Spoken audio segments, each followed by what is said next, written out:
Well, ladies and gentlemen, good afternoon. Welcome to Sydney Olympic Park Aquatic Centre, home of the Sydney 2000 Olympics. And we have our women's 18 gold medal final here at the New South Wales Junior State Championships. Teams are just lining up. And I will be introducing the teams live to the venue, so stick with me. You'll might get the double feed here. Well, again, good afternoon, ladies and gentlemen. Welcome to Sydney Olympic Park Aquatic Centre for the women's 18 gold medal match final between UTS Balmain and ACU Cronulla. So introducing firstly in the white caps, or the yellow caps actually, UTS Balmain. Number 1, Amy Somboli. Number 2, Eve Woodhouse. Number 3, Ruby Lovell. Number 4, Sophie Pethers. Number 5, Indy Smith. Number 6, Ella Crichton. Number 7, Claudia Quinn. Number 8 and captain, Saskia Dunn. Number 9, Matilda Waugh. Number 10, Sarah Hull. Number 11, Annabelle Waugh. Number 12, Chloe Little. Number 13, Emma Dowd-McLeod. And number 18, Abby O'Neill. Please welcome the head coach of the Tigers, Lorenzo Uda.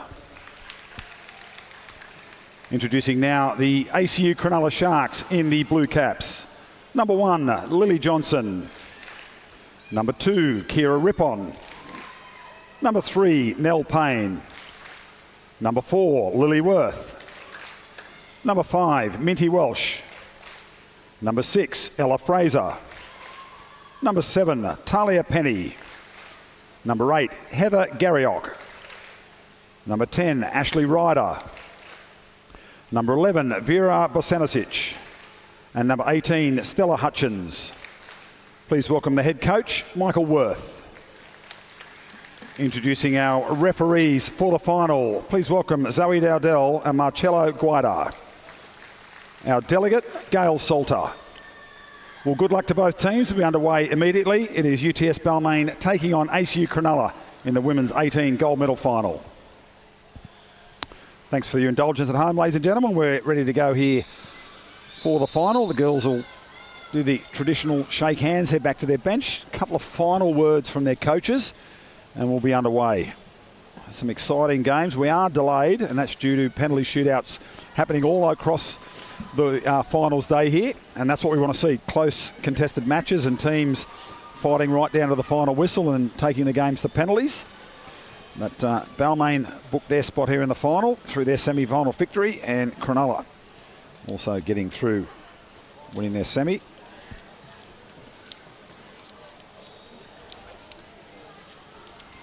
The W16 bronze was, W18 bronze was Sydney Uni and Drummoyne, with Sydney Uni getting up in that game.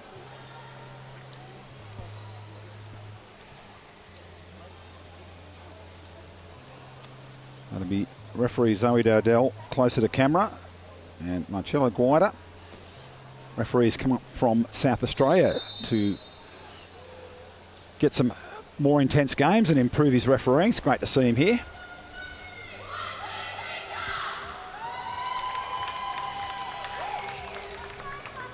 And these two teams obviously very familiar, having played each other many times across their progression through the ages, from 12s, 14s, 16s, right through to 18s. Cronulla and Balmain would meet many times in the Sydney Metropolitan competition.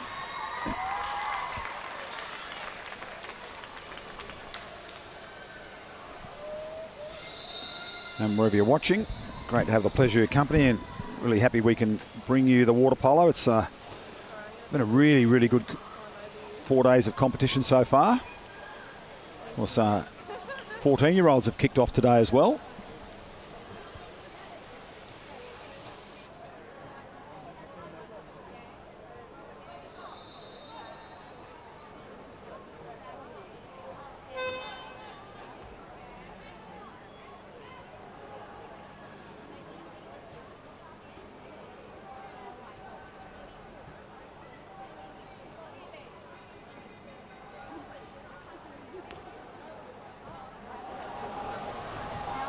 Okay, we are lined up, ready to go. Great lineup of matches coming your way after the 18 girls gold, which is about to get underway. We'll have Sydney Uni taking on Breakers in the 16 gold girls. And we'll come back and let you know the other games a little bit later. You can get onto the Water Polo New South Wales Match Centre. You get all the results and stats and goal scores, etc. there. Plus there's a link there for live scoring. Courtesy of Cap 7. First attack out wide on the left-hand side. Defender sitting around ball side. They're trying to isolate that pass into the centre forward. Sophie Pethers down there. She is a very capable centre forward. The first shot comes and Cronulla trying to go away and counter-attack. Tigers player has to be careful there. Guida's seen it and just happy to wave them on. Inconsequential.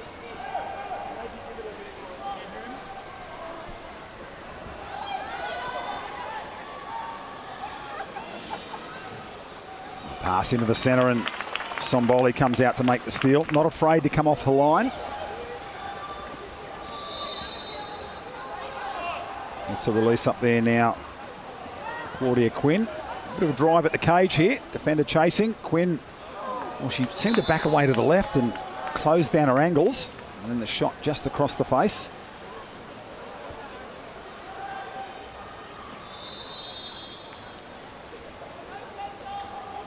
Talia Penny looking for the foul. Centres it up. Now no hole sit yet for Cronulla. They're trying to work their way in. Rip on.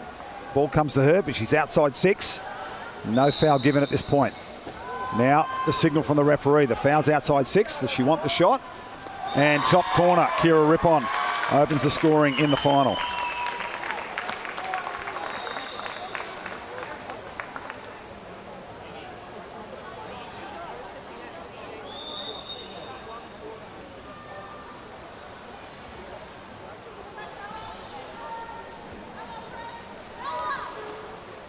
Get rolling again very quickly here. Tigers will be keen to get their first goal of the day.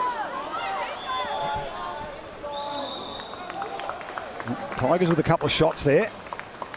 Not troubling the goalkeeper as yet, but watch out, they've got some very good shooters in the pool.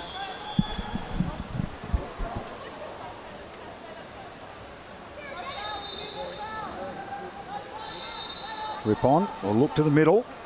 The zone was going to drop in, so they'll come down the right side. Now they'll look for the centre forward pass, and it's tapped away by some very solid defence. Until the Wall getting the hand on it. It was Emma Dowd-McLeod, one of the two.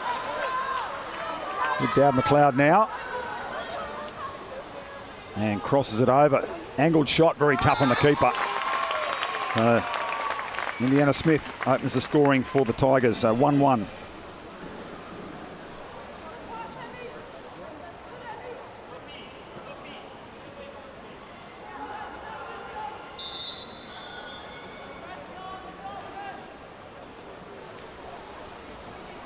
So 6-on-5 conversion there with the exclusion in that last play, Lily Worth for Cronulla.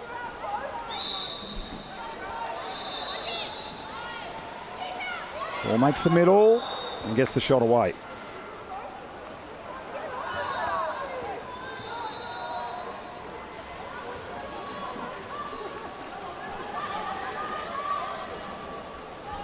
And coach Michael Worth there just pointing out some place he wants his defenders to move to as the ball makes the middle. Nice crash from the front. Holding first called on the centre back, and that's on the number 3. It's Nell Payne.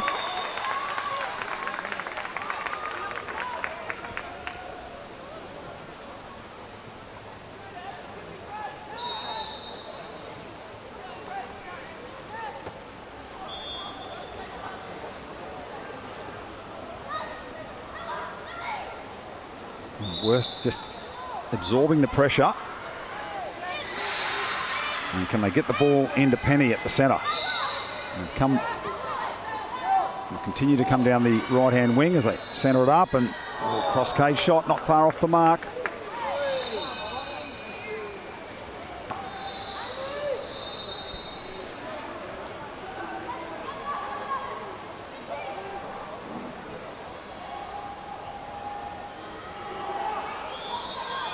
Just take it down deep before they come now. They feed the centre. Pethers steps away from the defender, gets a good shot away. It's just touched by the keeper onto the post. They're creating opportunities here, the Tigers.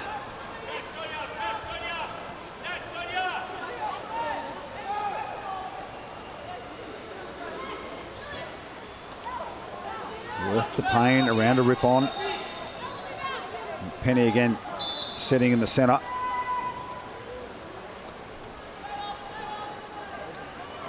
Nice battle there between Penny and War.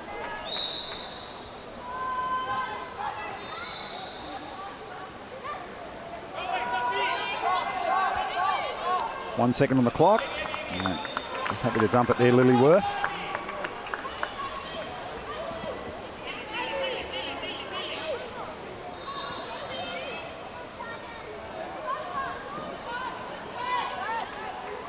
And defender's done well to get around and block the path into the cage. Had a bit of work to do.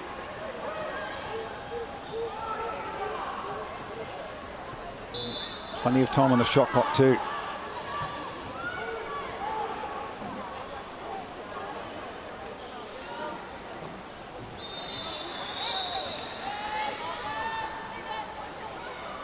No direct shot allowed there. Foul was inside 6.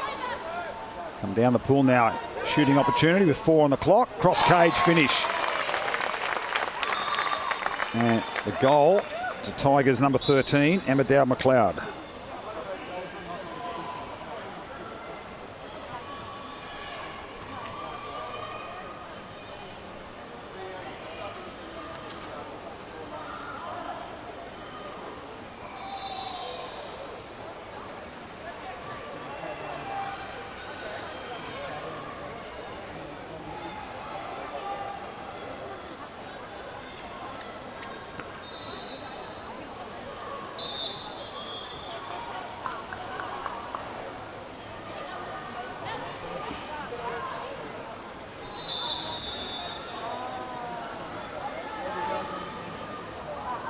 Trying to come in from the angle into the centre and fancy foul call. And Smith looks across the pool at her options. Long pass. It's a little too long. They come back inside. War trying to load up for the shot. Oh, sees the player out the right-hand side, and there's a good conversion. Second goal now to Emma Dowd-McLeod. Makes Balmain out 3-1.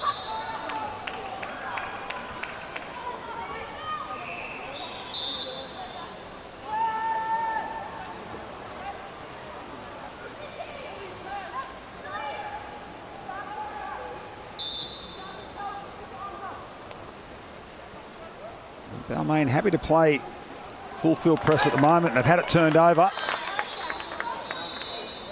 And that's Dunaway down the pool. Looks in the rearview mirror and drills it. Saskia Dunn. Tigers 4, Cronulla 1.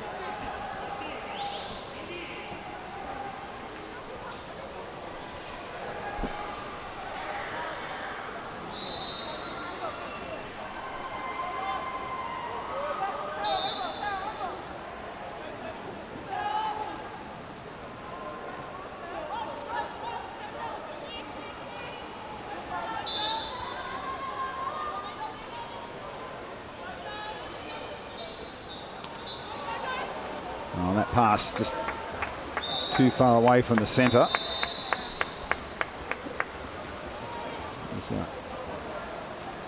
Meant there for Welsh, but now War on the angle, feeds the middle. And good scrambling defence. Lilyworth there getting the turnover.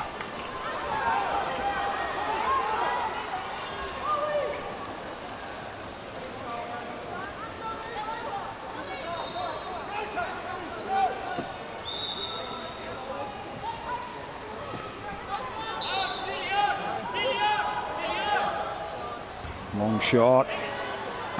Where's it fall? Falls for UTS Balmain. A little over one attack left in the game here, down inside the last 30 seconds of the first quarter. Can they find one more goal on that? Pass too long. Maybe Cronulla. Rippon doing everything she can to get away from the marker.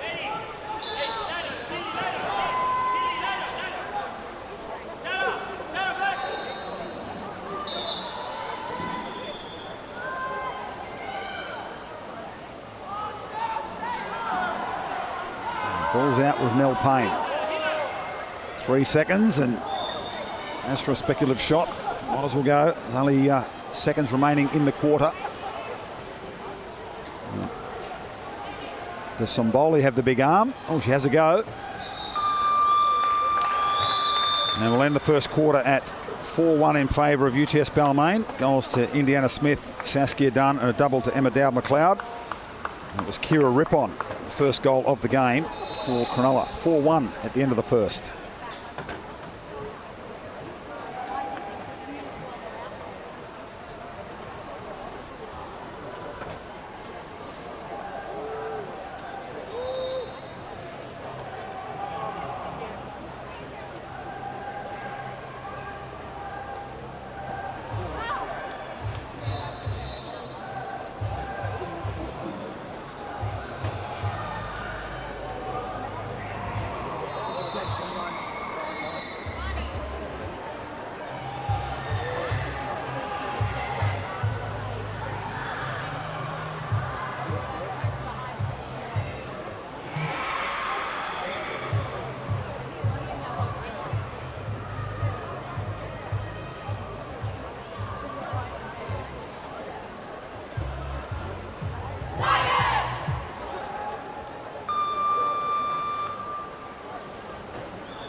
Second quarter underway. Tigers, UTS Balmain Tigers, getting the first entry into the attacking end.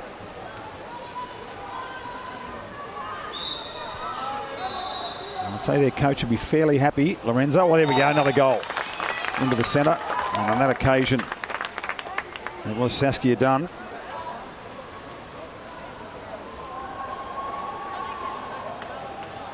You would have thought the coaches talking at the end of the quarter. Well, Lorenzo would have been pretty pleased with where they were at 4-1. And for Cronulla, Michael Worth won't be panicking. He'll just be saying to the troops, we're creating opportunities. We've just got to put them in the frame.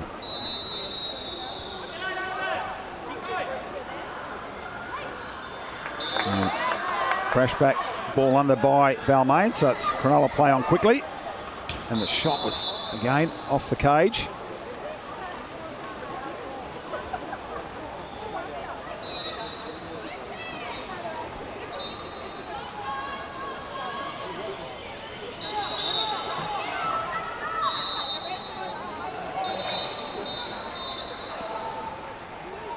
Another centre goal.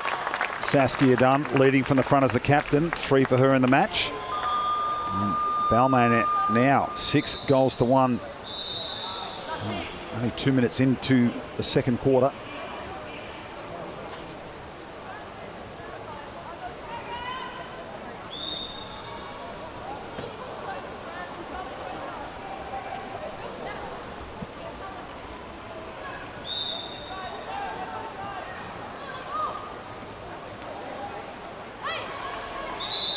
Yeah, nice drive in, earns the exclusion. on the number 12, Chloe Little.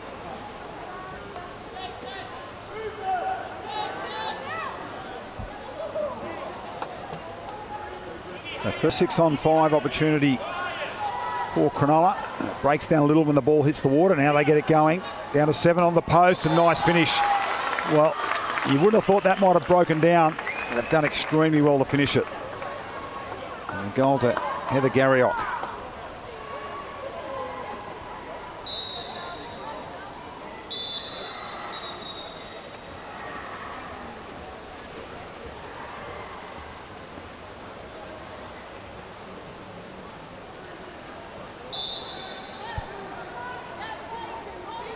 Big hold at the centre area.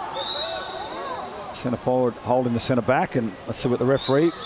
Yeah, there she goes, just waiting for the ball to arrive, so it becomes consequential, and then she'll turn it over. That's great refereeing.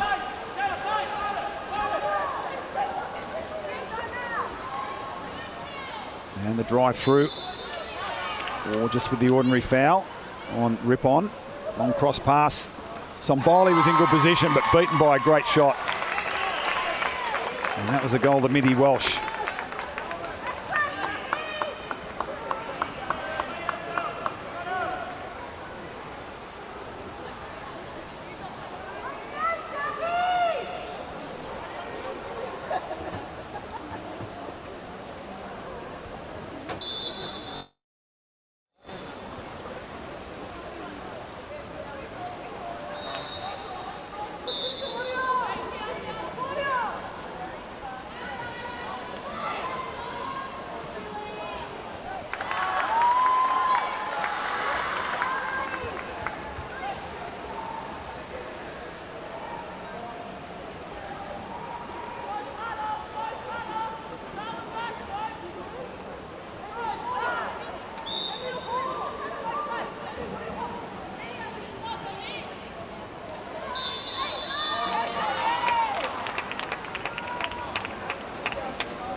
Yeah.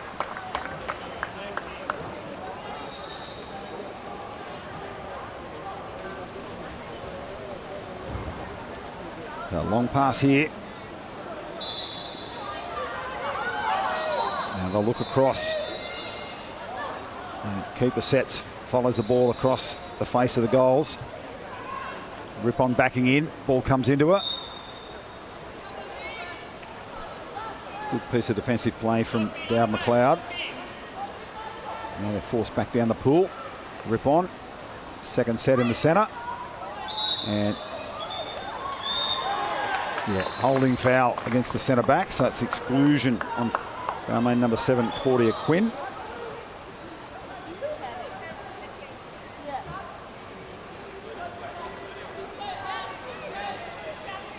Converted their first 6-on-5 opportunity. They played this right-hand post. Now they're going a bit of a crash, and they've got an inside 2 call against them. So just squeezing in a little bit too close.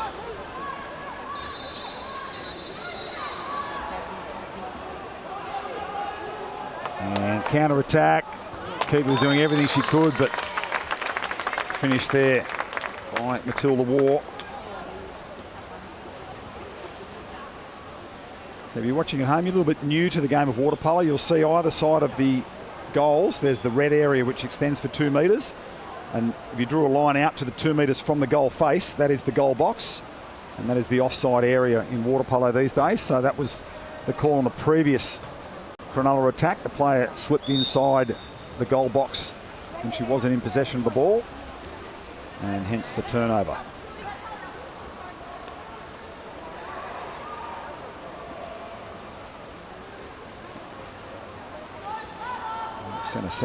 Centre back holding a bit, 2 hands down. Oh, the crash was quick enough. Having a strong game, Emma Dowd McLeod. Lots of touches.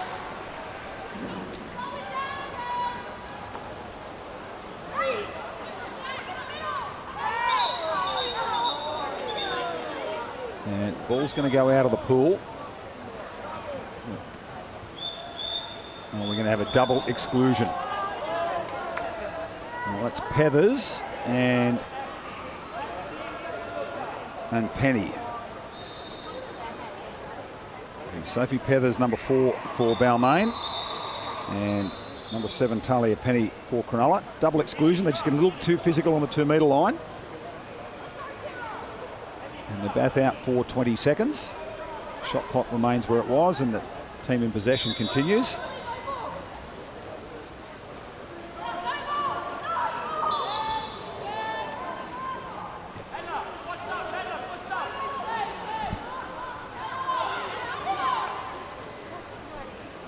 Oh, and they convert straight up with a pass into the middle. And again, leading by example, Captain Saskia Dunn with her 4th of the match.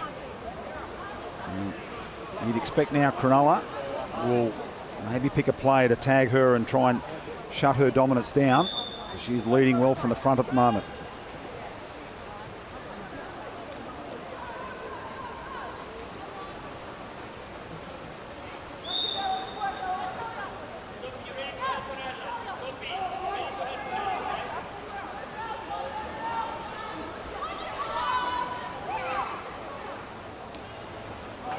Great defence. Eyes for the ball the whole time. Indy Smith just flicks it away. Sets up another counter attack for Balmain. And in and away and under, and keeper comes out, and then conversion. Referee again, Dowdell, playing a very long advantage, and to the advantage of Emma Dowd-McLeod, who gets her 3rd. Well, a couple of goals by Cronulla, and the Tigers just sparked them back into gear, and they've had 3 unanswered goals here now, and 4-1 at the end of the first, and currently leading, scoring 5 goals to 2 here in the second for an 8-3 lead.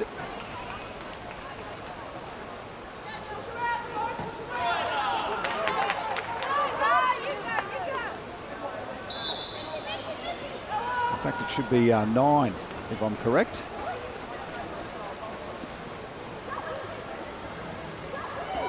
Yeah, it should be 9. Yep. We'll get up to 9. The scoreboard opposite has not been updated as yet, but we're on top of it here.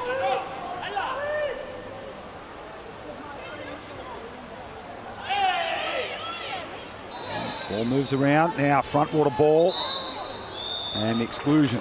Pethers on that occasion didn't have the possession, so she was prevented from getting to the ball. It's just the exclusion. It is Minty Welsh, and the goal scored by Indy Smith.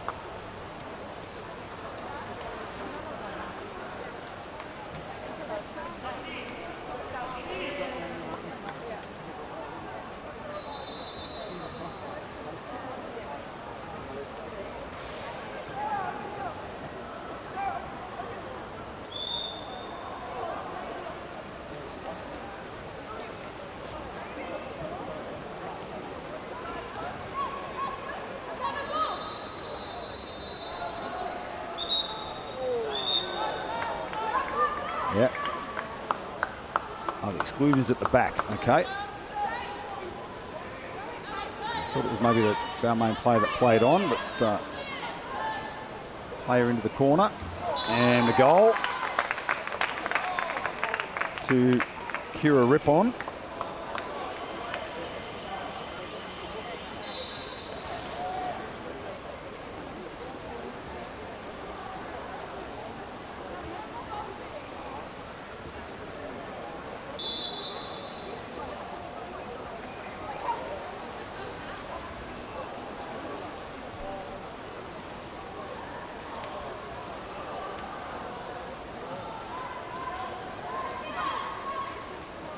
And that one skips through on Pethers, and the referees will never reward a poor pass.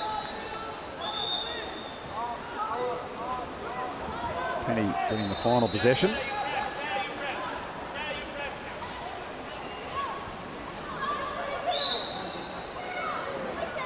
Rippon with a long one, angled attack, and oh, the pass was there for the centre. Couldn't release it. And they've got to come outside that goal box area, outside the 2 for the restart. inside the last minute of the second quarter. Keep it coming a long way. And is an exclusion now on Somboli.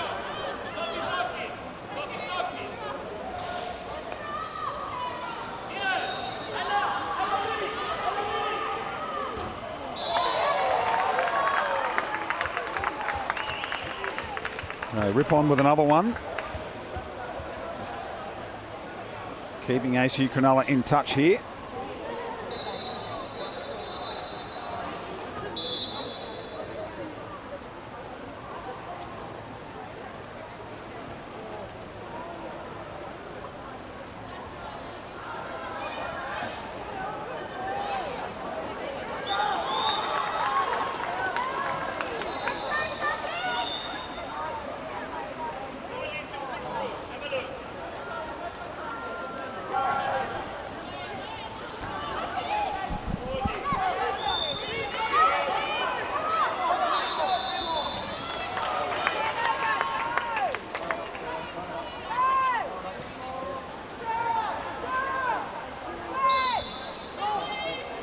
Running down to the half-time break. The teams will change ends. But so far it's been a 6-4 quarter for Cronulla, for Balmain. A much better quarter by Cronulla though, just to try and claw their way back into the game. They're creating opportunities in attack, and they just need to put a few more in the back of the net. And that rounds us out 10-5 half-time. Smith with a goal, along with Dowd McLeod, and then a triple to Saskia Dunn for UTS Balmain, and for ACU Cronulla, double to Kira Rippon, Minty Welsh and Heather Garriock, all finding the back of the net. We'll take a break and be back with the third quarter.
Third quarter underway. Tigers get the first attack.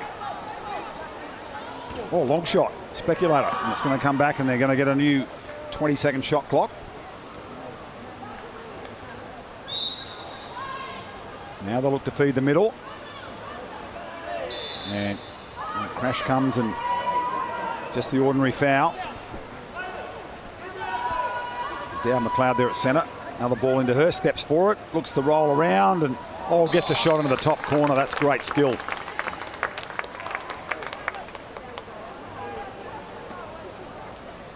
And Balmain now 11 goals to 5.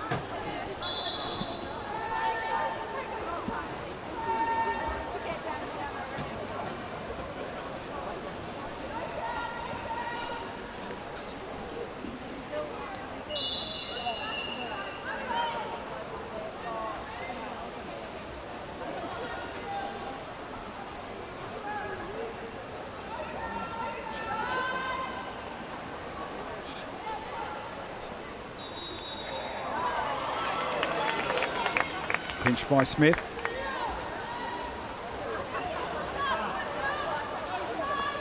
War was away. Might be the it's War with the ball now. Pass it across and nice finish.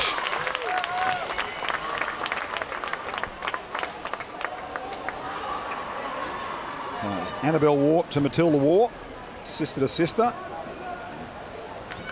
Balmain just keeps stretching their lead. 12 goals to 5.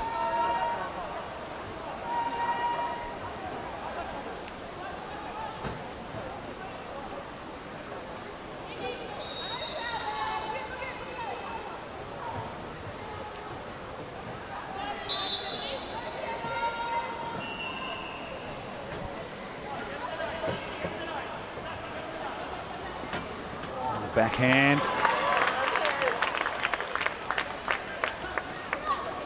Worth with the shot. Let's open up the counter attack though.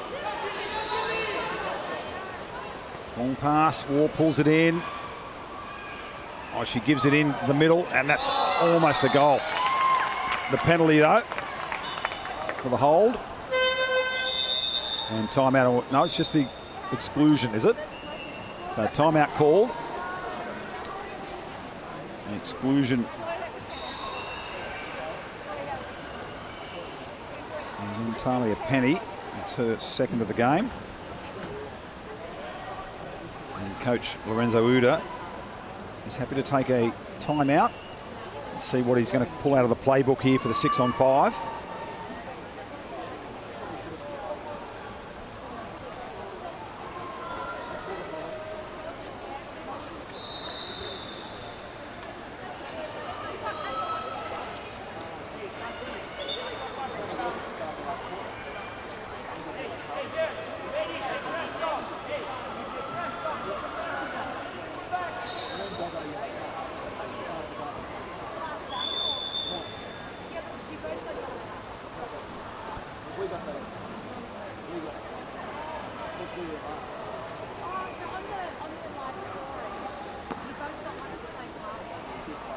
Keeper will get us going here. 4-2 set up. Over with Smith. Long ball to War. Pumping it up, Smith. Back to War, gone to a 3-3 top corner finish. Oh, that was Saskia Dunn, my apologies. Oh, the captain with 4 goals now.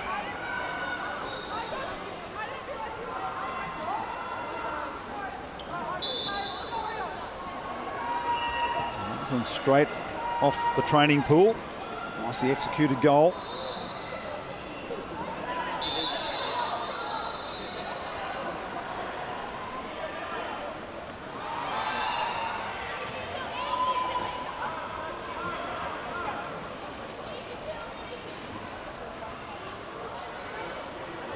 Balmain have just been very happy with this full field press.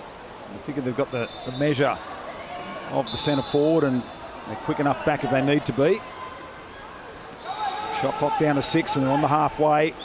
And that one's dumped. Rippon will come back and just make sure they cover up any attack from the Tigers. It's in and under by Balmain. inconsequential, so I'll just let that one go.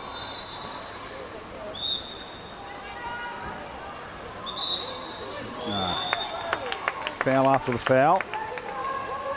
Exclusion on Bosanicic.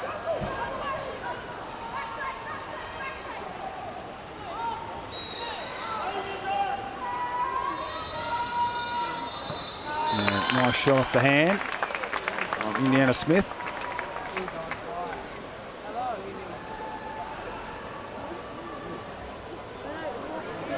So coming your way at the conclusion of this match, we'll have a quick medal presentation while the teams warm up. It'll be the women's 16 gold medal final, Sydney Uni Lionesses up against SMB Breakers.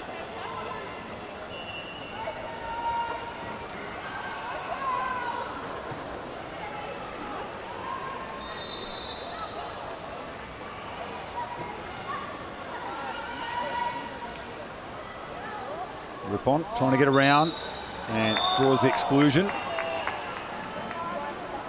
On Emma Dowd-McLeod.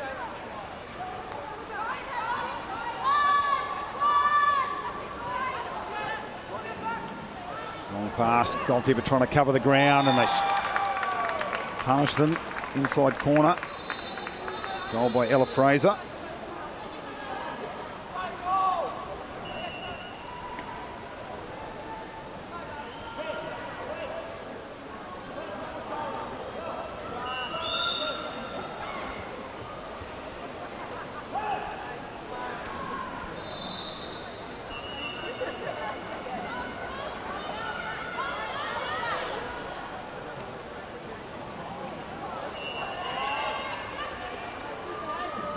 Dump it back outside. Now they'll come another pass into the middle.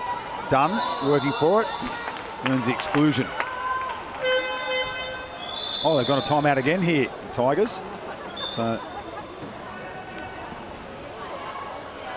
Lorenzo Udo there with a 14-6 lead. Happy to use both his timeouts here in the third quarter. He certainly doesn't want to change of fortunes in the game and having to use them down the stretch coming into the end of the match.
Drifted to a 3-3 last time. Got the shot out on the right-hand side. Now that Dowd-McLeod's going to go in, and they drift across to the right. And that one blocked away by the keeper. Goes to Pethers, who finishes it.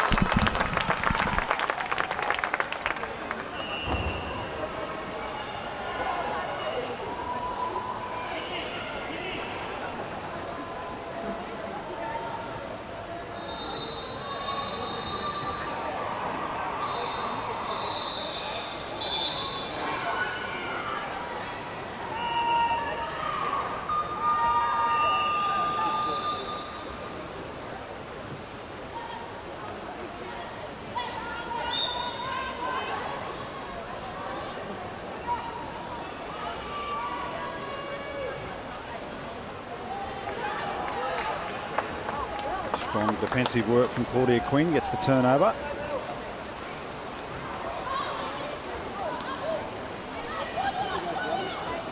Quinn now, long pass, Dowd-McLeod, front water. Nice save.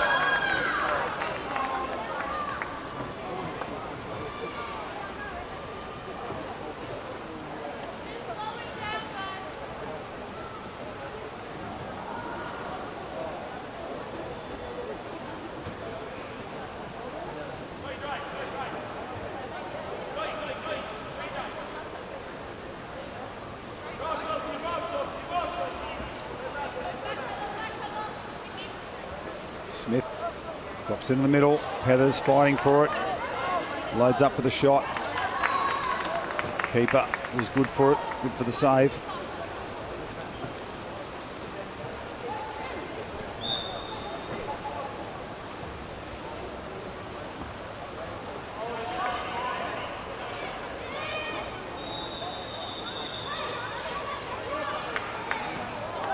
Referee played a nice advantage and the shot got away in the end.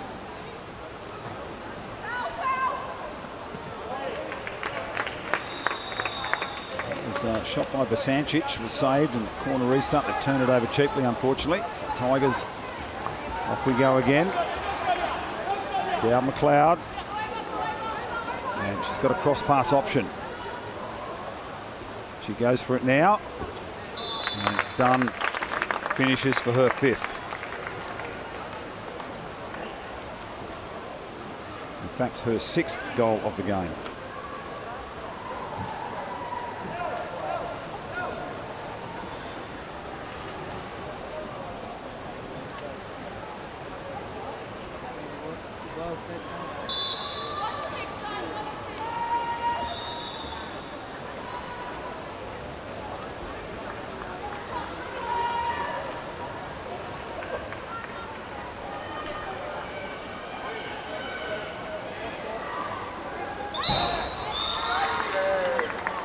Six on 5 coming the way of ACU Cronulla Sharks, and they convert quickly, playing the ball into the middle.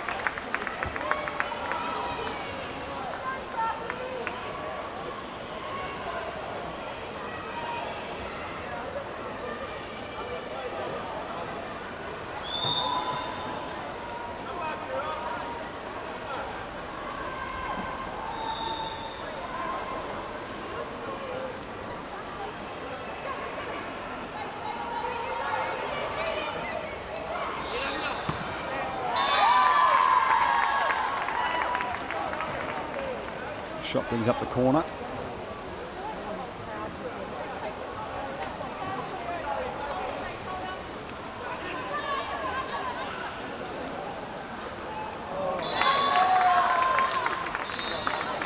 Another attacking raid by Saskia Dunn.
Offensive foul turnover, so that shot won't stick. We have to roll into the end of the 3rd, and it's a commanding lead at the moment on the Balmain.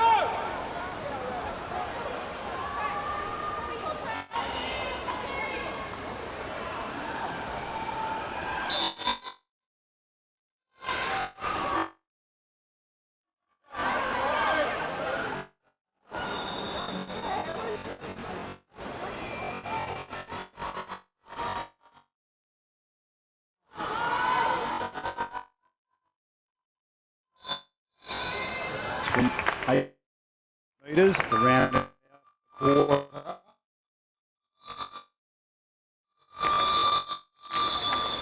Cronulla 7.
Final quarter of the women's 18 gold medal final.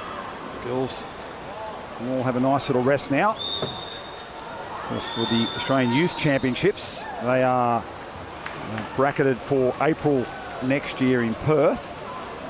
And so these state championships, you think are going to have to move, well, they will have to move.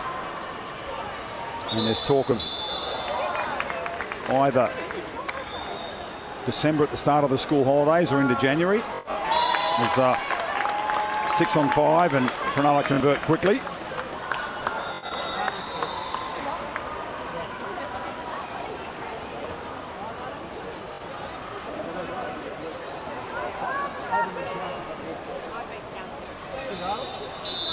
Yeah, you'd have to think if the state championships move to have them at the start of the school holidays in December, get them done pre-Christmas and then give everyone a break over Christmas, New Year and into January. Probably be most people's preferred option. I'll make those decisions in the coming weeks.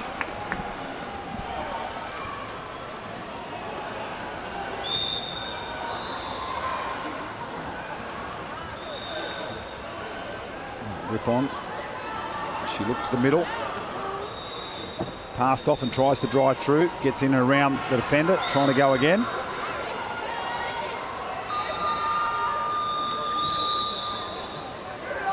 Rip on. Takes the free throw and then wants the shot.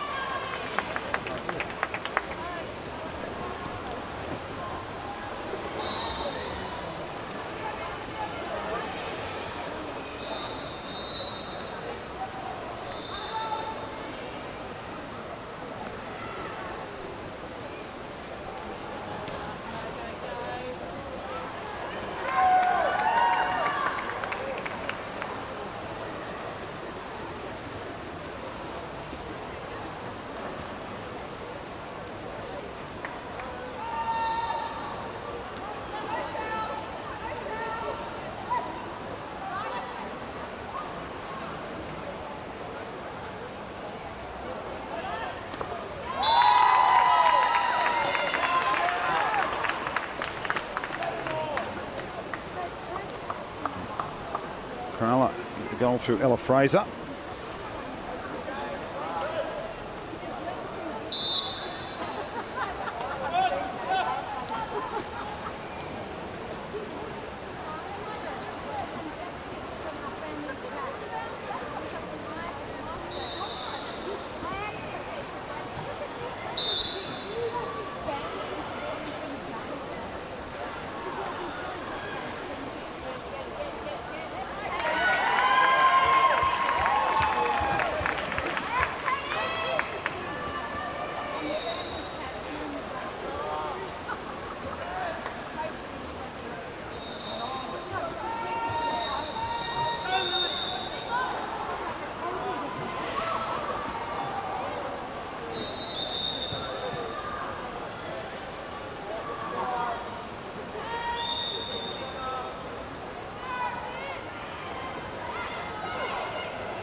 Tigers kick forward and shot blocked.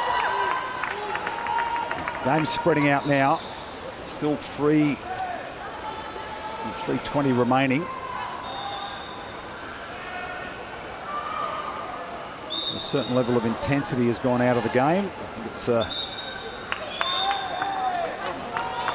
not giving space on the free throw, so Michael Worth electing to have a timeout.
Penalty shot now for Balmain. It's going to be until the war up to the penalty spot.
Rip on off the corner, goes long and just a little bit too long.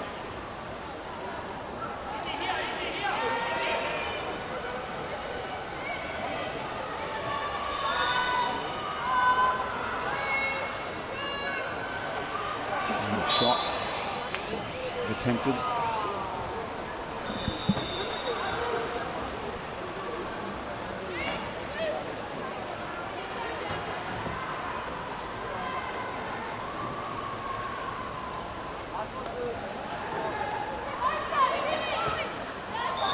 Point blank shot, almost stopped by the keeper, but Pethers gets the goal.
as we approach the final minute of the women's 18 gold medal final.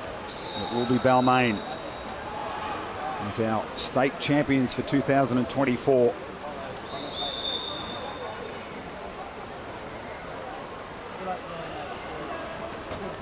They really built it on the back of a very solid first half. Balmain 4-1 at the end of the first, 10-5 at half time, and made it really tough for Cronulla to work their way back into the game. Consummate performance from the UTS Balmain Tigers as Smith rolls forward, lays it off, and shot was a good chance from Claudia Quinn.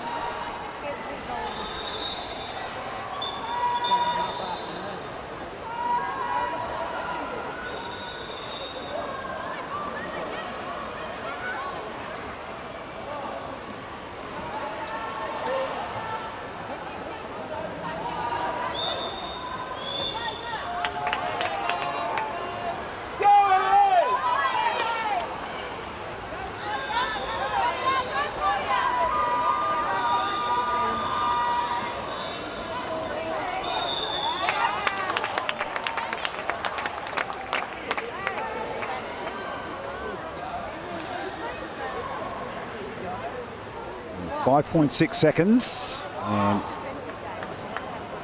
giving the shot to Emma Dowd-McLeod. Can she finish with 5 for the match? Oh, she puts it wide of the mark. It's not going to change the outcome. 3.6 to go. Sharks with one more attack.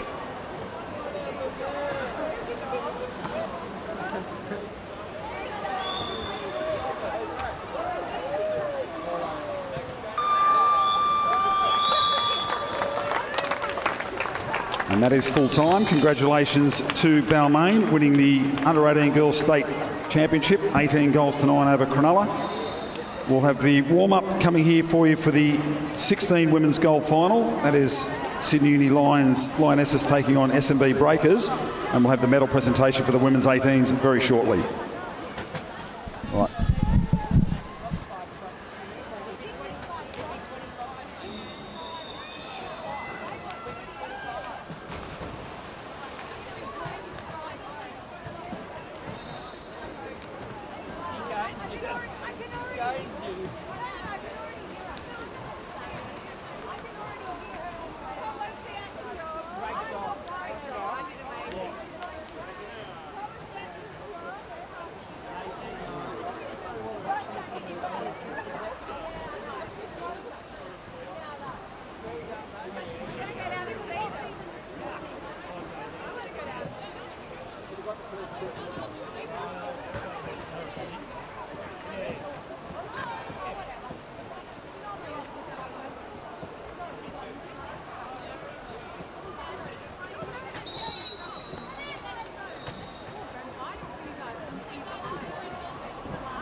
Ladies and gentlemen, we'll get going with the medal ceremony very, very quickly. We're going to start the Cronulla girls and they can make their way over for the medal presentations.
Well, ladies and gentlemen, let's firstly introduce our silver medalists in the women's 18 gold final. Please welcome forward the ACU Cronulla Sharks, number 1 Willie Johnson. We thank Chris Shaw on the board report for New South Wales and the all-man Aussie Stingers coach Beck Rippon making the presentations. Next up, Kira Rippon. Mel Payne. Lily Worth, Minty Walsh, Ella Fraser, Talia Kemp, Ashley Ryder, Vera Basancic, Stella Hutchins,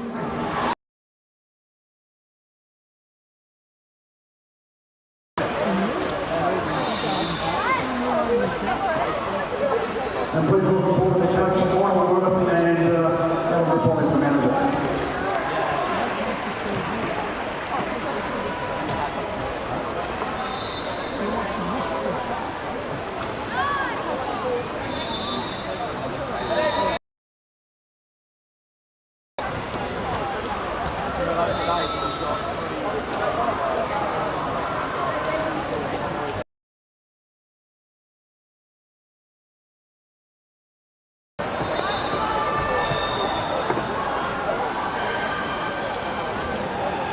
Please put your hands together for our silver medalist, the ACU Cronulla Sharks.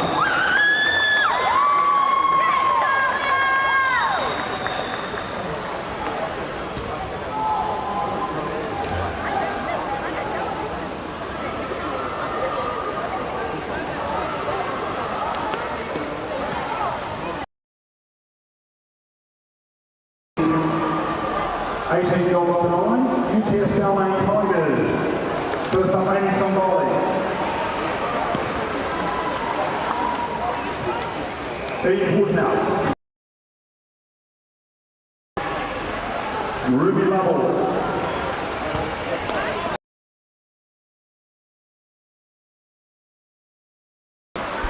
Indiana Smith.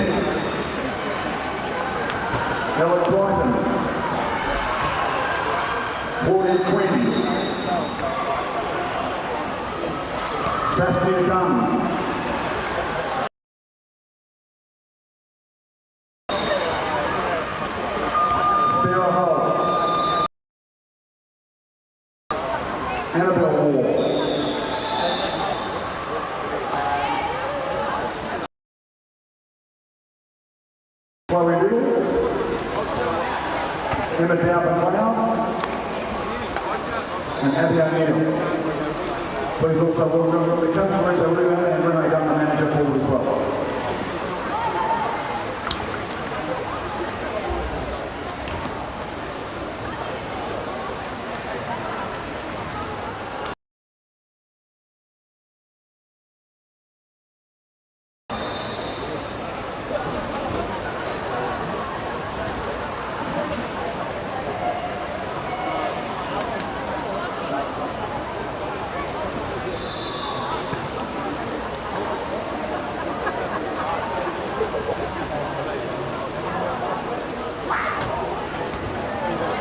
And then it is your under 18 state champions for 2024 UTS Balmain Tigers.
Just running down from the medal presentation. We'll get going now live to the venue with the introduction of the teams.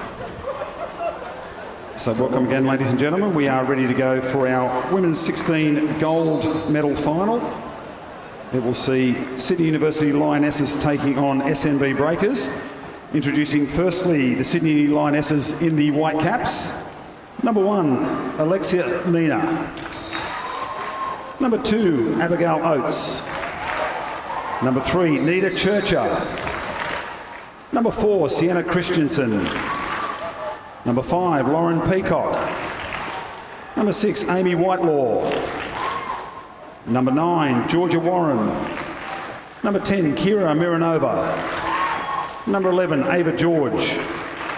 Number 12, Savannah Moore. And number 13, Zoe Pollard. Please welcome the coach, Milos Drobinjak. Introducing the SMB Breakers in the blue caps. Number 1, Chloe Long. Number 2, Zoe Bird. Number 3, Lani Davison. Number 4, Bailey Smith. Number 5, Lila Ogg. Number 6, Zara Cook. Number 7, Mia Ackhurst. Number 8, Ariana Roy. Number 9, Nikita Murty. Number 10, Kiara McGee. Number 11, Jessica Oakhill. Number 12, Isabella Parks. And number 13, Chloe Hogan. Please welcome the head coach, Stefano Salvi. Our referees for this gold medal final, please also welcome Isaac Hemsworth-Smith and Tasma Woolley. Our delegate, Gail Salter, and we'll be underway immediately. Good luck to both teams in the state championship final.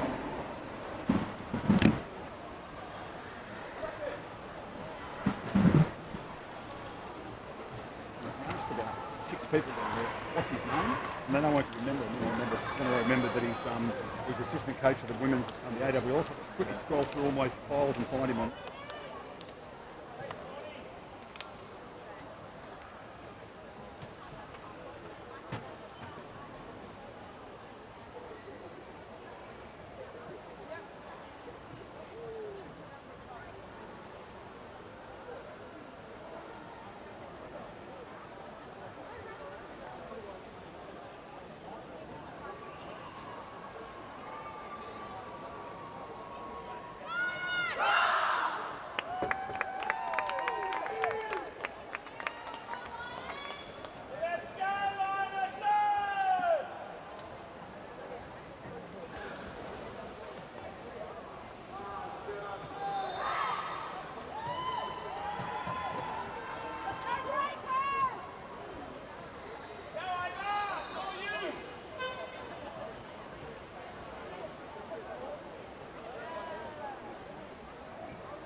So breakers will be going left to right on your screen in the dark caps. Of course, both the breakers and the lionesses got through in the 16 bronze final. It was Balmain A taking on Drummoyne, with Balmain getting up in the penalty shootout.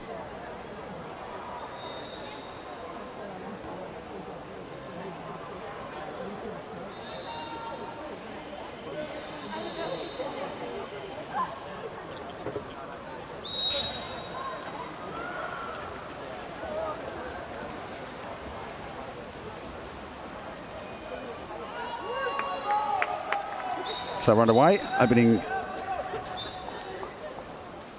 attack goes to the SMB Breakers.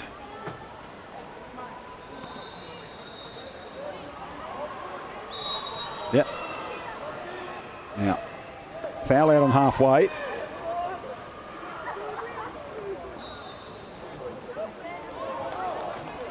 Trying to roll the shot, but two defenders there just to shut it down.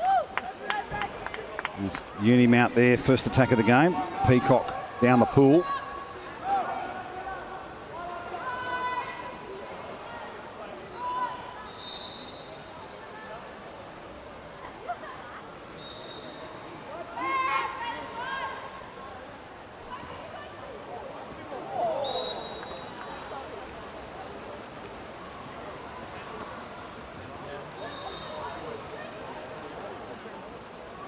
Breakers back down the pool.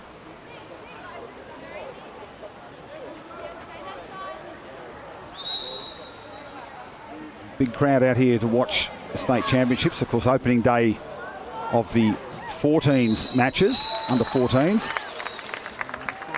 Plenty here watching the 16s and 18s over the last, or this week, all the way through, starting on Monday.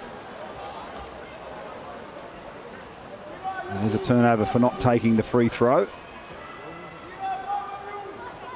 People talk about you've got 3 seconds. You've actually got must be immediate without any undue delay, is what the rule says. And players make the mistake of thinking they've got a little bit of time before they take the free throw. 3 seconds has never been a rule.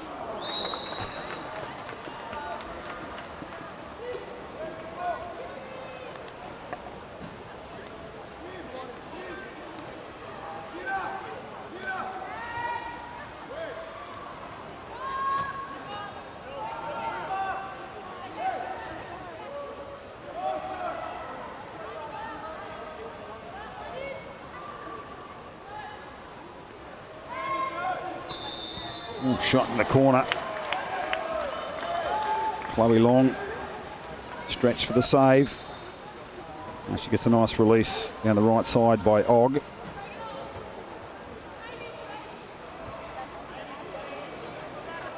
Trying to work into centre forward Davison. Pass comes in now and she's inside 2 ahead of the ball, and she's lucky to stay in the pool there, played on after the whistle.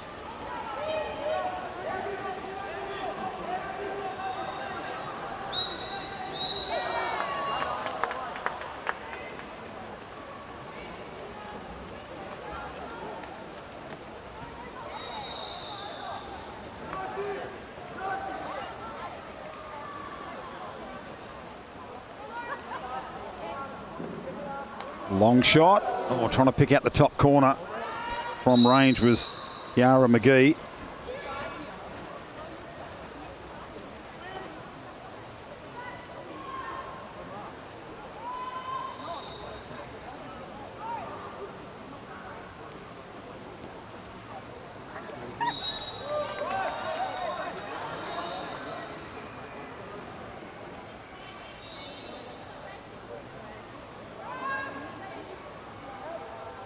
Passing around.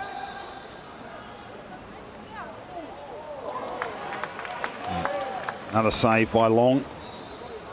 Good skills from the keeper there, just getting back to the lob shot. On the counter attack, defence is chasing hard. Spins away from the cage. Foul will be with Smith.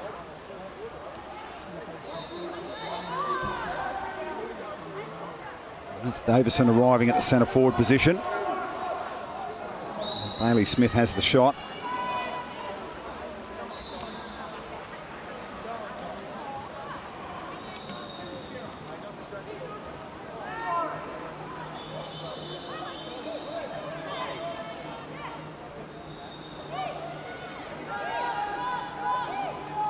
Oh, that one into the top corner. And that was the goal to Georgia Warren. Open the scoring. Sydney Uni 1-0.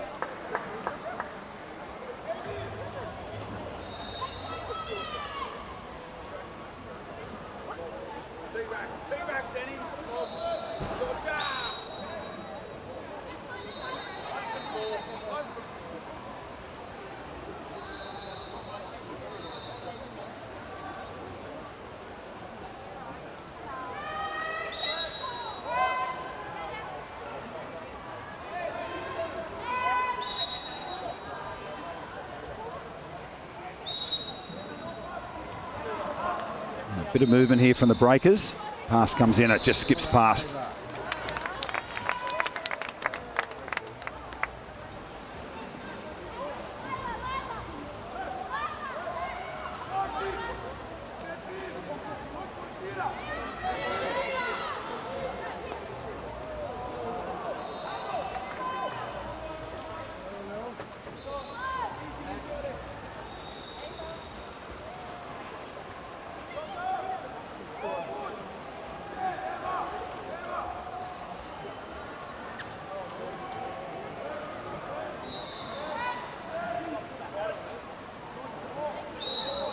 Trying to slide through and steal the ball.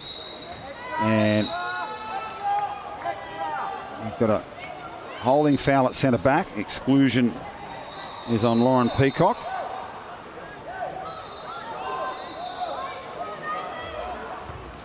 Nice save. Maximina shuts that one down.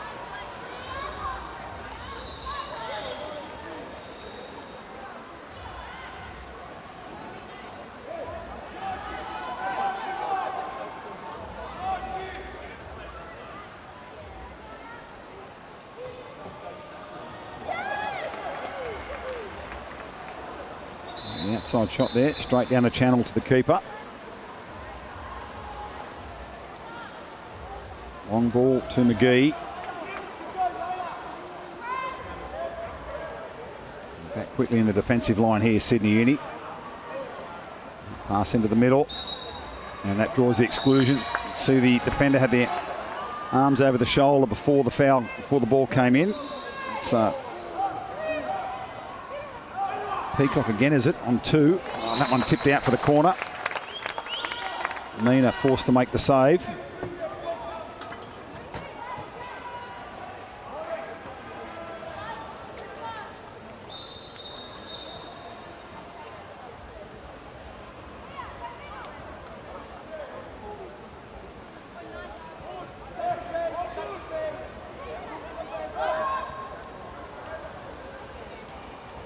And top corner finish from range, and it was Zara Cook.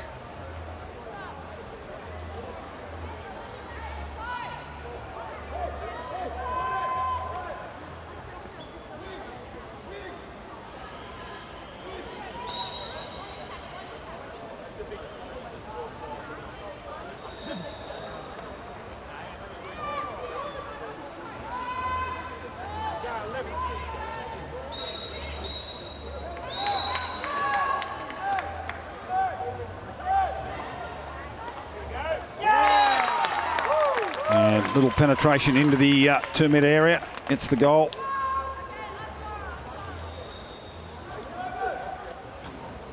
That was Sienna Christensen.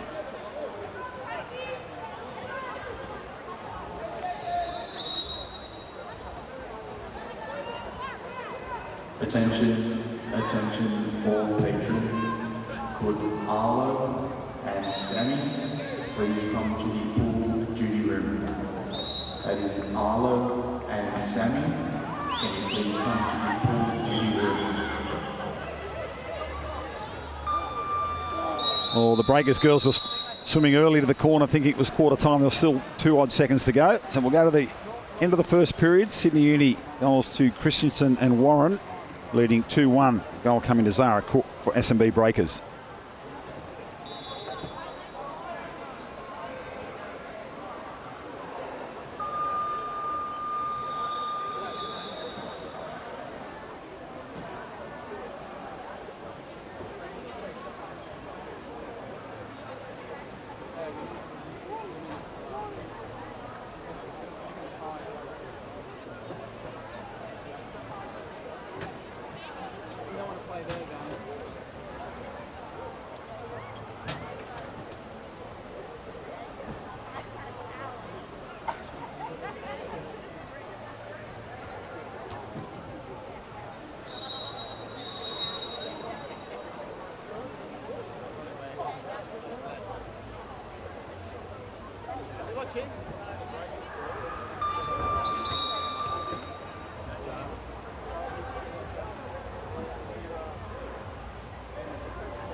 Nothing much separating these two teams. They go up and down, both creating attacking opportunities. Goalkeepers are having a good game for both teams. Nice dump outside. Big pressure from two crashbacks. Shot clock down to 14, a mile at time. Early shot. And that one goes out for the goalkeeper restart.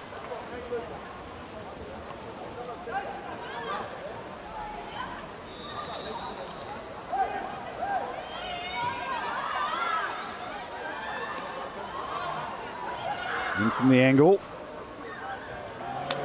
Good defensive work at the back there for the Breakers. Shut that pass into the middle.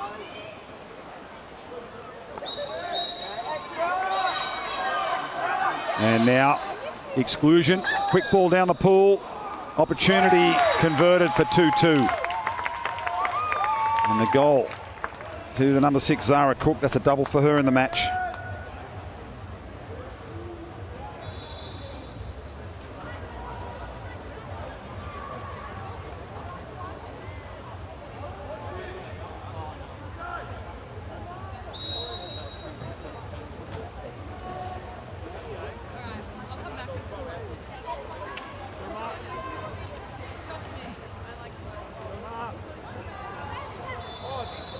Work the ball around the top and zone dropping back into the channels there, just trying to eliminate that shot. Nicely pulled out of the corner, Chloe Long. Decent outside chance from Abigail Oates.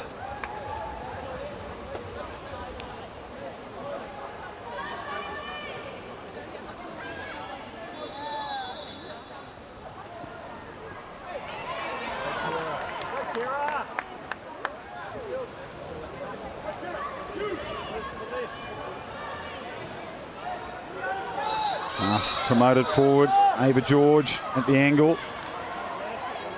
Two number 11s there, Jessica Oakhill for the Breakers, cutting off the angle and another shot away. Little touch out by the keeper, saves it from the corner.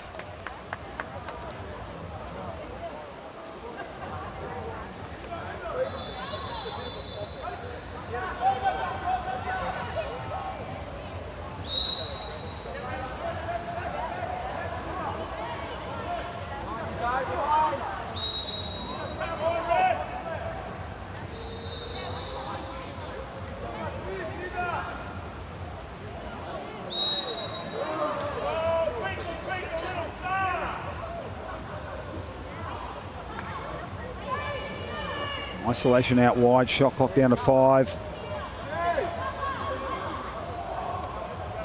Scrambling for it, just dumps it, plays the percentages.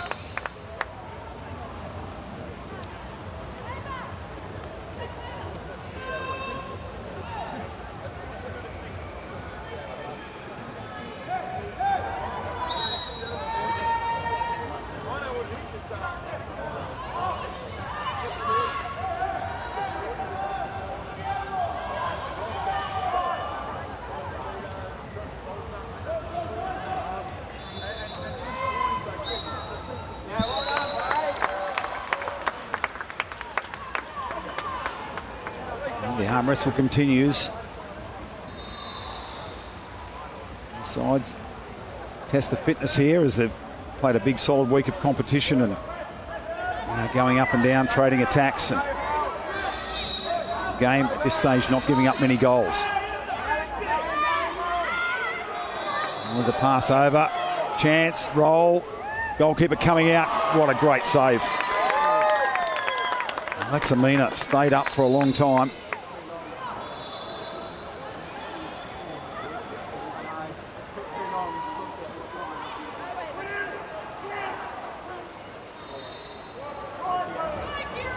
Now the drive coming from Uni. And the exclusion comes first. Miranova wanted the shot. Yeah, just the contact with the face. So Zara Cook going out for her first. Wind up at the top, hands are up. They'd make a force shoot down the channel. No, she goes down the right-hand side. Strong finish from Nita Churcher.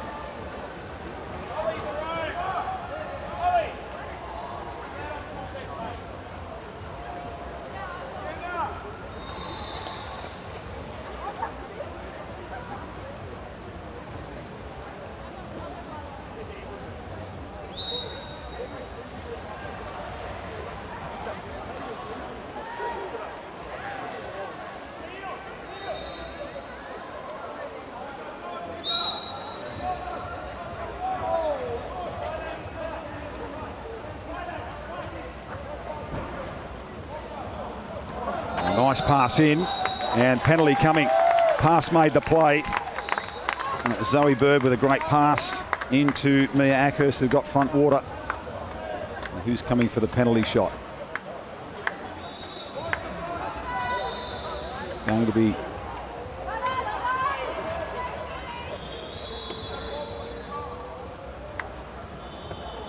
Lila Ogg, is it? No, Zara Cook. Zara Cook gets her third.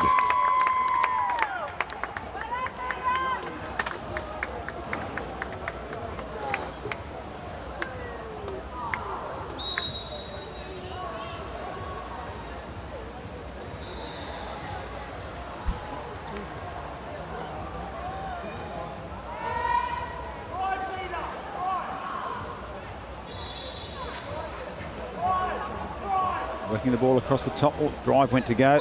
Ball returned. And off the ball exclusion at the back. Miranova doing some damage there. One was on Bailey Smith.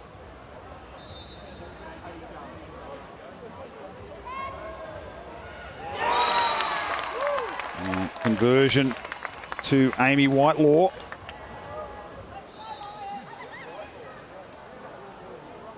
Sydney Uni, 4 goals to 3.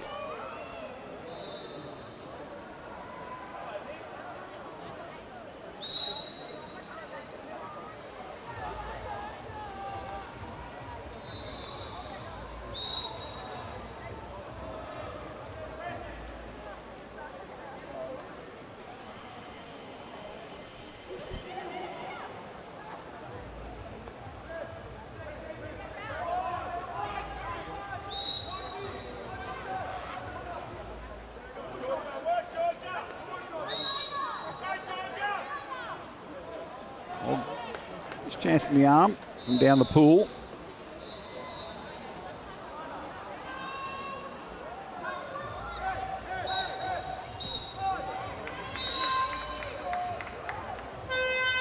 Now timeout called by Sydney University. Exclusion is on Zoe Bird.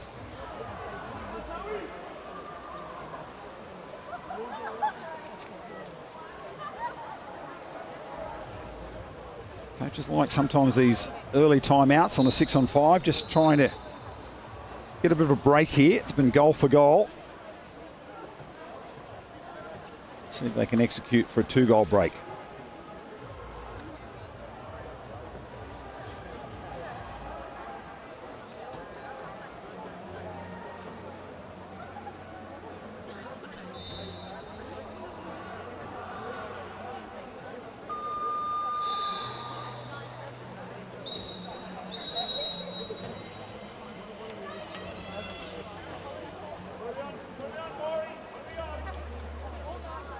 Coach with a few last-minute instructions for his players here. Let's have a look what they've been working on during training throughout the season, trying to perfect a few moves on 6-on-5.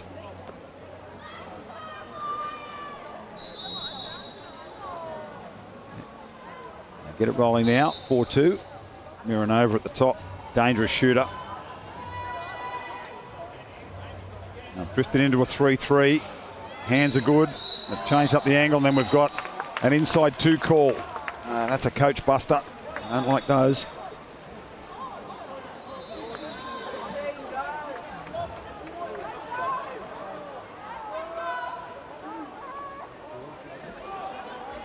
Oh, scramble. Desperation from Sydney Uni to get to the ball.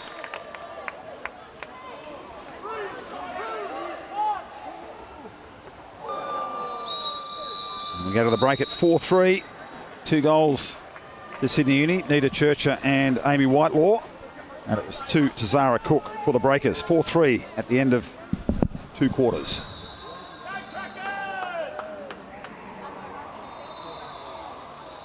Bedtime.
Teams have now changed halves. We're underway in quarter number 3.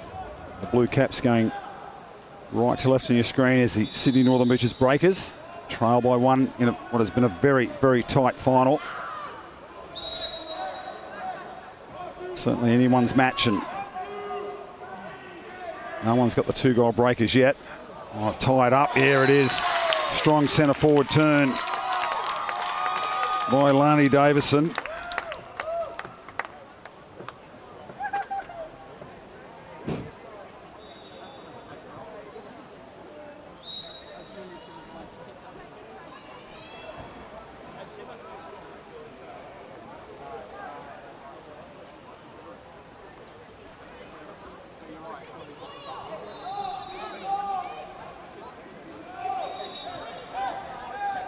Pass into the middle and the grab of the arm.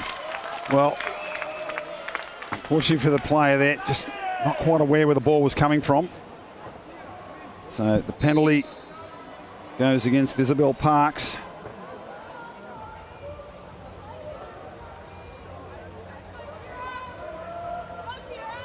It's Miranova at the penalty spot.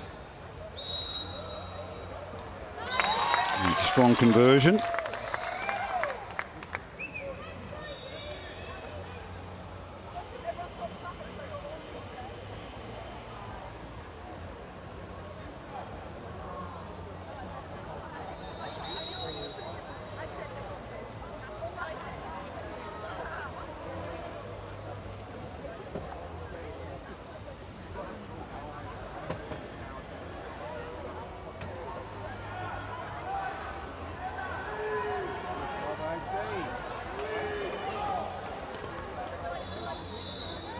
Forcing them nice and wide here.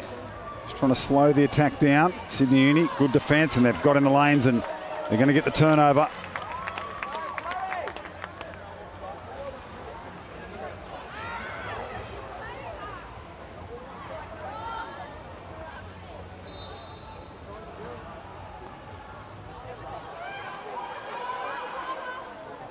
Ball into the centre, half turn back. And they've left the player free. Well, good vision. And it's a goal to Georgia Warren. Our biggest break in the game now. The 2 goals out to the good is Sydney Uni over SMB Breakers.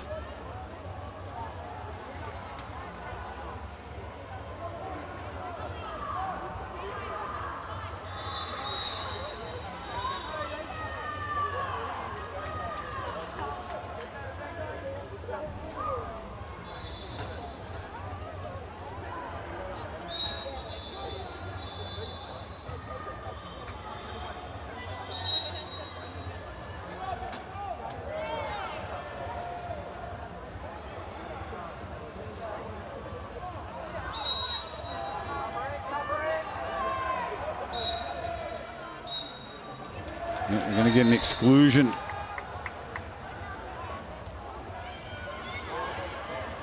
Oh, who's going out here? It's the number 4, Sienna Christensen. 6-on-5 to the Breakers, and they're set a long way down the pool. Uni looking for that press at the top and then punished for a long shot. Wow, what a shot from Lila Ogg.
Pass makes the middle.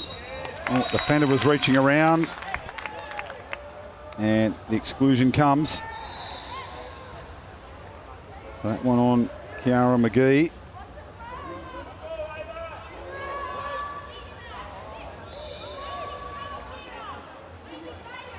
Wind up into the block, and they've got the rebound. Another 20 seconds.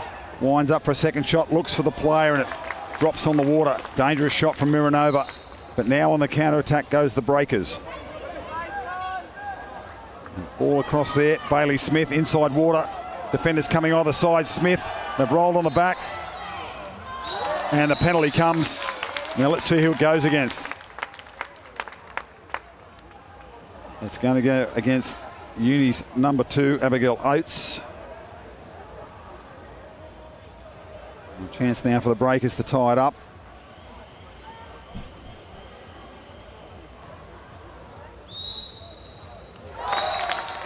And put away beautifully by Zara Cook. 4 in the game for the Breakers, number 6.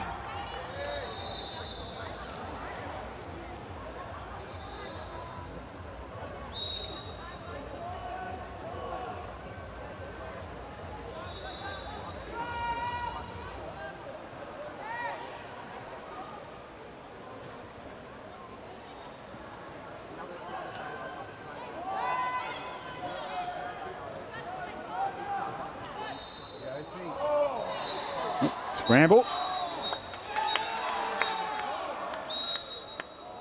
And it's a touch on the head, so it is an exclusion. They'll just stop the game and the players understand what has happened.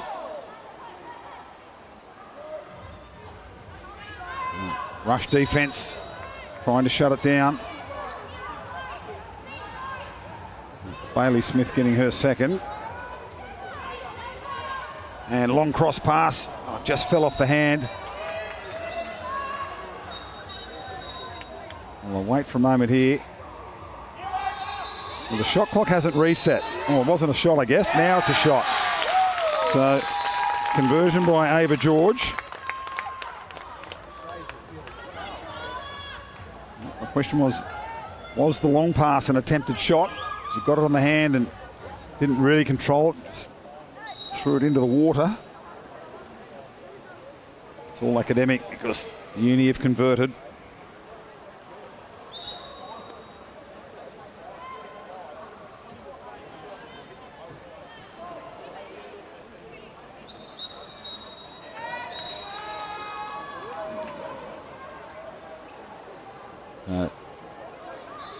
Not giving the space on the free throw. Savannah Moore heads to the corner. And we've got a ball under, so we'll continue with a new shot clock.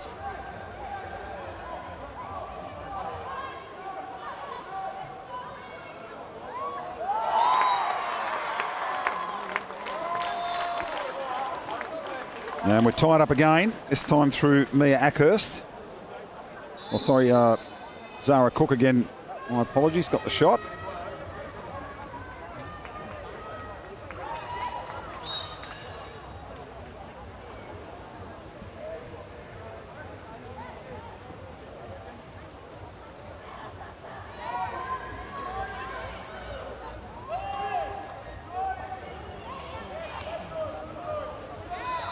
Hands as they walk forward. On the angle, trying to come inside. Miranova finishes cross cage.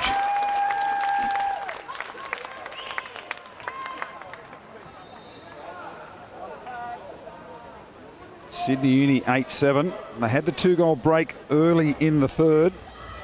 And it's gone back to goal for goal since then.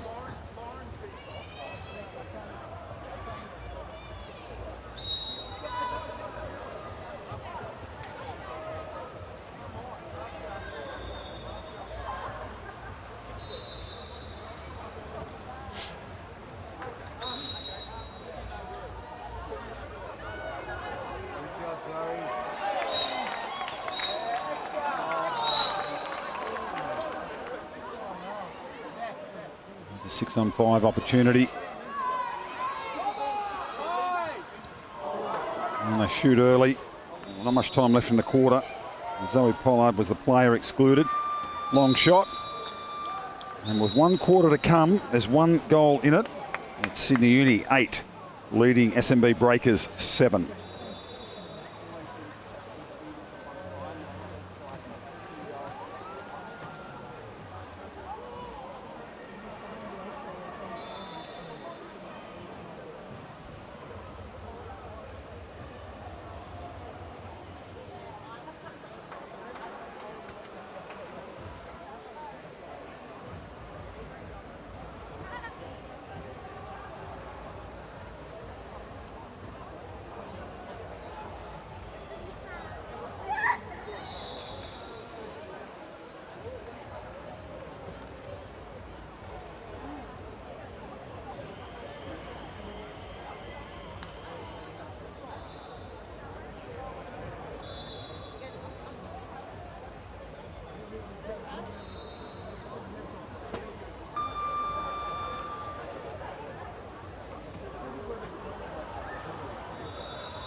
Breakers trailing by 1. First attack of the 4th quarter.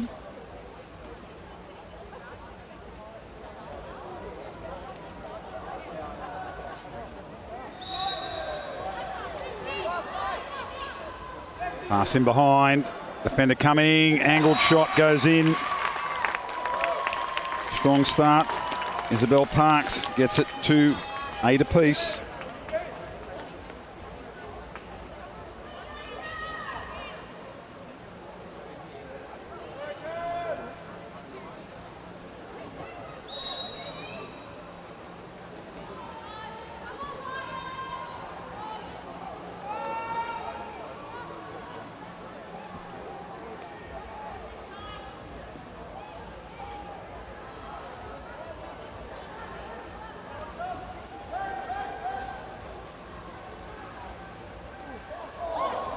Cross cage, trying to attempt the lob into the far side.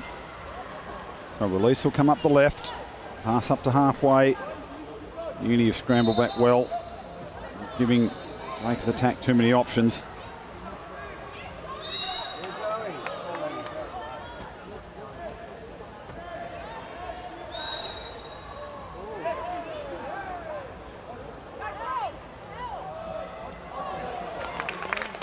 Trying to dump that one back out. Davison didn't quite get the purchase on the pass.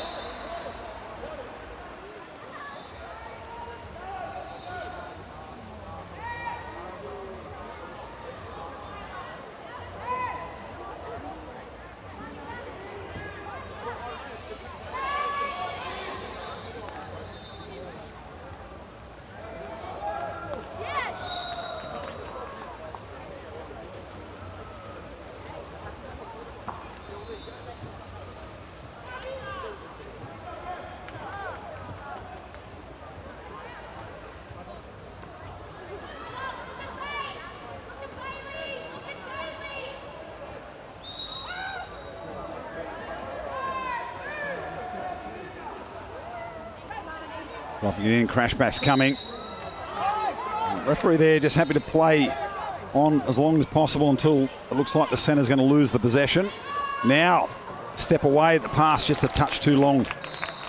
Nice lateral movement from Isabel Parks.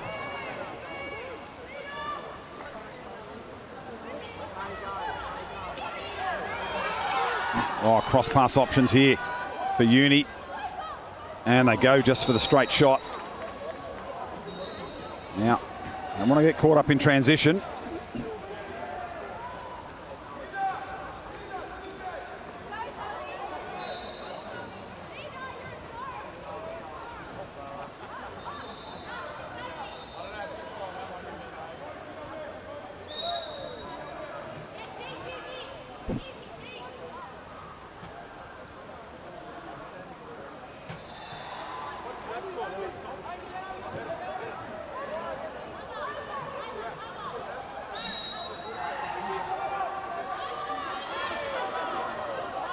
Shot, oh, brings up the corner. There's a chance. There's Parks who got the goal earlier. And they'll go to the far side for the restart.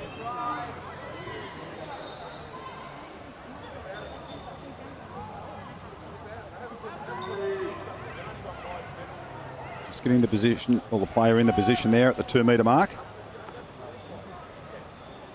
Go long, almost back out to halfway here. A long time on the shot clock, and Miranova holding is excluded.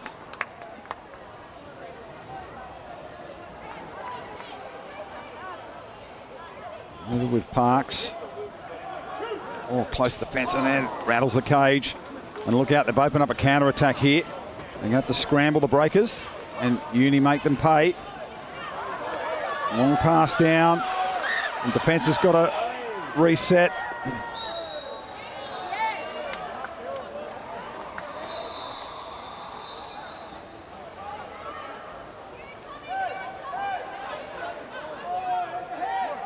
Oh, Miranova in front. Oh, tries to tip it in the corner. It's great defensive work. Bailey Smith got in front there to take the penalty off the table. Got around between Miranova and the cage.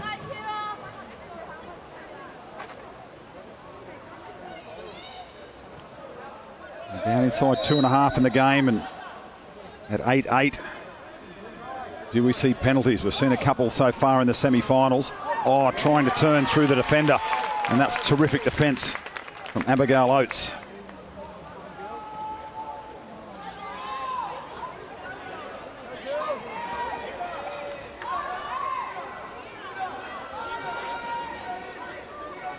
Churcher puts it into Miranova. And defence does enough just to take the power off the shot. Oh, long pass. They're going to turn it over cheaply. Don't need to do that.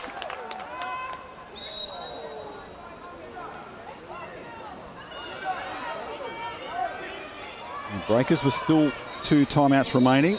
Sydney Uni with 1. Into Miranova. Crash back comes, and she's going to get it taken off her. And they just did enough to force her down the pool, trying to set around 4 metres. And Parks will run forward. Defender will come to shut her down. Oh, she just dropped it over the top. Picked up the wrong player as they're trying to do a flying sub, and that might hurt them here. They're going to have to be quick. They've opened up attacking opportunities. Here comes the drive. Oh, and that's defence at the top that helped them there, going under. So Parks gets them going inside the final minute. 8-all. A goal here for either team could be enough. Well, not going to push the pass to the front water. 15 seconds on the clock. And we've got an offensive foul. Here we go, Sydney University. 41 seconds and a timeout. And 29 seconds on their possession. And a timeout in the 4th quarter. A chance maybe to win the game. So we'll have our men's 18 gold final coming up after this one. Thanks for being with us on the live stream. That'll be Sydney University blue taking on NSW West. And our final game on the live stream today will be the men's 16 gold medal final. See the SMB Breakers Blue taking on Hunter Hurricanes. Now stay with us throughout the afternoon. Hope you can stick with us and you're enjoying the live stream wherever you're watching.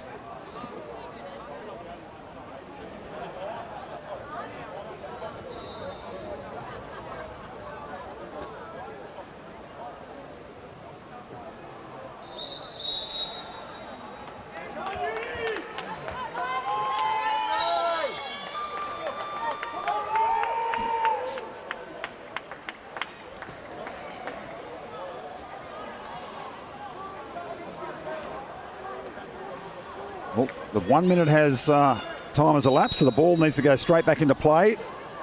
And both teams are slow to get into position, and that might work in favour of Sydney Uni as Miranova lows it off and gets it back again now. The drive comes through. And Oates tries to get inside.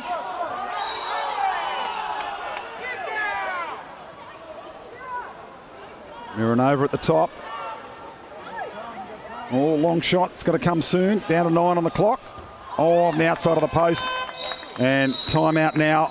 So with 15 seconds to go, the Breakers, do they finish the game off in the last play?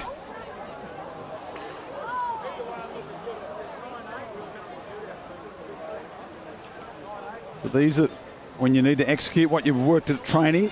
They're a good coach. They would have worked on some last minute plays, some situations like this. 15 seconds in the game, you need to get down. Do you pull the goalkeeper down? Do you go all the way on a 7-on-6 attack? Or do you just throw the goalkeeper back in case you turn it over? You don't want a long shot ending your match. Let's see what the coach does.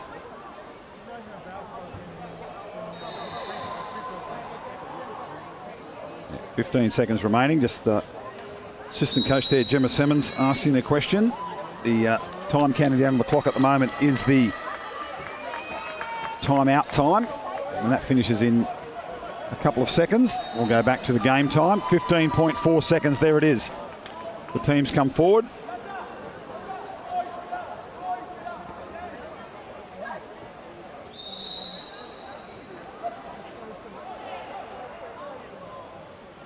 Press everywhere from Sydney Uni. Centre being forced down the pool and Mia Ackhurst. Pressure out the top, they've turned it over. Oh no, they're scrambled. Breakers have got it back.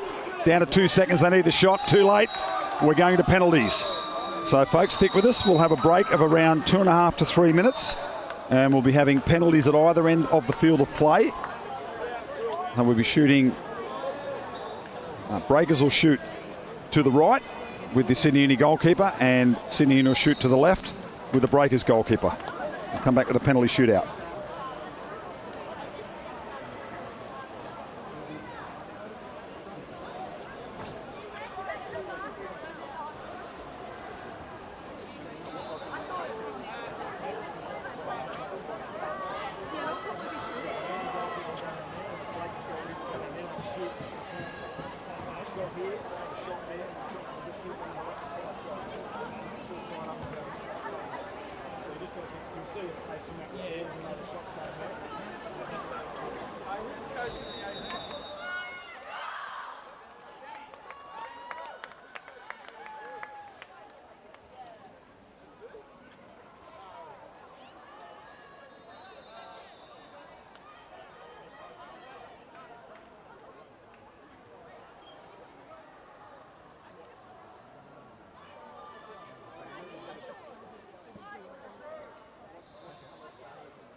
Folks, we'll just wait and see what happens here. We've got to change keepers to either end. Yep. So Breakers will shoot back on there to the right-hand side where their bench is.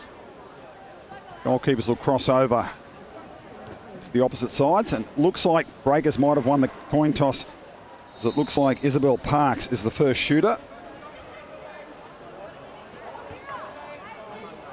The players need to be in the field of play, just on their own side of halfway, and no longer need to nominate their 5 shooters in order. It'll just, the table will keep a track on how they go.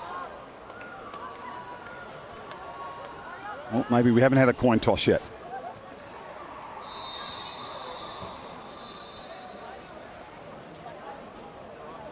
Referee there, Tasman Woolley, just explaining it to the girls just to make sure they're clear on the process.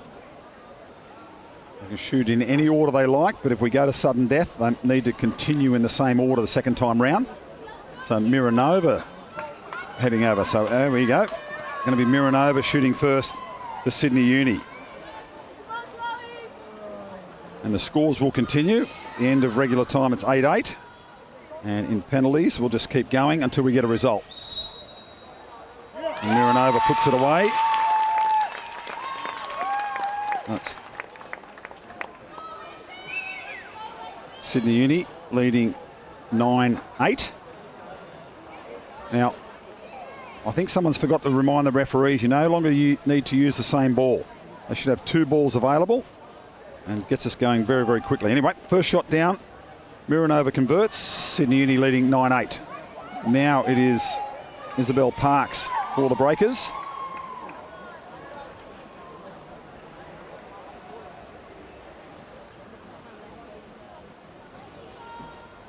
Parks set. Goalkeeper's got to be on the line. Parks shoots, puts it in. 9 apiece. Second shooter for Sydney Uni is number 6, Amy Whitelaw.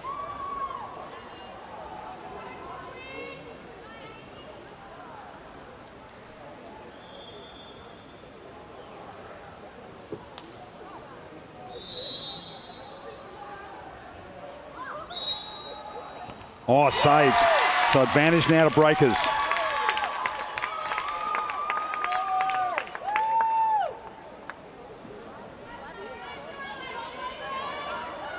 That's Bailey Smith. Oh, Zara Cook, my apologies. It's hard to see the numbers at the back of the grandstand. She scored 5 in the game. So Zara Cook, second shooter.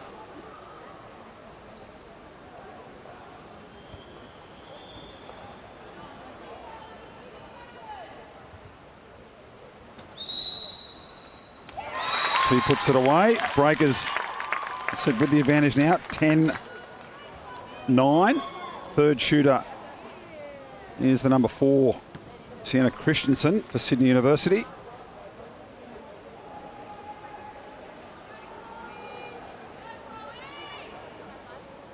Edge of the seat stuff, this extreme pressure on the athletes. Oh, nearly got to it too, but converted. Or 10-10, but the third shooter now is Bailey Smith, this time for SNB.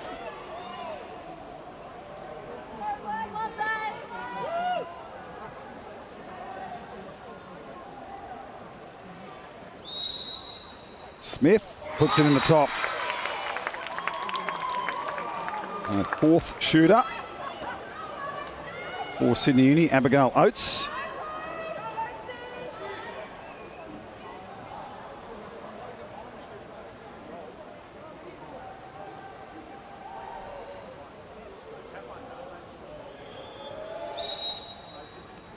Oates off the post. Oh, big advantage now for Breakers. So a conversion here will win it. They'll have a 2-goal break and only 1 shot remaining for Sydney Uni. So this could be the winner. It's Kiara McGee for the championship. Well, we continue.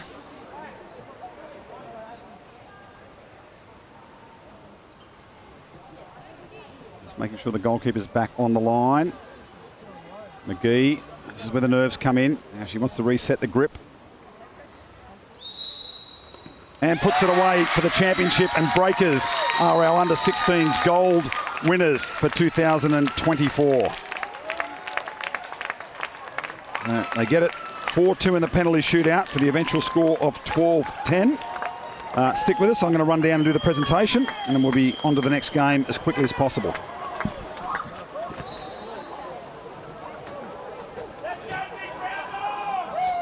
Well, congratulations there to Sydney All Regions Breakers. Winning in the penalty shootout. We'll have a medal presentation very, very shortly, and then we'll be back with the men's 18 gold medal final. See Sydney taking on NSW West.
We'll face another very, very exciting final here in the state championships. We'll pull both teams forward in just a moment for the 16 girls gold presentation. But I'll take this opportunity just to say thank you to all our referees and officials throughout the week of competition so far. They've done a brilliant job, still operating on 2 pools behind us here in the championship room. So please put your hands together for all our referees and officials.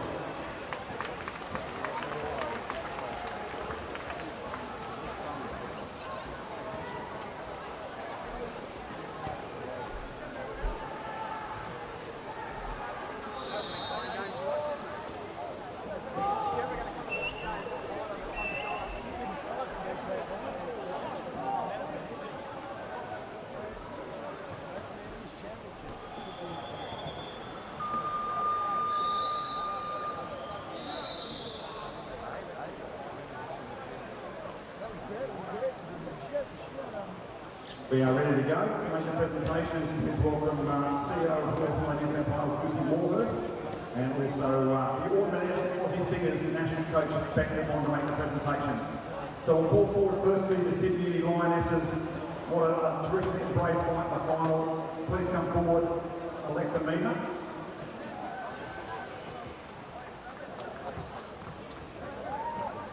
Abigail Potts.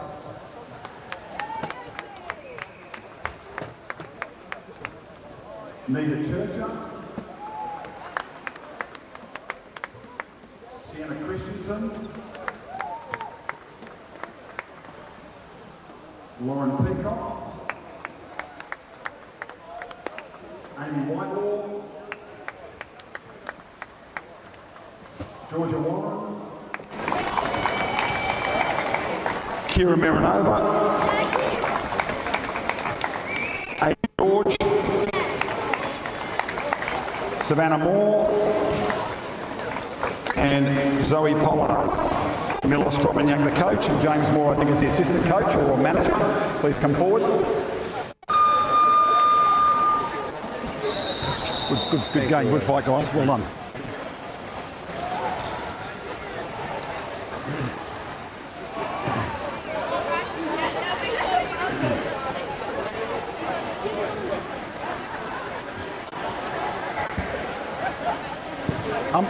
Who's your captain? Who's going to accept the trophy?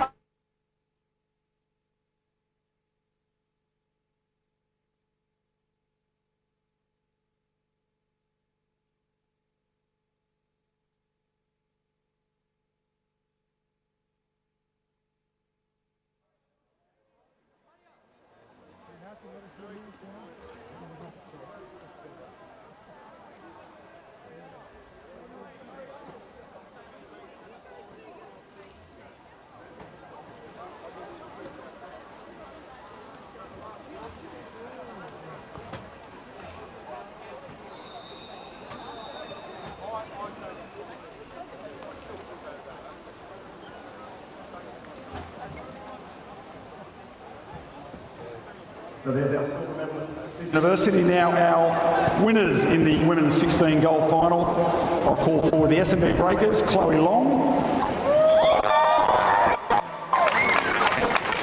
Zoe Bird, Lani Davison, Bailey Smith, Lila Ogg, Zara Cook,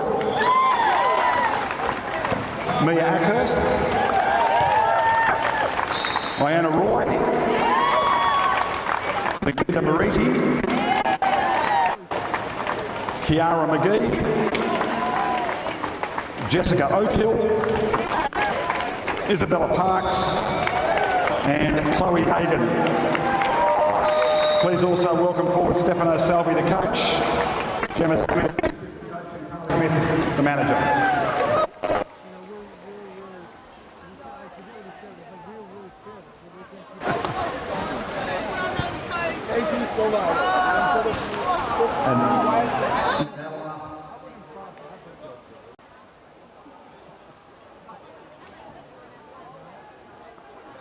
We'll ask Beck Rippon if she can present the trophy in the centre there to Zara Cook. Yeah, in the middle. Yeah. Okay, here we go. Our champions, women's 16s, SMB Breakers. I told them they're going to do like they do in the soccer. They go, oi, oi.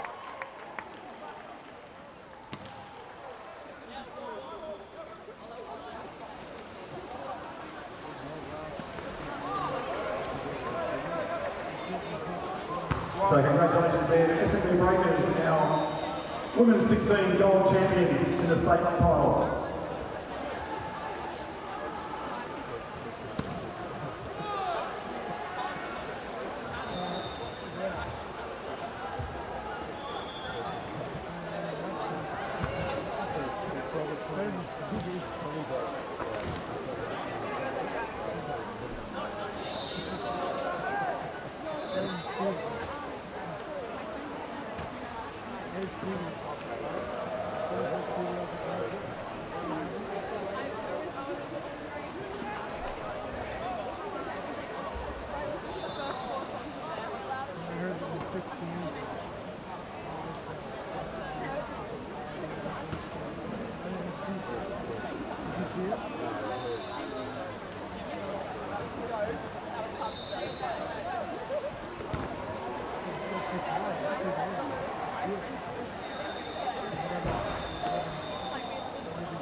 We'll just invite the players down to the water and to cap up, and we'll get ready for our next gold medal final.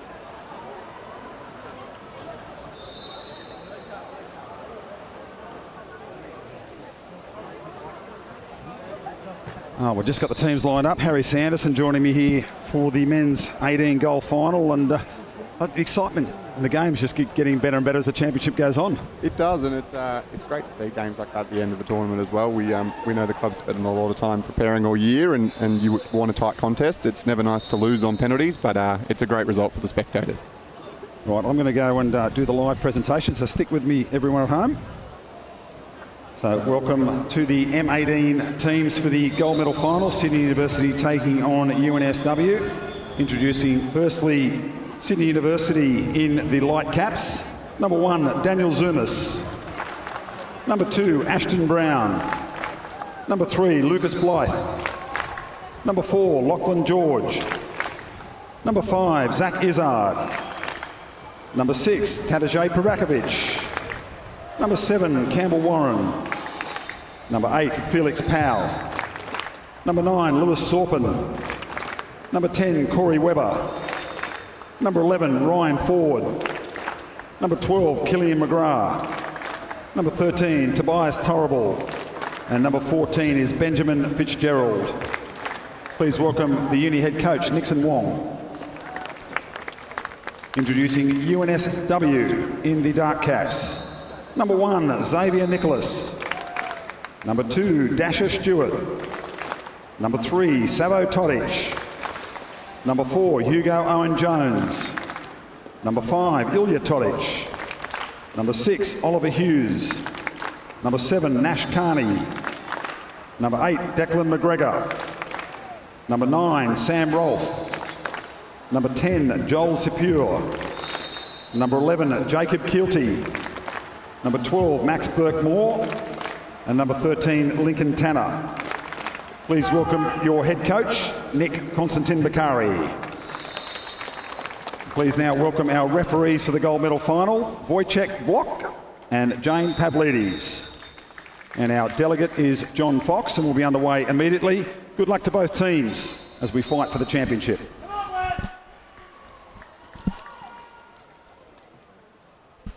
Well, there we are, Harry, ready to go. 2 very good lineups. Nixon Wong, quite an experienced coach at Sydney University. He's done really good work with their juniors. And then Canadian international Nicholas Konstantin Bakari, who we saw here a couple of years ago playing in our league and won the championship with West, and now back obviously having another dig and coaching the boys. Yeah, it's great to see that much experience among the ranks as well, and also Nixon's got the legend himself, Petar Trebojevic, there. Yes. Giving him some mentoring, so I'm sure there's no shortage of experience. And then to have Greg McFadden and Bakari down for the Magpies, it's really going to be the clash of the brains trust as well this game. Yeah, you would have played against Konstantin Bakari a few times. He's playing with the West Magpies, and of course AWL finals starting on the 25th, just a few days away, really. It is, and it's shaping up to be a really exciting final series. I think both across the men's and the women's, either of the teams in the top 6 can win the final on their day. So I think there's going to be some cracking games of water polo and some superstars to watch, and Bakari's certainly one of them.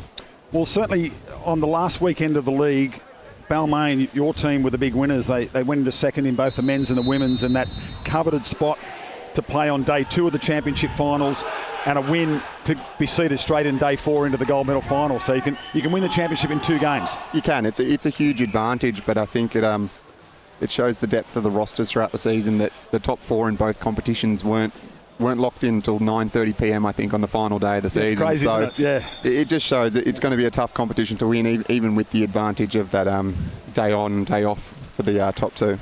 And a lot of the players here at under 18 level, some of them have had some AWL experience, and a lot of them are the names you're going to expect to see in the coming years. Yeah, absolutely. And across both of these rosters, there's a number of Australian junior athletes, and a few boys have recently been selected in the 18s team to head across to the World Championships shortly, but there's some National League talent here as well. You look at Sydney Uni, you've got the likes of Ashton Brown, is probably their marquee player, and across the West lineup, you've got Xavier Nichols in goals as well, who's spent a lot of time in national team programs and also with their National League program. Yeah, two pretty solid goalkeepers. Zumas was in the team. They won the AWL, the Australian Youth Championships not that long ago. So he was the goalkeeper there, and that was a terrific final. And Xavier, very accomplished goalkeeper. He's a big boy. Yeah. Really commands his space in front of the goal, and probably two slightly different goalkeepers in their technique, with Daniel being really mobile, a little bit smaller, but Xavier, such a presence, and it's a bit of a scare tactic for the attackers as they look up and see what they have to get past. First attack coming there for Sydney University. Whitecaps going right to left on your screen. Pravakovic drives through, and Brown straight into that 2-metre area. Well, they forced him out now to about 5, and they'll try and play ball side by the look of it. They want to limit the passes into that 2-metre area. Trying to release the wing. Brown trying to get away from his defender.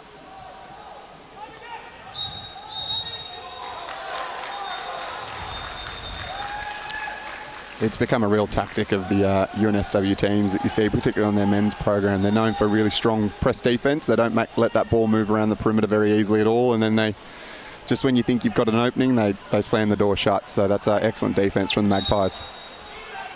Yeah, and obviously a name known amongst Sydney Uni, Hugo Owen Jones. His father played for Sydney Uni, played for Australia, and now he's with the West Boys. And you see that sometimes the kids don't necessarily go where their parents went.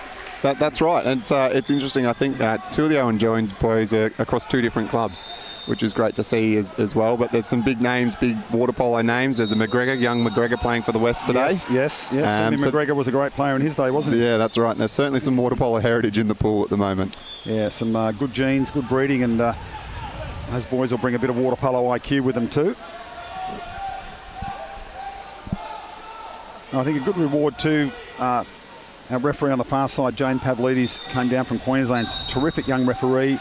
And, of course, Wojciech Block here for business on the Polish World Aquatics list of referees. Yeah. So a very experienced guy here for us as well. Look, it's been phenomenal, this tournament. We've had several interstate referees. We've had 3 from Queensland, an ACT referee, and we've had a South Australian referee. Obviously, Wojciech, is here living in Sydney, but from Poland. And we also had Ryan McEwen from New Zealand as well. So great professional development for our referees, but also great for the players to be exposed to some different styles of refereeing that they don't ordinarily get in our metropolitan competition. Yeah, young Josh from Canberra did one of the semi-finals. Yeah, he's had a boys. He did a terrific job. It was a tough game. It had just about everything you can think of in a game in it. On we go. Trying to get around the front, and that'll be a exclusion on Kilty. They couldn't convert off the exclusion earlier on Izzard. Now let's see what Sydney Uni can do there. First 6 on 5. Pravakovic. Back to Pravakovic at the top. He's got a pretty good shot. Izzard, the left-hander, goes to the post, and he was just falling off his legs when the pass came. That's it, and fantastic work from that middle defender there, the B defender. Just controlled that 3-post really, really nicely, even when the ball arrived.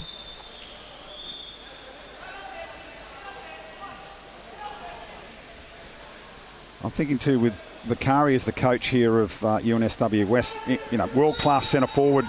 You'd go to centre forward classes with him at training, wouldn't you? You'd learn a hell of a lot. Well, he absolutely did.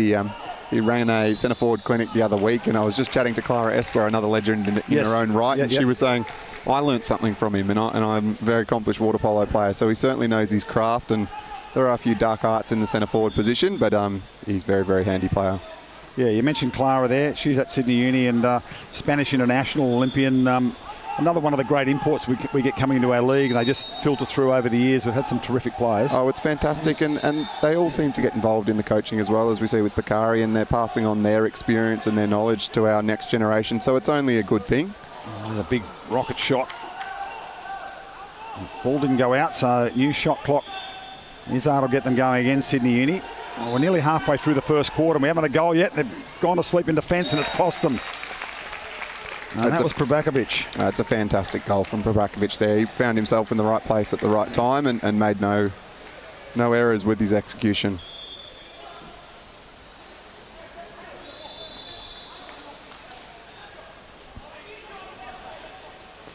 Yeah, here's another interesting one too. Just he's Serbian born and bred and just turned up in Australia recently. Family had to move for work or whatever, and he's turned up and said, "Oh, can I play water polo?" He's fairly handy. He's quite handy, yeah. It's one of those water polo IQs, I think. Yeah, good kid, really nice kid.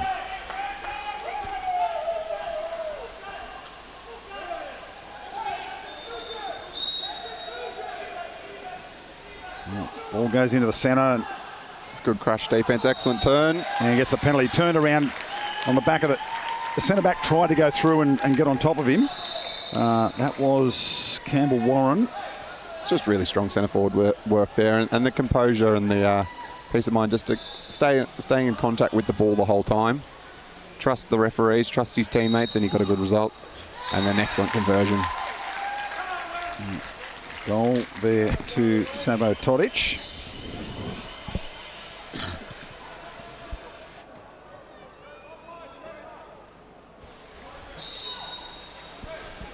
So 1-1.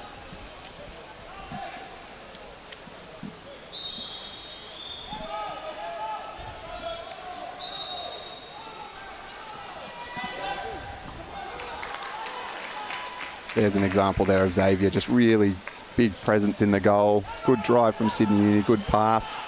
Look up, there's a big goalie. Yeah, and what I also like, although we've got two Sydney-based teams, we had Ovens and Murray playing off against SMB for 18s bronze, and the 16 goal final sees the Hunter Hurricanes. So two regional teams that come to Sydney and mix it with the big boys. Absolutely, and there's a few players in those programs that are playing in Sydney and taking their experiences back, but there's some absolute talent in the regional areas, and it's great to see it on show. Yeah, you've just got to go back probably a generation, and Ovens and Murray and Tamworth areas produce so many Olympians. So they're so important for our competitions that we keep fostering growth in the country. And the more we can keep them involved, and the more we can also head out to the regional areas as well and continue to build the profile of the sport. It's such a breeding ground for sporting talent, let alone water polo talent. So, yeah, it's absolutely fantastic to see them participating in the tournaments and doing so well. Yeah, Declan McGregor in the corner.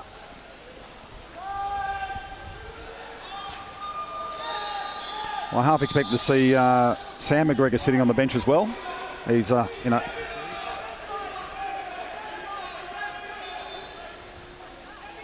the first shot away, got the rebound. Clock now down to 7. Yeah, they live in Dubbo. There's not a lot of water polo. Declan does just personal training with his dad, and he comes down on the weekends and plays water polo. It's a huge commitment. Massive commitment, but I think that our personal training would probably be pretty difficult with Dad there. Probably preparing him pretty well. Yeah. You've got a multiple Olympian, former Australian captain.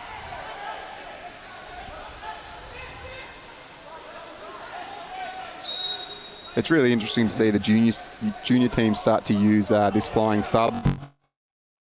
Yeah. Rule that's come in recently. As a coach, it's a really interesting tactic. How do you use it? Do you use it on transition attack, transition defence? What combinations can you get in the pool? Well, Carney, I thought he was going to throw the shot, and that one is the exclusion. That's on the number 4, Lachlan George.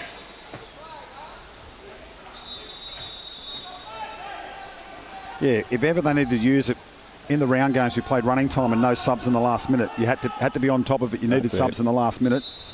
You've got to use that flying sub.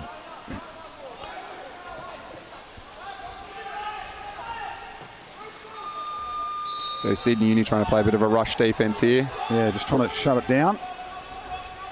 Carney, it's a shot away.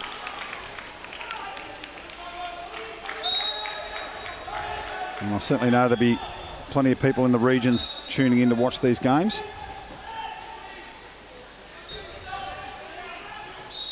I mean, you guys use it at Balmain in the National League.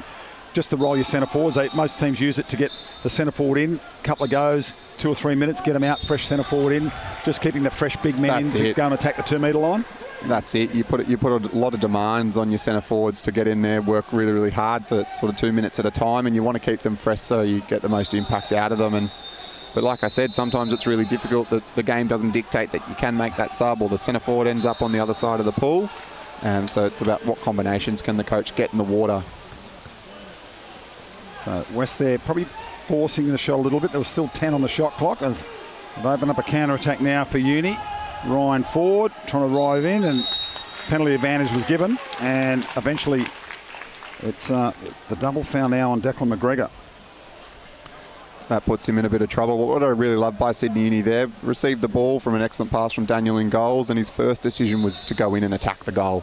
So often we see those counter-attack players stay out nice and wide and don't try and exploit that 5 metre rule, but to get in front of his defender, in at the goal, excellent conversion there. And that is Pravakovic getting over.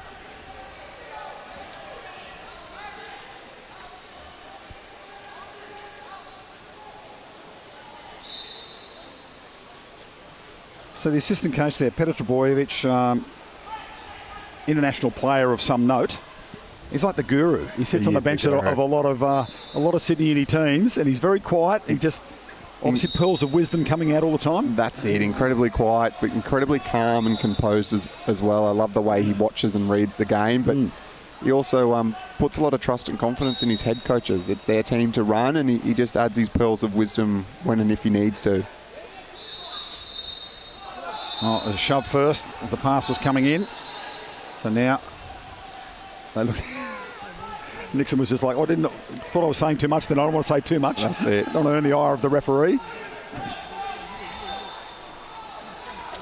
Yeah, generally, for water polo people around who haven't been here, there's been a zero tolerance, just trying to reset the expectations of coaches and players on their behaviour and what they can say, and they can't really say anything in the game. Just get on with the game. And that's right. We really just want to encourage people to play the game, and we want to let people's water polo do the talking. We don't want to get into this long pass contest. Too, and then excellent finish there. Pravakovic again. He's really hunting out those goals, finds himself in the right place at the right time, strong enough to keep his defender on the ball side there, not in front of the goal, and nice little sneaky finish. Yeah, I really applaud the initiative from Water Polo New South Wales to go and have this hard crackdown at the championships and then carry it through obviously to the winter comp next year's summer comp, because I feel at times there's just a little too much focus from the coaches on what the referees are doing. That's it. Rather than, was my player in the wrong position? Have I not coached them properly where to be? Their legs are down, they're vertical, they're getting caught. It's not the referee's fault. You put yourself in the position where the referee makes the call that might hurt your team. So focus on the players, focus on making them better. And I've got to say, personally, for some of the coaches, need to read the rule book. That's it. Be athlete focused first. And yeah, one of the best things I've ever heard from a referee was in a bit of a debate with a coach, and he turned around and said, I did make a mistake, but I will probably make several more this match. And that's okay. Yeah, and so will you, so will your players. So look, no, that's true. Yeah. Well, at 3-1, Pravakovic, the man doing the damage for Sydney Uni, and it was Savo Todic scoring for UNSW.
Well, Harry, putting your coach's hat on, what do you think the words are? Firstly, obviously, Sydney Uni in the front, 3-0.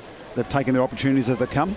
I think they have, and I think there's probably been, such as the case for most gold medal matches, you know, teams sort of feel each other out a little bit in the first stages of the match, and there's a few scrappy attacks and you don't necessarily convert, and Sydney Uni showed some composure late in the game there to get, late in the quarter to convert their chances. I think at the other end, West, it'll be, look, we need to consolidate. We need to go back to our systems, try and wrestle back a bit of control over the game. And for Sydney Uni, let's now take it up a notch and see if we can pull away a little bit further.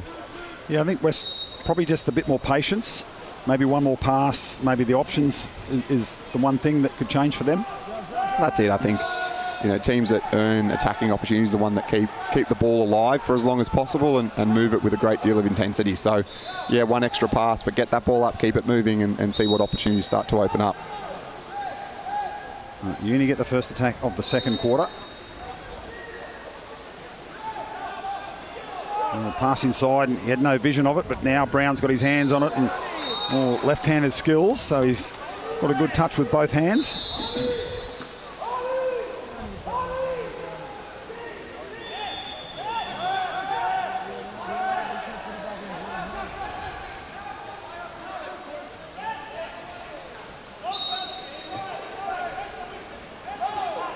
Yes, look, Sydney Uni are getting really organised in their defence nice and early. Not a great deal of movement from West at the moment in attack. Yeah. Going with a nice heavy press. Ashton Brown at centre back. Probably not his preferred position by the coach, but he's there.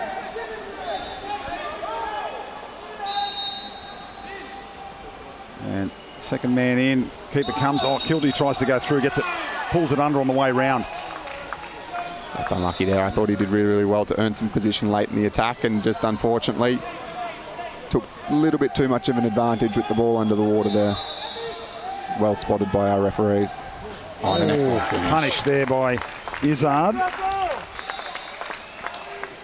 Izzard's one of those names, one of the boys off to compete in the Under-18s World Championships in a few weeks' time. And a player that's got a lot of National League time under coach Dragon Bakic at Sydney Uni this year as well. Yeah, he has. He's backed a couple of the young guys during the season, and they have returned the favour and played pretty well. That's it, and I think it's really, really important for our sport to keep exposing those younger athletes to the National League in a really controlled setting as well. And there's a lot of experience at Sydney Uni when you look at their ranks and you add in the likes of Billy Miller, Reece Howden and Big Goran. There's a lot of great mentors there for these young athletes.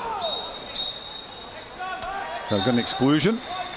So that's on the centre-back position there. It's like Corey Webber. Let's see if West can bag themselves a goal, keep in touching distance. Yeah, they don't want it to go too much further. 3 goals is not insurmountable. They get an early shot, not a lot of ball movement. Straight down the line at the blocker. We'll get another bite at it. Well, they go in early, long pass into the centre, and that's speculative stuff. And he's inside 2. Well, he needed to get out, just didn't quite know where he was in the pool.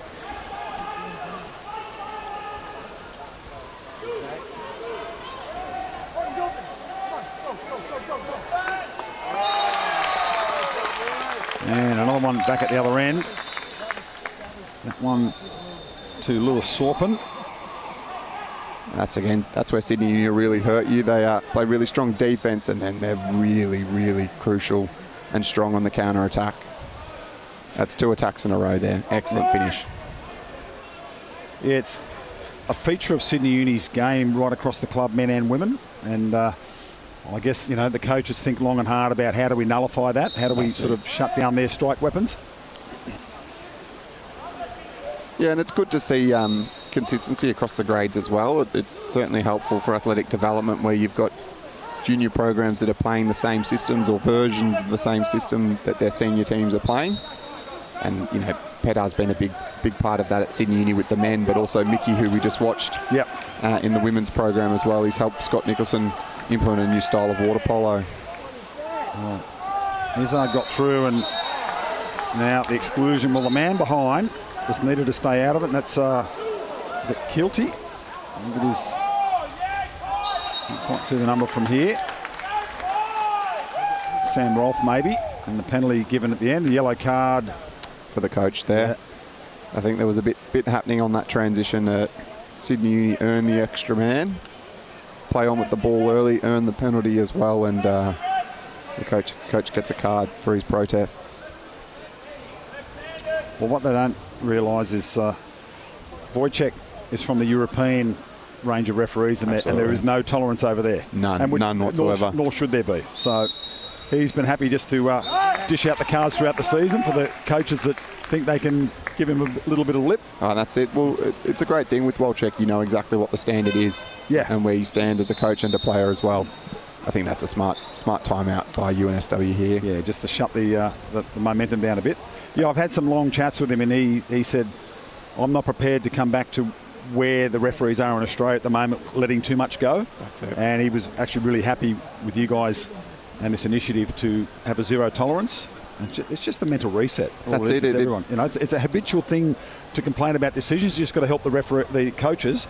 The referees have to help the coaches break the habit. That's it. Absolutely. Yeah. And we just have to take a stance on it. And once we start, people will know where the line is and what the standard is, and we can only improve from there. Yep. It's about the kids. It's about the players. At 6-1, the game's in danger of just getting away from West here.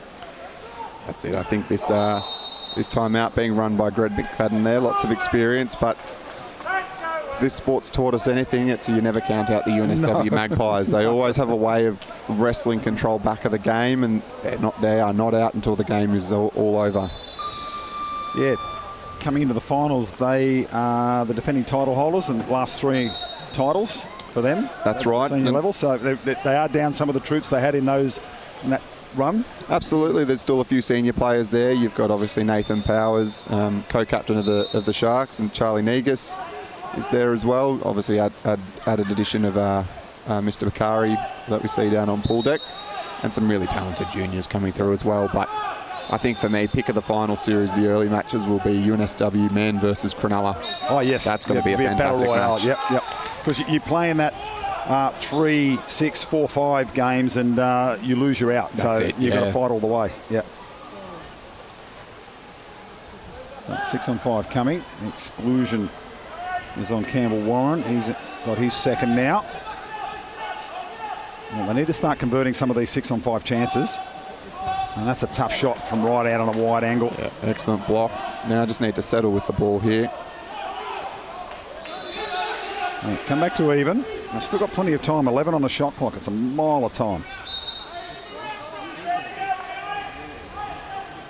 Goalkeeper's a long way off his line here. Let's see if West. Oh, he gets it anyway. Doesn't need the lob shot, just the power shot.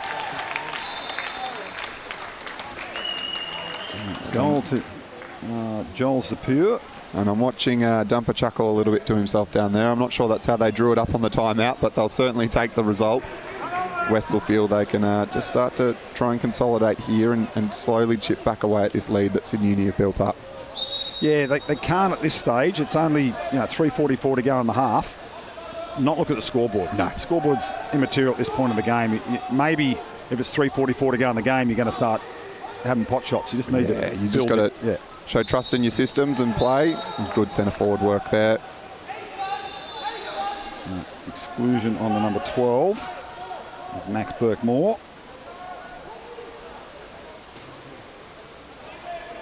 I'm really liking that this wide outside the goal box has come into the junior polo. And look at that. That's a great conversion. Finish. Just drew them all out, separated them in long pass. And that's it. You look at extra man internationally as well. It's those teams that can move the ball and drag you in opposite directions to where the pass is going as well. Quite often as a defender, particularly that middle defender, you get caught sort of following the ball a little bit.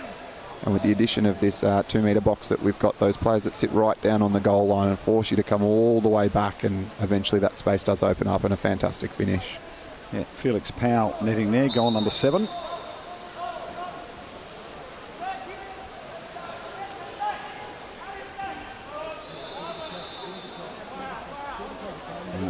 Looks like we're going to try and maybe do the double hole set. Played the ball, and defenders coming in from everywhere holding, and just isolated himself. And they're more desperate just at this moment, Sydney Uni. Lucky they go. They're off on the counter attack again.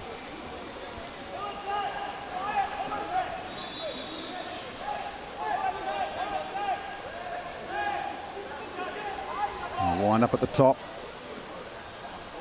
Just going to play the percentage a little bit there. Lucas Blythe, and now the wind up. 9 forward.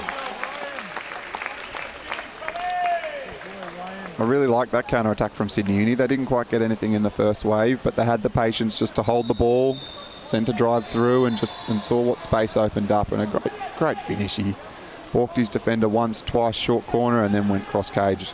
Excellent shot. It shows maturity, doesn't it? That you don't just go down flying in the counter-attack, nothing on, and just have a crazy shot.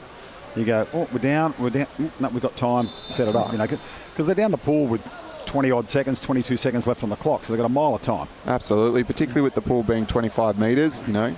It'll be really interesting to watch the World Championships this year. All matches will be in a 25-metre pool, and there's a bit of a rumour that even the under-20s will go to a 25-metre pool next year. So that sounds like it's going to be a bit of a litmus test to see if World Aquatics try and push that out. At senior level. The senior levels, yeah. Well, we did do it, I'm going to say, 15-odd years, maybe a little bit longer. Yeah, there's been a few different iterations of the rules. Yep.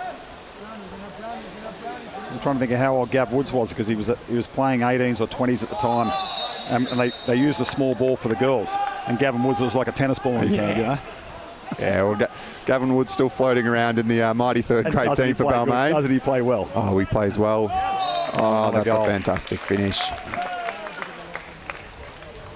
Lewis Sorpin gets another, and they're running right now, Sydney Uni. I don't think they've broken the spirit of West, but they just have every answer to everything West throws at them. That's right. They seem to be in control of this match at the moment at both ends of the pool. But what I'm liking about this really young group is the composure and attack. They're not rushing things. Often you see players get the ball in their hand and they're balking it like absolute crazy and they end up unbalanced. So Lewis there just showed real composure, nice slow balk, and went back down the line, beat his blocker. Pass over the top, keeper comes out, Zumas. Now he's in trouble, and that's a nice finish. It's going to get there from Todic.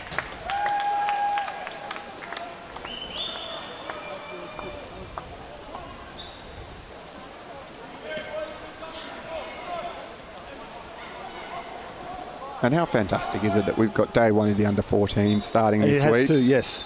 We've had all of our senior, quote-unquote senior junior athletes playing in their big medal matches today, and at the same time we've got our under-14s, they're fresh kids to water polo playing maybe their first ever state championships at the other end of the venue. Quite possibly, yeah. So they start today, they finish up Tuesday afternoon. That's right, yep. And we're live streaming those games as well? Yeah, those games will be live streamed, yep. So Friday today and Tuesday, there's 2 days. Parents, just don't worry about work, just turn your screen around. That's right. And watch the game. Tell your boss I'm busy for a couple of hours. Of course, it's on the YouTube channel as well, so the replays will be there for the kids, especially for the athletes. Really important. There forever. Go and watch the game, have a look how you went, what you did well, what maybe you need to improve at, what the other players are doing. That's right, but also what other teams and clubs are doing. Like so often we get so focused on what we do, and it's really, really important to watch lots of water polo, whether it be domestically here at state championships. I know Queensland recently had their state championships as well. We've got AWL online, but to watch international water polo with European championships going. That's also. right. Yeah. Oh, an excellent little drive there, great ball in, and an excellent 5-metre earn. Yeah, another good assist pass into Probakovic. He might want the shot. Yeah, get on the Champions League and watch one of the great Aussie players, Aaron Younger, going around for Pro Reco, and what a player. What an absolute player, and he just keeps getting better and better. He does. Actually. Yeah, he's maturing. He's in his 30s, and he's just getting better and better. That's right. Fantastic finish. We've even got Marcus Berahulak over playing in the Champions League at the moment, which is some fantastic experience for him, playing for Yadran Split. His debut game was against Pro Reco. So it might be a little bit daunting, but what a fantastic experience for him to bring back to the Cronulla Sharks and obviously to the Aussie Sharks as well in their preparations for the Paris Olympics. Well, I've got to say, I did say on a number of occasions, him coming through the junior ranks, I always thought he was the best kid in his age group. He's a phenomenal athlete. He's got a great shot. He's smart, got a good attitude. And absolutely built for the sport. He's a nice, long, like you said, long and tall athlete. Big, tall athlete. That's right, but he moves so efficiently through the water, and he's so strong. Here we go, trying to get away down the pool. They're going to just keep coming over the horizon, Sydney Uni. They're never going to give you an ounce of rest. Well, the play was free in the middle for a long time. West have done well to shut down that counter-attack. Just need to get themselves a bit organised now. And we're going to get an exclusion on the 2 metre line. Just getting too heavy. That's Owen Jones. So they're happy to hold it, run it out. Run out the corner. 17 odd seconds left on the exclusion when they start the next quarter.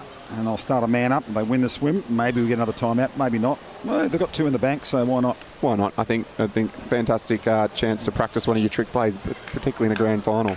Yep, at 10-3, we'll be back with the 3rd quarter shortly.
Sydney Uni will start the 3rd quarter, running right to left, or left to right, I should say, with the white caps, and 7 goals in the lead. So for UNSW West, they have a hole to climb out of, but it's not impossible. No, not at all. I think 2 early goals here for the West Magpies will really give them a lot of confidence, and we've seen stranger things happen in games today. Yes, we have indeed. Teams go on a 3 or 4 goal run, and it changes the momentum of the game massively, and you start to get some calls go your way, and the opposition starts to panic a little bit with the ball in hand, and things sort of fall your way. So it's certainly not over for West here, but they do need to score early. Yeah, so they've got to win the sprint to get the players back to even. So just the signal on who the exclusion was at the end there. I think it was it Hugo Owen Jones? I think was the last exclusion. I'm not sure now. Or Max Burkmore, maybe. No, it doesn't matter. Player in the corner, he gets to come in if they win the sprint. Sydney Uni get the first attack and a timeout. A timeout, just as we thought. You knew exactly what was going to happen. I think Pedar had made his thoughts pretty clear at the half-time break there. If we get that ball, we are definitely taking the timeout. But I like it. Even here, we see Pedar just giving some one-on-one feedback to athletes, but Nixon, the head coach, takes full control of the team.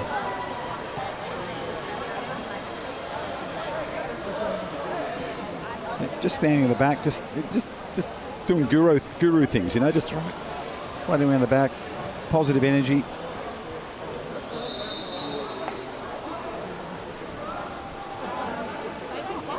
So they're working on a play, and this team through the youth championships, coached by Dragon Bakic, who's coaching Sydney Uni in the AWL. So handing it over, I'm sure that the playbook's all handed over, and they're all just working off the same information. I'd say so. I think Nix has been in the program for quite a while as well. Right, there'd be a level of consistency, and I think extra man is usually, you see some teams get a little bit creative, but usually it's what you know best. You go to your big players. Sydney, and you've got Ashton Brown on the post there. Yep. Got some really strong left-handers, so I think we might see them try and open up the game for the 2 posts for Ashton. Yeah, or Blythe on the number 3 on the other side as well. Another big man. That's right. There we go. Oh, I thought it was going to go to Brown then. Nice patience. Across the 2 metre. Still 17 on the clock. Got a lot of time.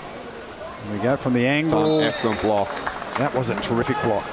It was, again, good patience from Sydney Uni. Really moved the ball, forced the defence to cover lots of space. A nice desperation block at the end there.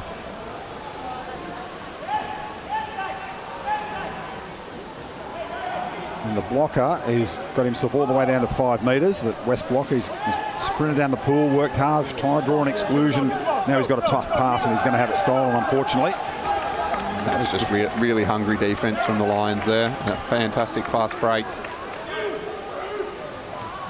Kovakovic gets goal number 4.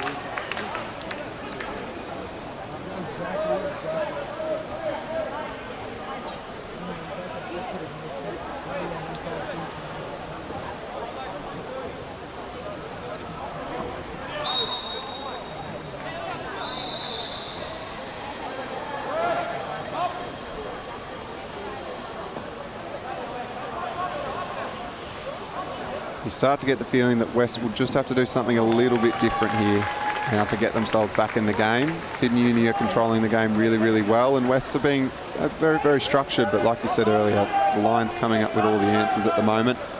Sometimes it does take a bit of a moment of brilliance from one of your players just to kick-start the rest of the team. That was not a bad play. Blythe had it, laid it off, went again and got the return pass, just couldn't control it. And good defence there, tracking the ball through, eyes on the ball the whole time. Knew exactly where it was coming from. Got an arm up, forced a nice loopy pass. Couldn't quite land on the attacker's hand. That was a big foul there from Corey Webber, I think it was. Made sure the ball was under. It wasn't. No, it was Ashton Brown. Ashton Brown, I think, left it under, no doubt. Yeah, no doubt for the referee there. Nice long pass. Oh, unlucky. Yeah, the way Uni's defence is working, it's almost like they've got an extra player in the pool. They seem to have 2 players converging on one West player with the ball. That's right, and Sydney Uni over the last few years under Dragon and Pedar have rolled out this really heavy press defence, but they're all really mobile defenders, so they cover space really well. And that's what we're seeing, a bit of a loose pass from the Magpies, and a defender from a lateral attacker is able to just step across and pinch it. Yeah, I actually had a conversation with Dragon about that. He was looking at, to a degree, what the Japanese have been doing, playing wide and on the high shoulder.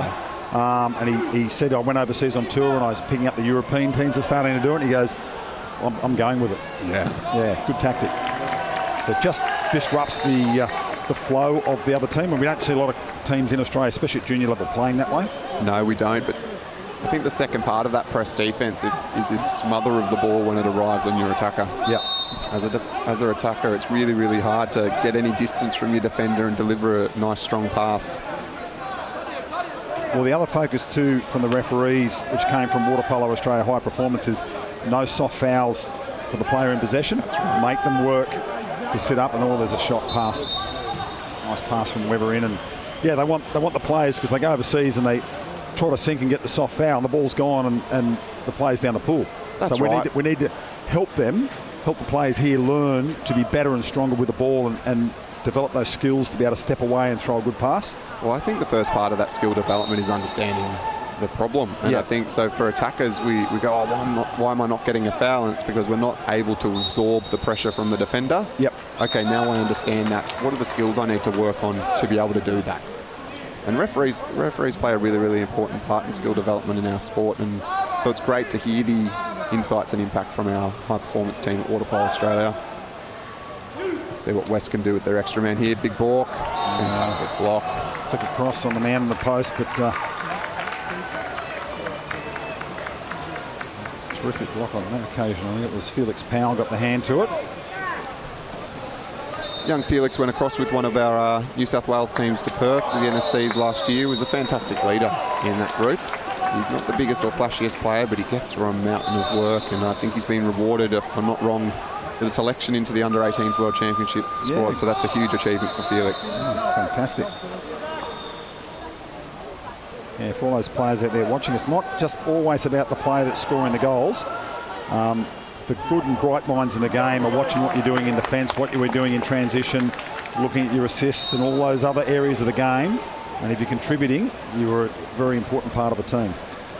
That's right, and we've introduced a bit of a mindset, at least just in Balmain, is how can I make a positive impact on the match? It doesn't necessarily have to be a big shot or a big steal or a big block. It might be I swim really, really hard on transition attack and drag my teammates up the pool. Just find our moment to contribute positively. If we're all doing that, we'll be okay.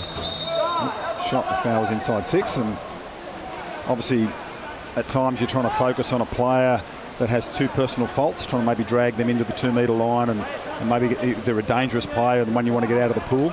That's right, absolutely. We've got to have the smarts as a water polo player to have an understanding of the context of the game, and major fouls is one of those things. I really like from UNSW at the moment, they're staying pretty calm in their defence. Sydney Uni are becoming a little bit fast and loose as they've got comfortable in the game, and West are starting to pinch out a few opportunities, transitioning hard and rewarding themselves with some extra man. Just need to convert. Unlucky on the finish there on the nice 2-pop. Yeah, so that's Izzard on 2, Campbell Warren on 2 for Sydney Uni, and McGregor and Kilty on 2 faults for a while now for UNSW.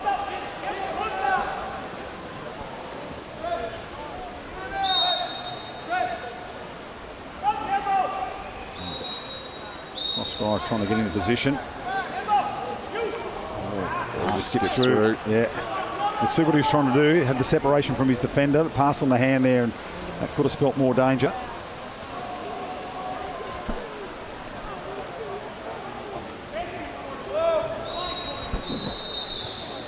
1:20 to go to round out the quarter.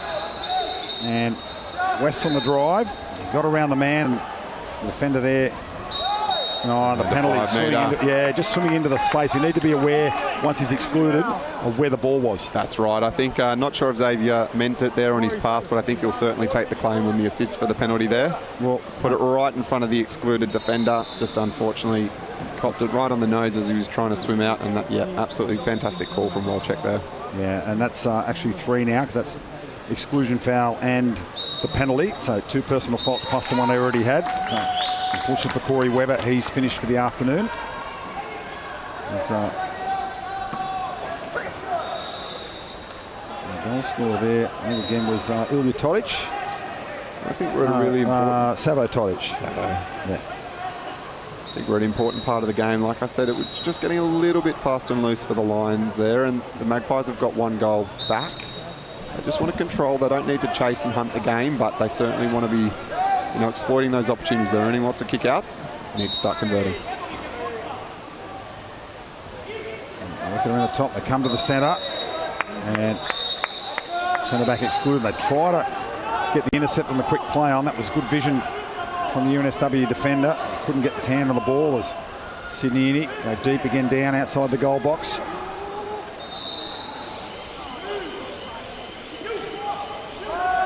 Burkmore in the corner, his second, that one cross cage.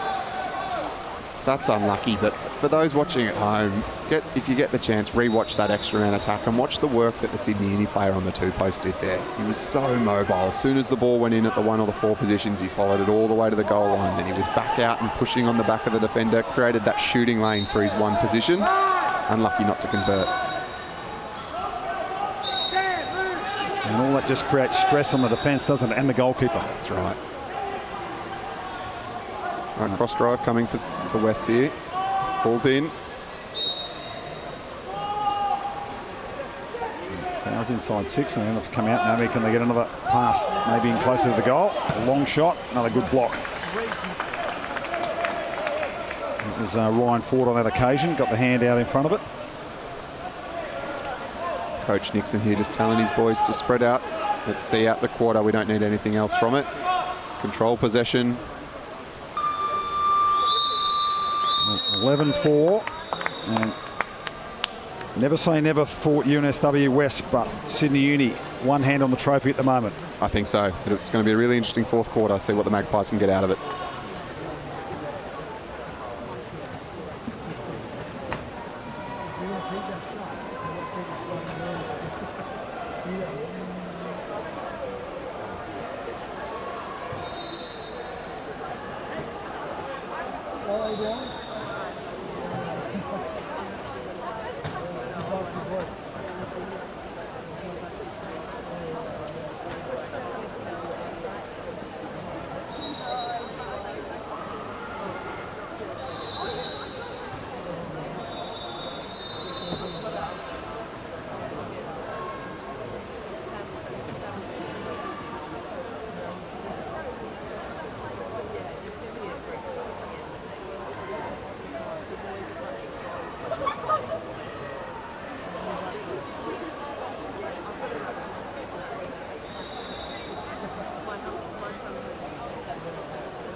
Uni keep rolling forward. Brown at centre.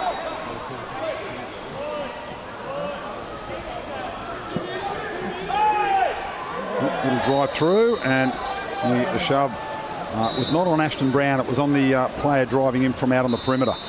Got the big shove, and then it becomes consequential, and the referee will turn it over, and the ball comes into that area. NSW got a bit of a break on the far side here if we can get it there.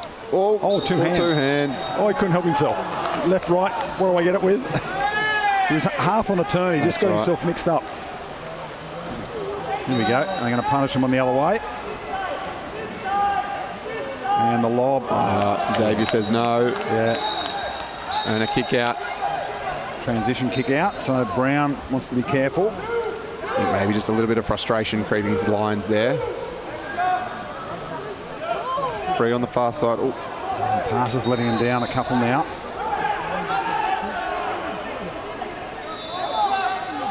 I've got to keep that ball moving. Down at 9 on the shot clock, and they go early with the shot. Again, they're 6 on 5. Ball movement just hasn't been much of it. No. The ball, you look there, the ball ends up. Oh no, Ashton's accidentally. Oh, he's lifted the rope. Oh, well, that's 2.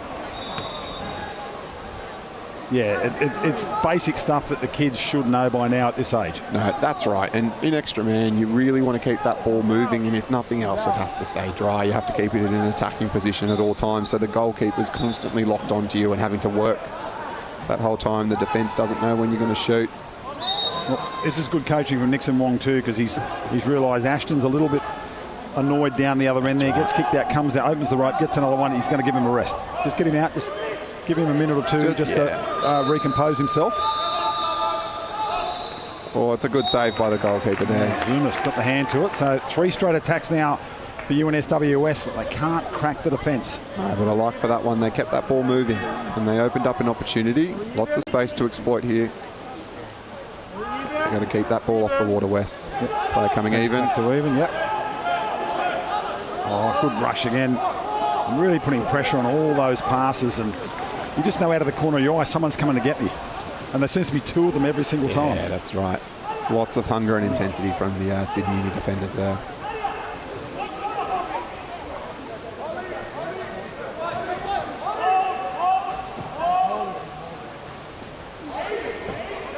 Big wind up, Rabakovic, no, puts it into the middle, backhand. Good save. Nicholas makes the save.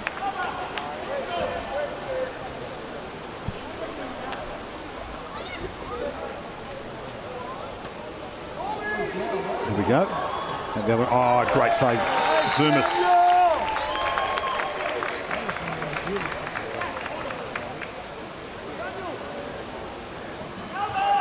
Down we come, and I'm just going to, I think it's just clock management now for Sydney Uni. They're not going to try and do anything too crazy. They're just going to try and use the full possession.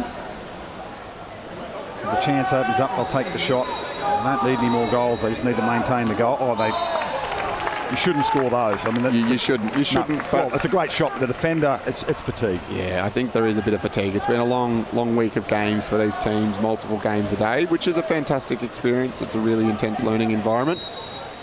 And like you were saying, Westy, a bit of patience from Sydney Uni, wait to see what opens up, and at the end of the day, you still executed a great shot. But yeah, certainly shouldn't be scoring down the blockers line there. And that was Zach Izzard who got the goal.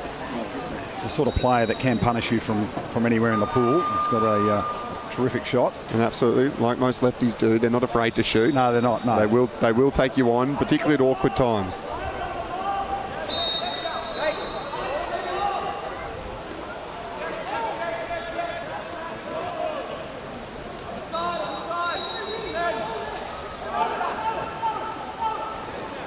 Ball makes the middle and going in and under, trying to get position. And I really like that call from the referee there. The duck under from the centre forward happened a little bit earlier, but you just wait till it has an impact on the game. Yep. Ball arrives, that's when the advantage is there, so nice turnover foul called. That's been a big focus, that and a few other things in the referee chat, on the group chat, is that wait, if you see something like that, wait till it's consequential. That's it right. makes more sense to everyone at home.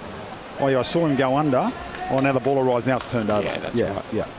That's right, and I do like it's been pretty consistent across the National League as well. They've allowed centre forward and centre back to A little bit of wrestle and There's nothing wrong jostle with for that, position, and centre forwards to hold position. But once it's having an impact on someone else trying to do their job, referees have been very, very onto it. Yeah, I do like where the rules have evolved to, probably since 2016, 2017, after the Rio Olympics. They started implementing a number of different rules and changes to rules, and I mean, to play the ball, they just returned it, and actually it never was not a rule. It was always a rule, they just never enforced it. They brought it back in. I think it's been a good change. The penalty, way the penalty works now, the front water advantage, and doesn't matter if they chop your arm, you're going to get the ball only. That's right, and I think now the players have got a really, really good understanding of that rule as well. Yeah. The goal box, the direct shots for the fouls outside 6, all those sorts of things just open up excitement in the game. I'll tell you what I love as well is the 7-on-6 play. Oh, I do love to keep it down the pool. I think it's a little bit underutilised. I've seen a few keepers chance their arm. Well, most keepers have pretty good shots, so they've got to have good passes. They've got to be able to throw it, 20, 25 metres onto the hand of their teammate, so they can put it into the spots in the goal. And they're not afraid. No. You give them the ball, they will shoot it. Oh, tried the lob, and Zuma somehow found a way to stay up for that one. Yeah, and plus they're looking at their compatriot in the red cap going, I think I know what you might be going to do. Exactly, that's right. US women's coach Adam Krikorian is a big exponent of it. He said to me a couple of years ago, I'm just going to keep working on it. I'm just going to work out how to make the most out of it. Yeah, how to use it best. It's interesting. I've seen, we speak of the Lions again today. I've seen them use it in the National League a few times this year, and it's been in moments where they need to just sort of wrestle control back of the game a little bit, which is an interesting use of the tactic from Coach Dragon. Fancy backhand pass into the centre forward. Gets inside. Oh, another one. Off. Oh, excellent And shot save. clock just beat them. Yeah, just using it, and Cronulla also. They don't mind the goalkeeper down the pool. I think when the new rule came out, I think the Sharks were the first one to use it in the National League, and Hayden Muller will happily tell you he scored the first 7-on-6 goal in the National League as a goalkeeper for Cronulla, and I think that clip of it has gone absolutely viral on YouTube just from Hayden watching himself score the goal. If you're watching Hayden, we love fantastic him, goal, mate. Get out of the goals more often. He's a keeper that will come a long way down the field to steal the ball. Absolutely. He's not afraid. He's a really mobile keeper. A timeout called here by the West Magpies. Yeah, just they're not going to win the game, but maybe just a little settler, get a couple of players in. Greg McFadden there, trying to work a bit of a play. And I think the experience of someone like Greg on the bench there, you see the bigger picture in moments like this. We're not necessarily going to win this game, but we've got a young team and we've got lots of things to work on and keep developing. And how many times do you get to practice an extra man move or a set attack move in a gold medal match type scenario in a facility like this with a big crowd? So I think that's some wise moves there. The bigger picture, we've got a lot of development to learn and do. Yeah, so Greg, former national team player, Olympian, and was in the program, head coach on 3 Olympics and in the program in Athens. Absolutely. The first time round, so a wealth of experience.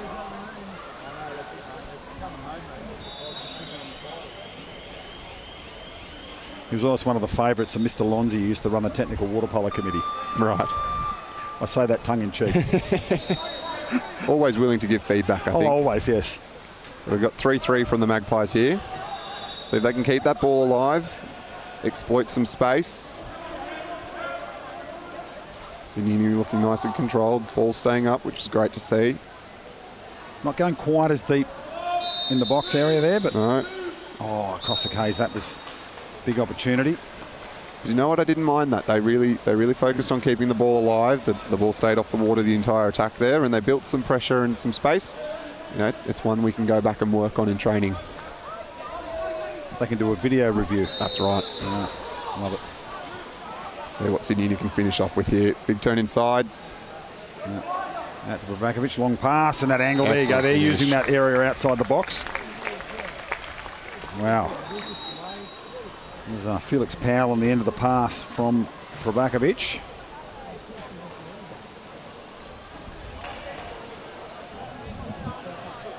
I think this is a great reward for Coach Nixon. He's been around this program for a really long time, a bit of an understudy to Dragon, and he's had the reins this week, and I believe he's coached them through the season as well. Yeah. So fantastic reward. The coaches do a lot of work away from the pool, thinking and talking and strategizing about how to develop their team.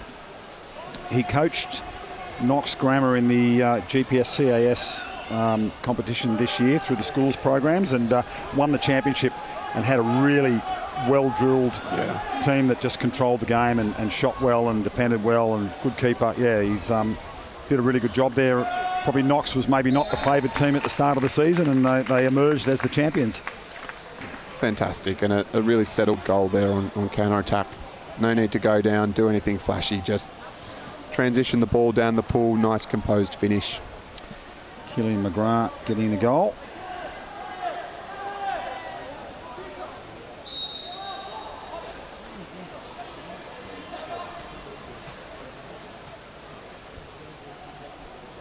Shot from the keeper, just wide.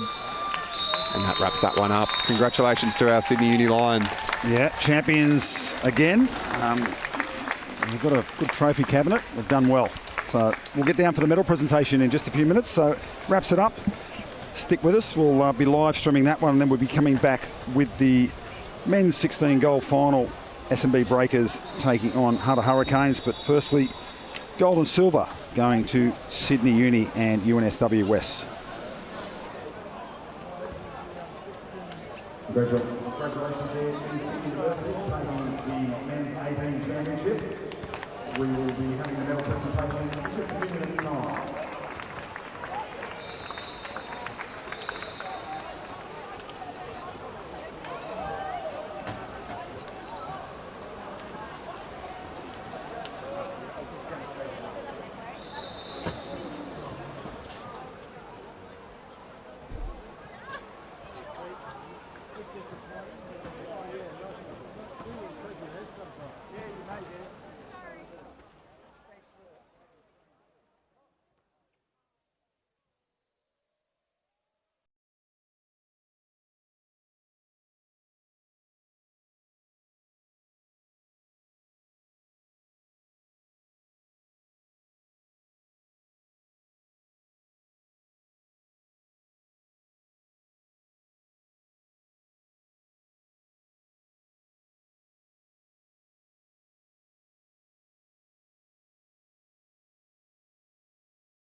ladies and gentlemen, time to get going with our presentation here for the Women's 18 Final. Firstly, please welcome forward our Silver medalist, NSW West. Starting firstly with Xavier Nicholas. Making the presentations, Chris Shaw on the board and Susan Ramke, the President of Water Polo New South Wales. Next up, Dasha Stewart. Savo Todic. Hugo Owen Jones.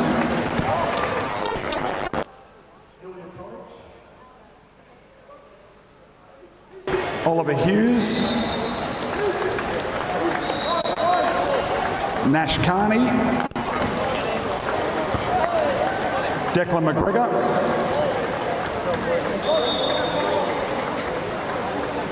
Sam Rolfe. Joel Sapure. Jacob Kilty. Max Burke-Moore. And Lincoln Tanner. Please also welcome, who are we missing? We got everyone? We haven't missed anyone, have we? No. Sorry? What's your name? Lachlan Rathbone. Oh, Lachlan Rathbone. He's not on the card. He's on his card. So, yeah. Please welcome Nick Constantine-Macari, the coach, and Greg McMahon, his assistant. There'll be enough for everyone to get a medal. There'll be enough for everyone, yeah.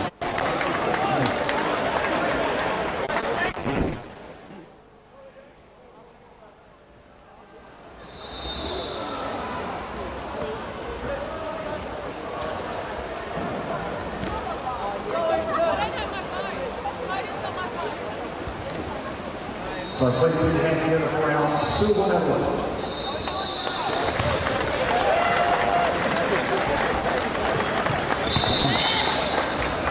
Yeah. So we'll get them all in there before.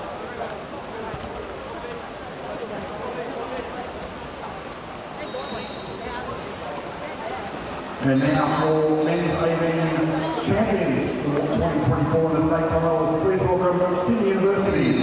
Daniel Zumas.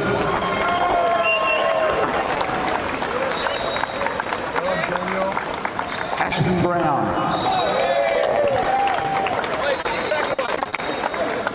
Lucas Blythe. George.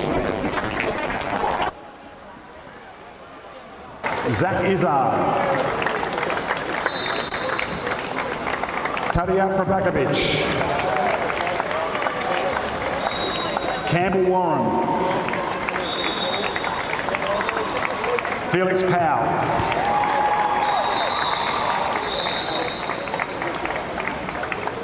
Lewis Sorpin. Corey Webber. Ryan Ford. Killian McGrath. Tobias Torrable. And Benjamin Fitzgerald. Please welcome the coaches forward, Nixon Wong and Petar Trebojevic, and any of their staff as well. Please come forward.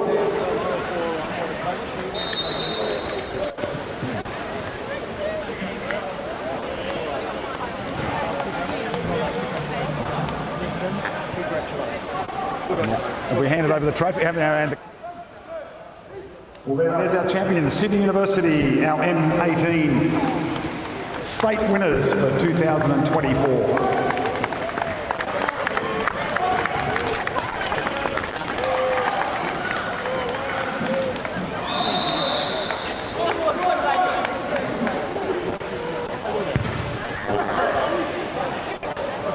So coming up, folks, our next gold medal final, the men's 16s, will be Sydney Northern Beaches Breakers taking on Hunter Hurricanes. Oh, good. Someone's finally done it. I can tell them all to go, whoa.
16 gold final is SMB Breakers and Hurricanes. So folks, we'll get going here now with our medal presentation.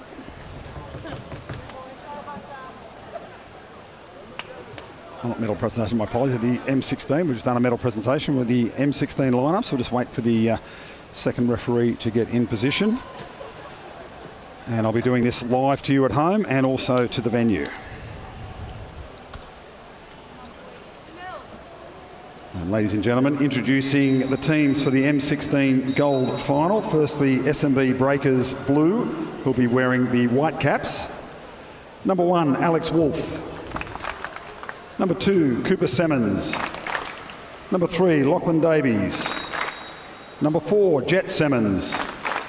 Number 5, Henry Ackhurst. Number 6, Charlie Lucock. Number 7, Brandon Turner. Number 8, Joshua Wilson. Number 9, Gabriel Gawa. Number 10, Kai Penny.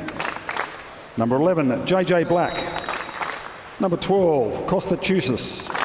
And number 13, Jack Lister. Please welcome the head coach, Harley Wolven. Introducing the Hunter Hurricanes in the dark caps. Number 1, Adam Handley.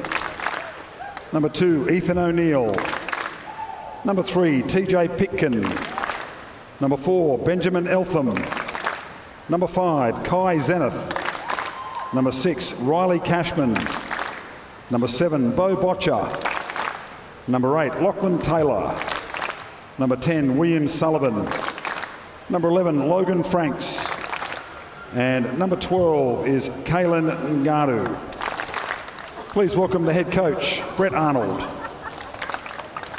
Our referees for the final, please welcome Wojciech Block and Zoltan Krizoun. And our delegate is John Fox. Good luck, boys. Good luck to both teams. We'll be underway immediately.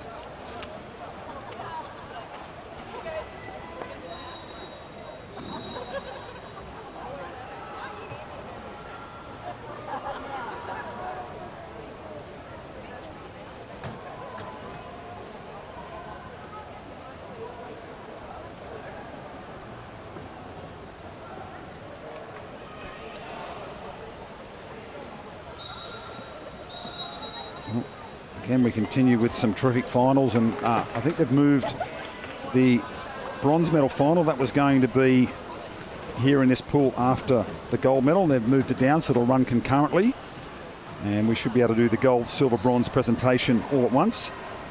So the bronze playoff is UTS Balmain, who were defeated by Breakers, and Sydney Uni, who went down by gold to Hunter Hurricanes. So Hurricanes, regional team, getting all the way here to the final. It's fantastic.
We're just waiting for our table officials. We've had our referees have done a mountain of work from Monday through to today for the 16s and 18s championship. 14s going in 2 pools to our left of camera.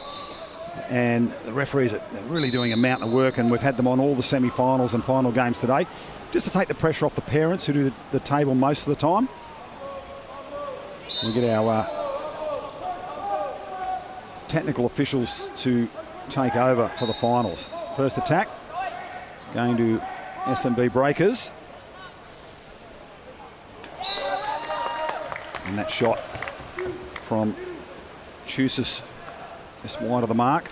They'll feel each other out. They'll know each other's games here, these two teams. And I said to Harry Sanderson in the last game, I think it's terrific to see regional teams come to the state championship.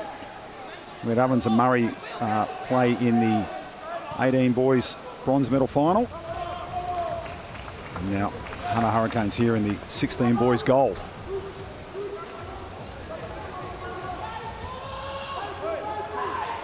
This Breakers team brings some pedigree into the final. They did win the Australian Youth Championships earlier in the year. Wind up from Jet Simmons, and that one blocked away from Ackhurst, so that's a good start.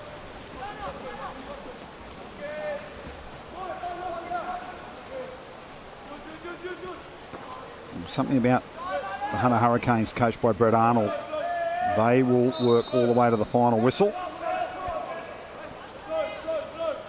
Kai Zenith there, I think, at centre forward. He's in John Fox's team, the delegate. He's taking the 16 boys away to the World Championships later in the year. I think they travel early June.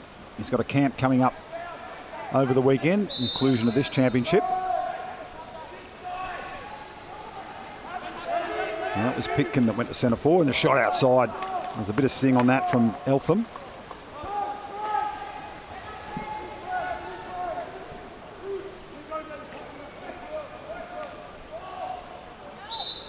Juices at centre, just gets the ordinary foul. Centre back showing I'm clean, I've got my hands up. Over to Ackhurst, drops it in, trying to turn around, gets through. Oh, and he just lost control of it on the way round. He was held, but on the turn, Jet Simmons just lost a little control, and there's a defender there to take it. Here we go, and offensive foul. That one, I think, called against Zenith.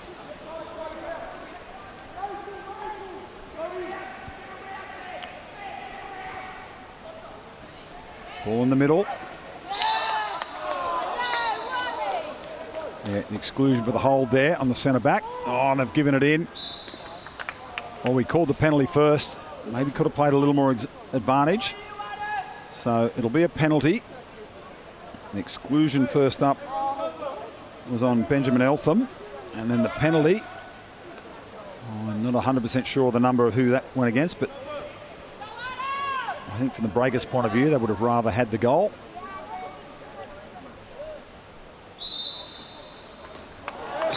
And that one rocket in from Lachlan Davies. There's another one of the boys that's in that 16 squad to go off to the World Championships.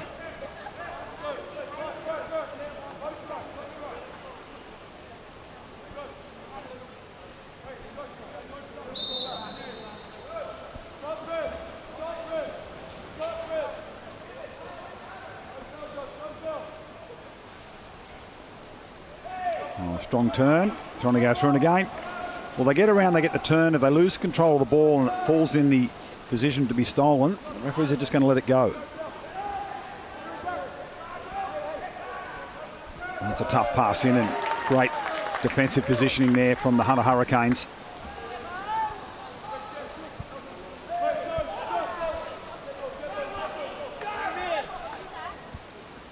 Out wide, they look for the pass to the centre.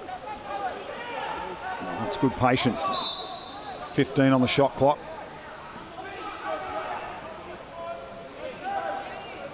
Over now with Zenith. Shot coming on the side, and he wants to get careful about the transition. The referee saw it, happy for it to go on.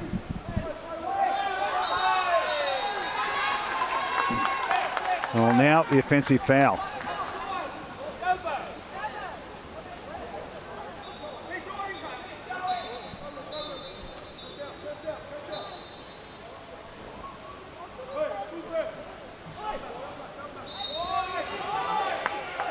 Oh, the drive coming. And defence resets. And picked off in the lanes. Great work there on that occasion. On Henry Ackhurst. It's wide with Davies and gives it in. Ackhurst decides to throw the shot. Ackhurst makes it 2-0.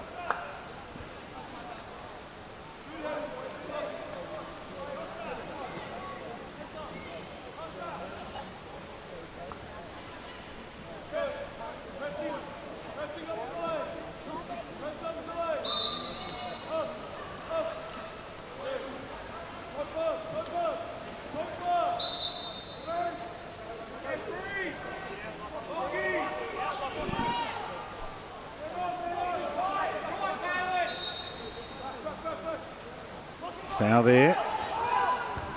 Taylor gets the shot away.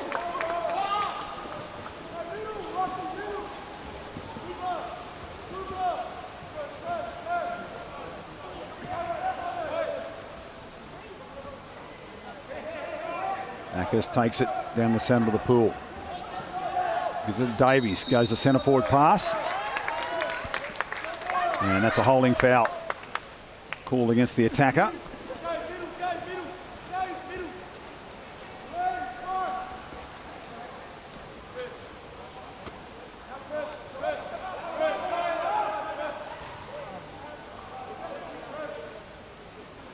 A little over 2 remaining in the quarter.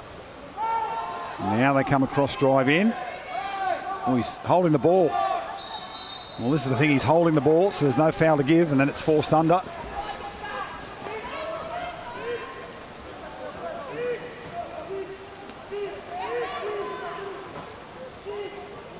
And the drive in now from Cooper Semmens.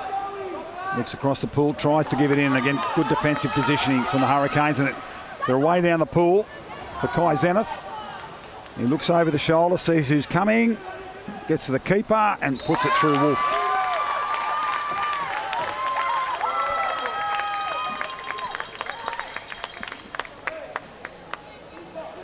SNB 2 leading Hunter 1.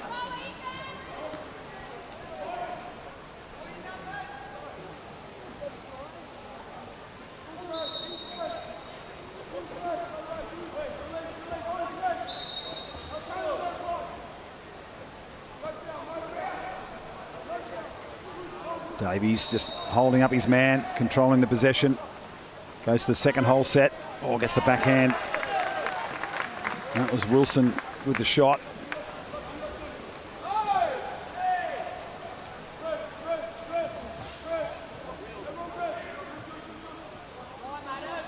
Hurricanes down the pool quickly. A lot of time on the shot clock.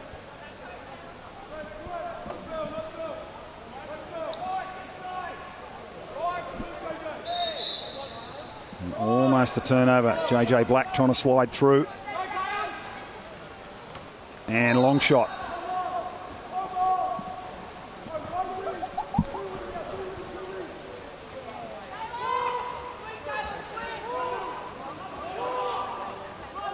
Wilson. The angle gets cut off. Centres it up. Up there with Jet Semmens. Oh, Semmens jumping into the man. Well, you've got to just take the shot or throw the pass, but when you jump forward into the defender, that's the turnover.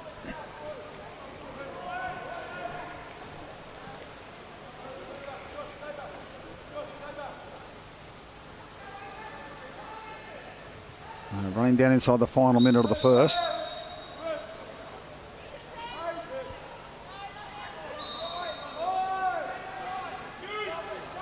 Man on the 2 metre there, goes inside 2, just trying to step away from his defender. So can they punish them in the last attack here? Breakers might push the envelope a little bit. In from the side with Semmens. Sees a cross pass and the man, I just lost it on the hand. That was a big opportunity. Backhand at the centre from Semmens.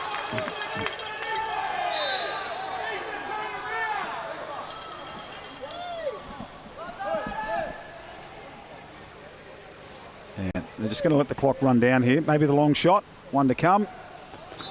And out over the top. 2-1 at the end of the first.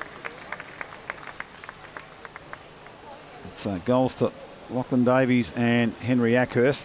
It was Kai Zenith scoring for the boys from the Hunter Hurricanes.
Oh, we've got a slight delay here.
Sprinters are away. Oh, they meet pretty close in the middle. First attack going the way of the SMB Breakers.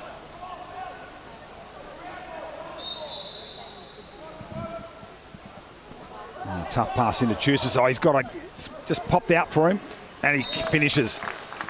Well, the defender just lost sight of the ball, and Chusas' eyes lit up like a dinner plate when the ball popped out in front of him.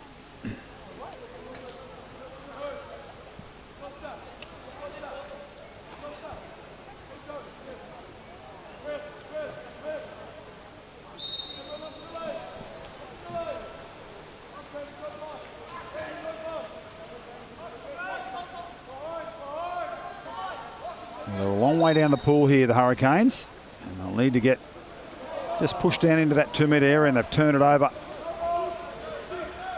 They're a little worried about the Breakers' counter-attack, so they're trying to do whatever they can to shut that down. As Davies goes wide, and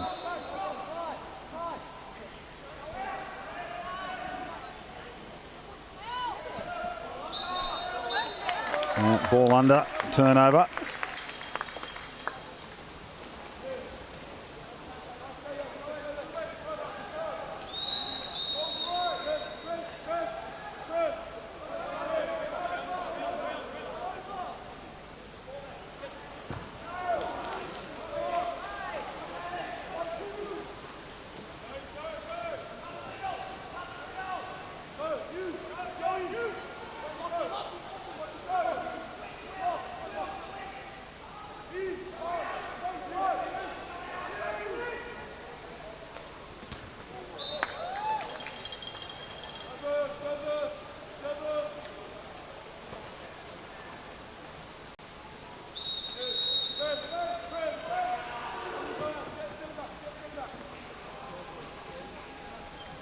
Yeah, just pulled up the 16 and under men, selected to go to the World Aquatics Championship, and they're having a bit of a squad session together at the end of this championship for the locally based boys, because they come from across the country. John Fox, our delegate, is their coach. And we've got, as I said, Lachlan Davies in here at the moment. Also Jet Simmons from Breakers, Kai Zenith, Alex Wolf from Breakers, and Kai Zenith from Hunter Hurricanes. And some of the boys we've seen earlier there, Ashton Brown, Jake Cox. Yeah, so there's quite a few boys who have played across the last 5 days that will be going on that tour. And here's Zenith trying to get inside Ackhurst.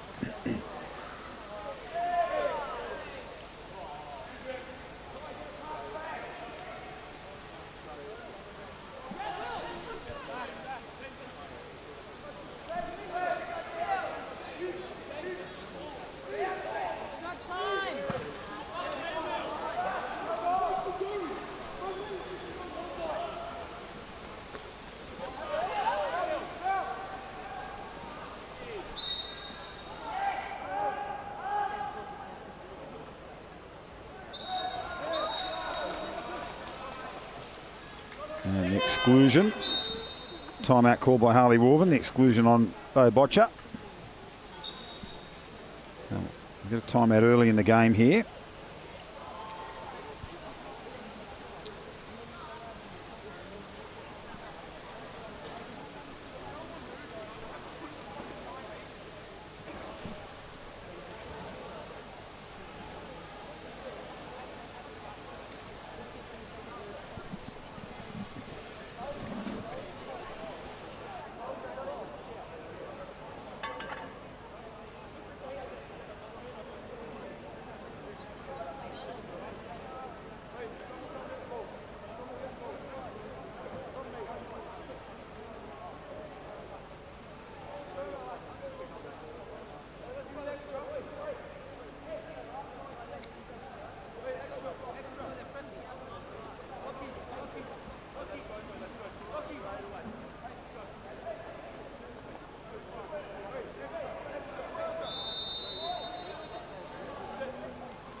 And they work it, looking for the pass, and somehow he got his hands free. I don't know how he did that. Brandon Turner looked to be smothered for all money, got the hand up at the last second.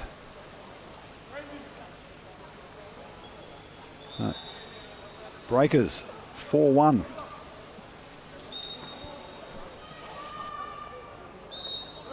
No, sorry.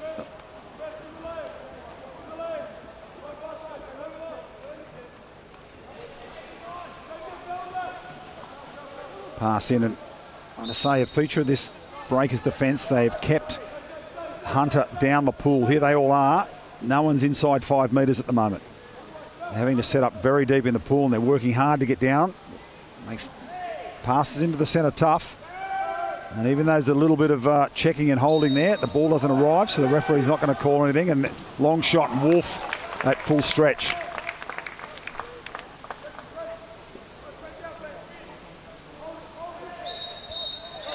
Offensive turnover. A little bit of a battle going on there and doing a good job, Botcher in defence. And Wolf again with a save.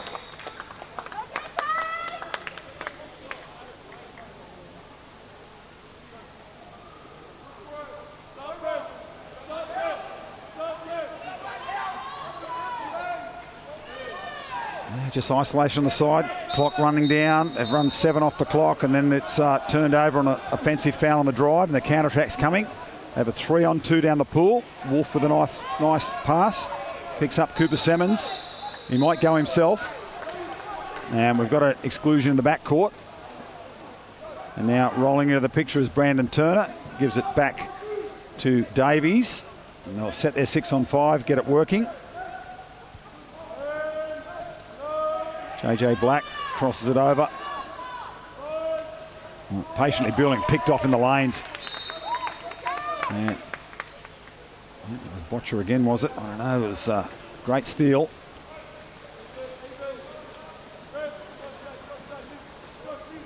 Well, it's actually Botcher with the ball now. Take it wide now, they've pushed down a little bit deeper in their attack. Centre forward sets. Centre back gets around ball side again. He'll work hard down there, Kai Zenith. Won't give up anything.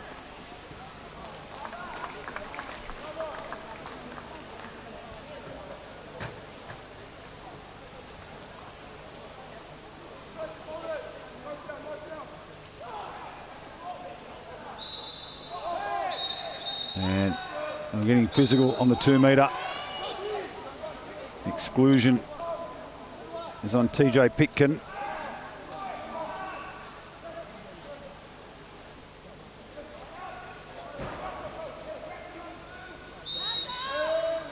And put away from the angle by the number 8, Joshua Wilson.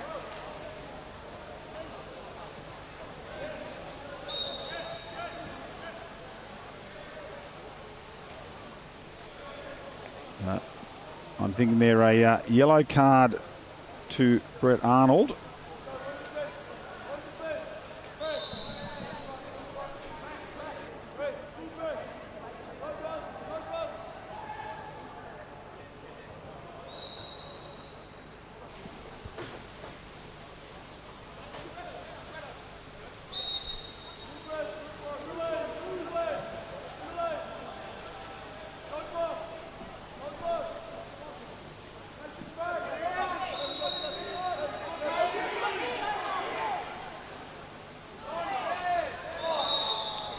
And the penalty, and that was a goalkeeper onto the head of the player. Oh, it's a penalty against the defender.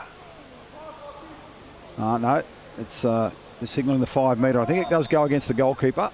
He was the one that came out and got contact to the head. So penalty opportunity. Oh, saved by Wolf. Oh, that's why he's such a good keeper, and that's why Foxy's got him in the national squad to go away to the World Championships.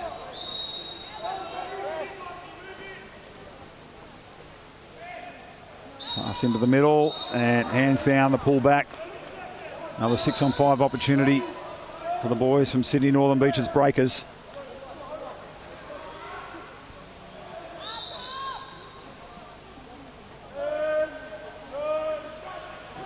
Moving around in 3-3 and shot down the line that time from JJ Black.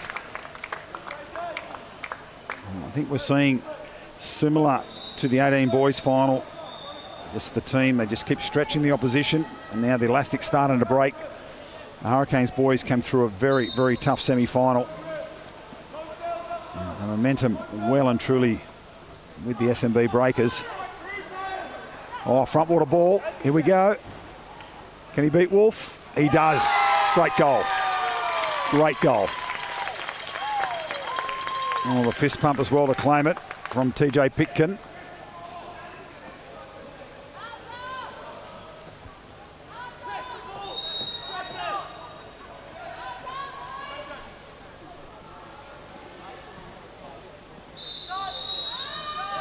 And shot from, oh, we had to force the save too. Adam Handley, a long shot coming right down the pool from Lachlan Davies as we go to the break now at 6-2 2 quarters to come.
Breakers continue. First attack.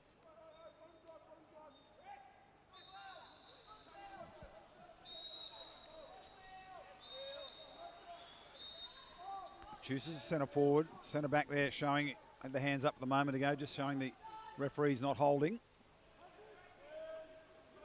Logan Franks there doing the business at centre back, and now long shot comes just wide of the mark. That was Salmons firing that one off.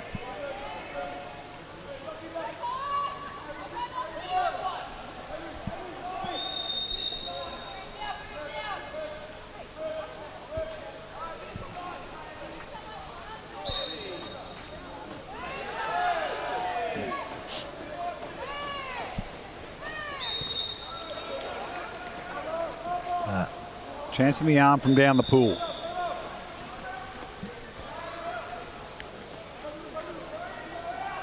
There's the Ackhurst at the top. Out wide to Chusas. Oh. There's a good chance. Tries to squeeze that in the top corner.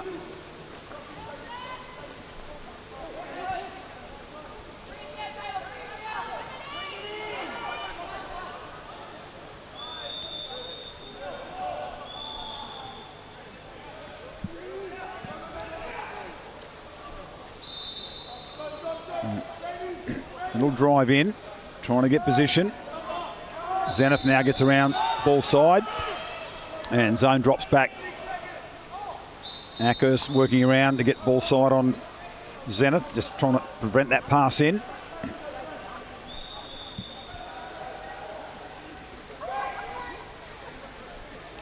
They'll be tired when they go into camp tomorrow, these boys.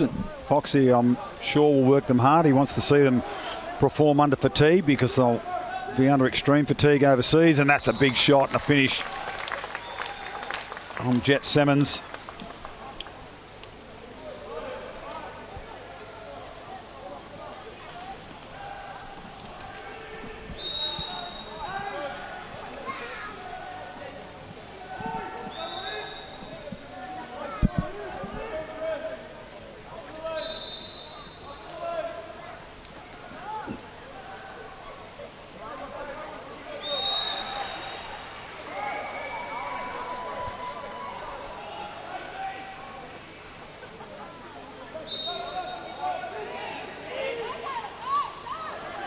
Oh, long cross pass was on and they didn't see it.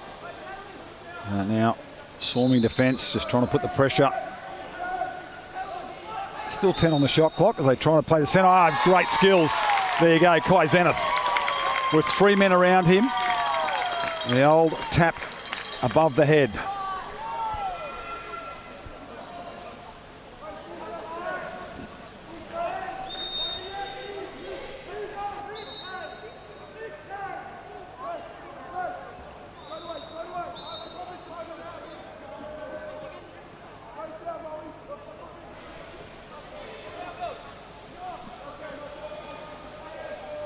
Seven-3 in the third, and here we go, the Hurricanes, they've pinched it. Can they get some momentum going here?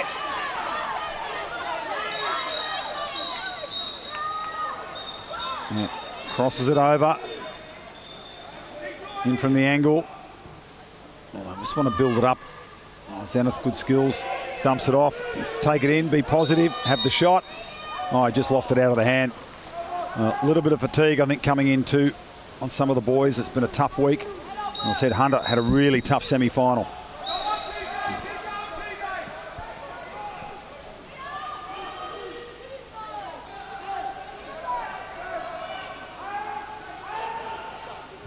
And another long one, giving too much space for the outside shooters. Simmons gets his second.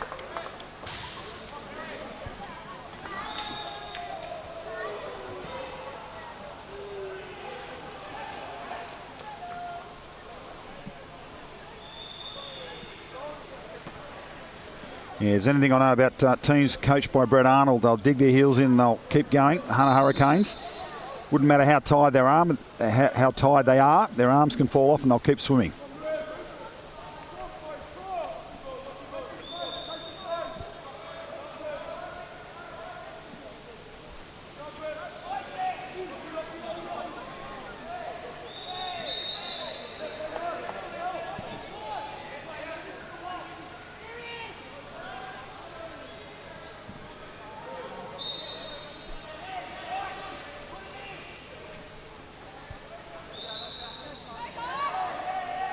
Chance for a shot.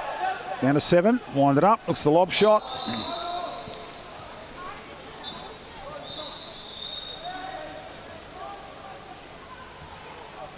Long pass all the way to the 2 metre.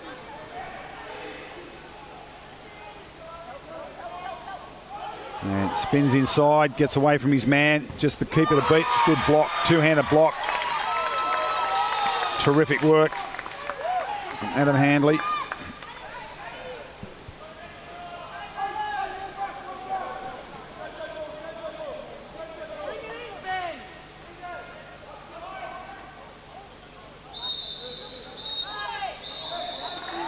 And the foul after the foul. He'd already blown the whistle. And Schuster's came in, interfered with the ball. Timeout called by Brett Arnold.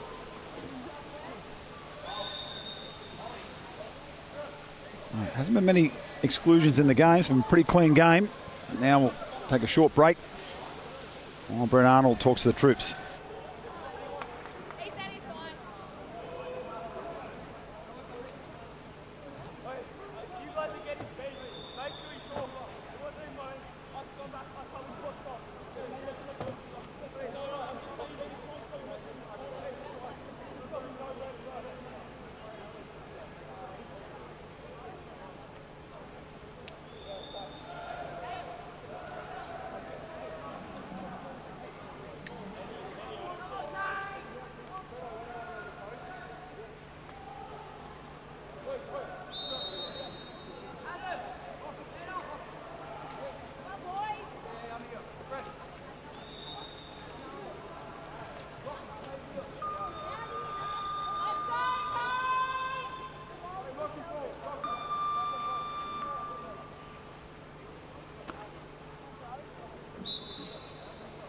I've just got a special guest coming in to join me now, Archie Jones.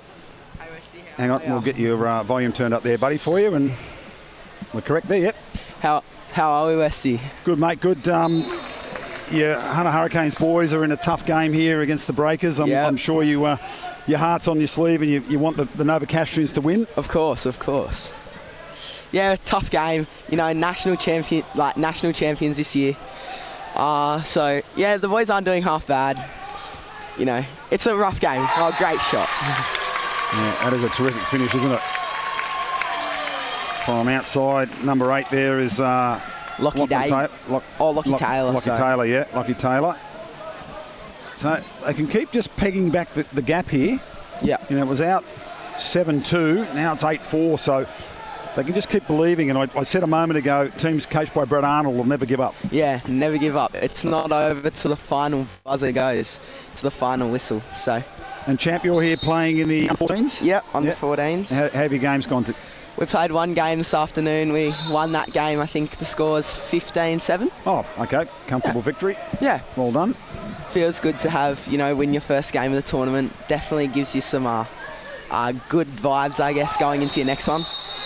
Yeah, there's the push back by the centre forward there, calling us JJ Black. So you can feel maybe just a slight momentum shift coming towards the boys from Hunter. Yeah. They can net another goal here, just tighten up the scoreboard.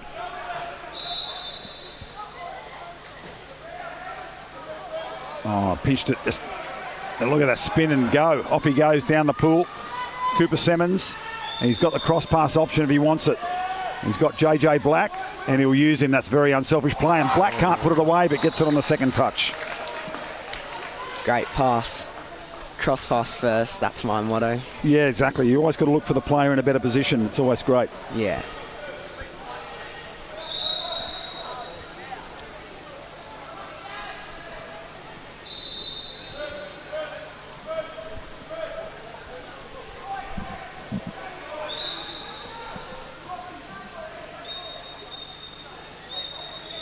So they work the ball around the perimeter, trying to get the ball to the centre if they can.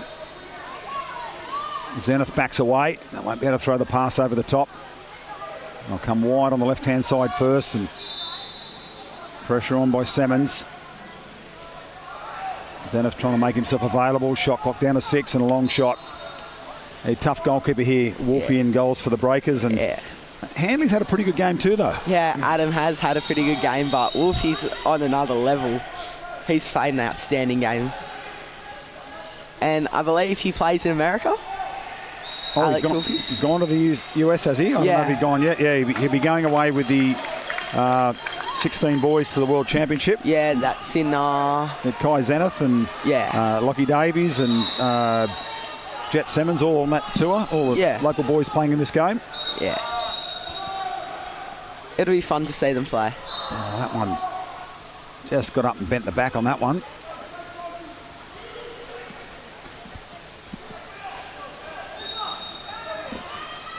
Oh, long pass, picks out Simmons. Defence comes to shut him down.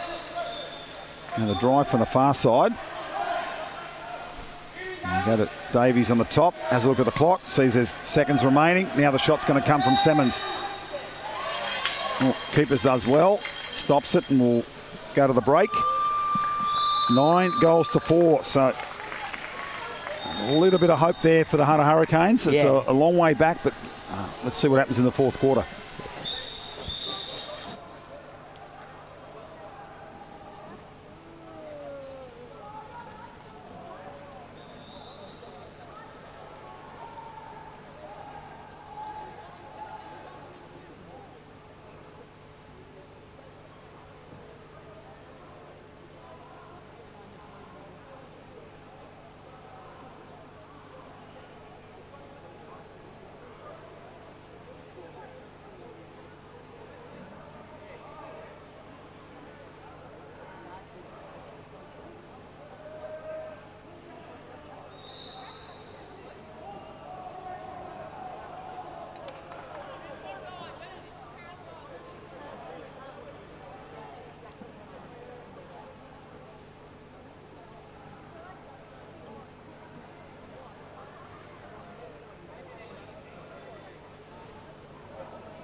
So 1 quarter to come, Archie, and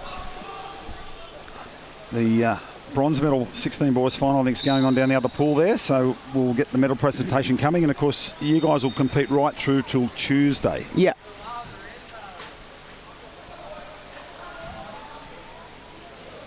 Who's the favourites, do you think, in the 14 boys? You know, you'd like to say yourselves, but probably Sydney Uni Lions. Sydney Uni, yeah, strong club. Yeah. A lot of depth and play a nice pattern across the entire club. Yeah, they got a scary press in defence. They got great defence, fast swimmers. They're probably the favourites. All right, we'll find out on Tuesday, won't we? Yeah.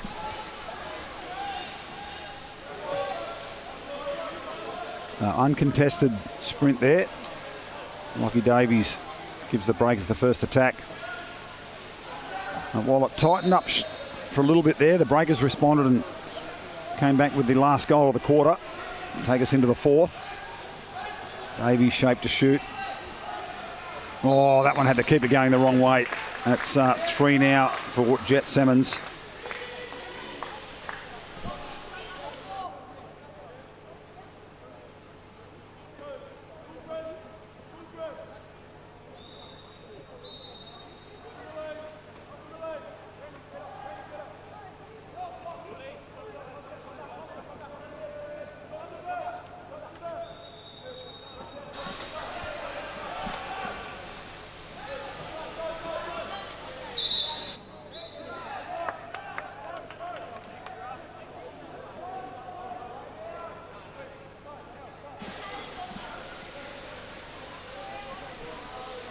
Oh, past the middle. Gets the free throw.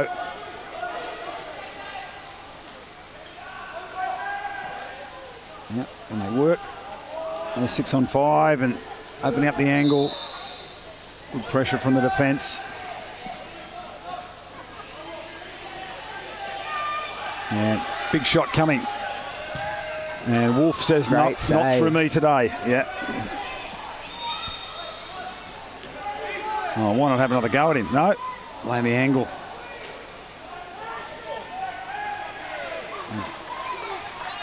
Really unselfish play from Kai Zenith there. I thought he might have had another crack, but he wanted to see the angle shot coming. And it's Brandon Turner back in the pool for the Breakers with the ball now.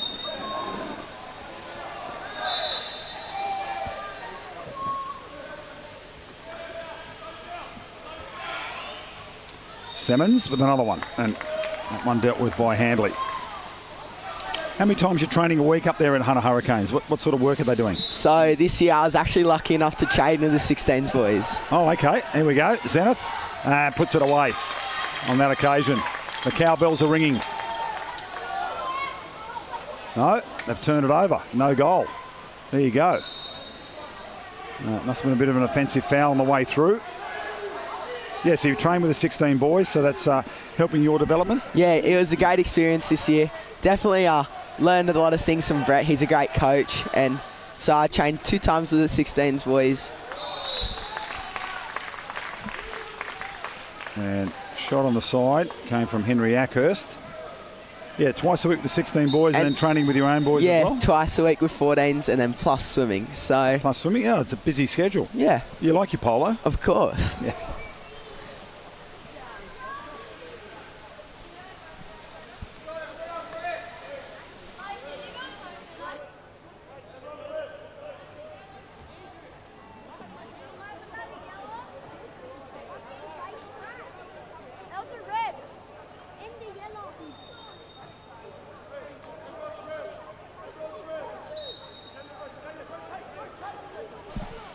Well, we've just seen something there, Archie. You know, zero tolerance at the moment in the game. So no talking back to the referees and coaches and people on the bench and all that. Well, coach can talk to the players, but anyone on the bench can't say anything. And unfortunately, there one of Brett's staff got the red card. Yeah, it's a great zero tolerance rule. Like, all the refs are human.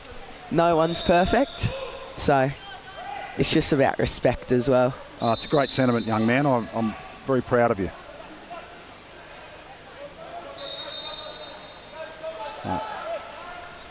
From the playing end of it, just don't put yourself in a position where the referee can make a decision that hurts you. Yeah. So work on your skills and work on your fitness and your positioning and your game knowledge. Yeah. Yeah. A little over 3 to go here, 11-4.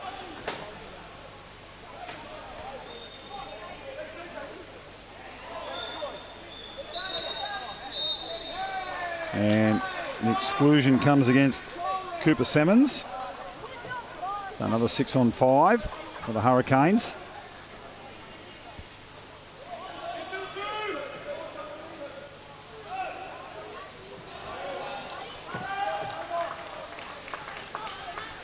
Picked off in the passing lanes by Jet Simmons. As the Breakers, like I say, fitness-wise, Breakers are very, very fit. Oh, yeah. Yeah, and do a lot of work. Yeah. It's probably one of, if not the biggest part of water polo is your fitness. Well, and being able to perform under fatigue when you get really tired, to be able to make those key decisions on what option you're going to take. Yeah. That's, yeah. Being smart in the water is very important as well.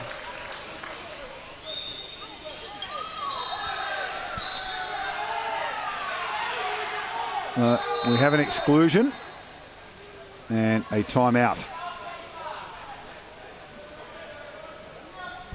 An exclusion is on Jet Simmons and timeout by Brett Arnold. So that's his second timeout. Well, it can't change the outcome of the game. These moments, because you realise this is not the end of the journey for these players' development. Yeah. Work on something now. You've got winter time. You've got the next season. There's always times to work on things, and you don't often get them in a championship final to just try these set moves. Yeah. In the water, it's also always growing. Like, you learn from your mistakes in the water. Yep. And that's how you can grow as a player. So, yeah, you make a mistake, make your next one, whatever you do next, a positive contribution to the team, and then talk to your coaches and work out, why did I get in that situation? What do I need to do to fix it, or how can I change what I did? And as you said, grow. Yeah.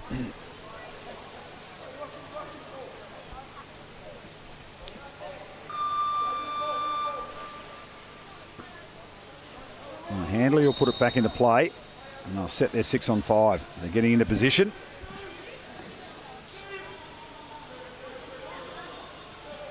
So Zenith drifting around. Chance here. He might try and slip into the pocket. Now they find him, and the defence comes to him. Oh, change up the angle again. Very unselfish play. And there's a double-handed sink. So the double exclusion now. And it's Gabriel Gawa is the man into the corner. So 2 players in. There'll be, okay, no time left on the first exclusion. And the angled shot finished by Benjamin Eltham.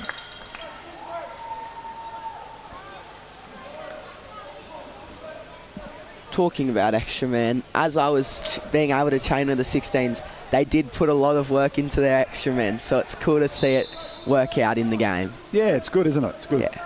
It's such an important part of the match. Yeah.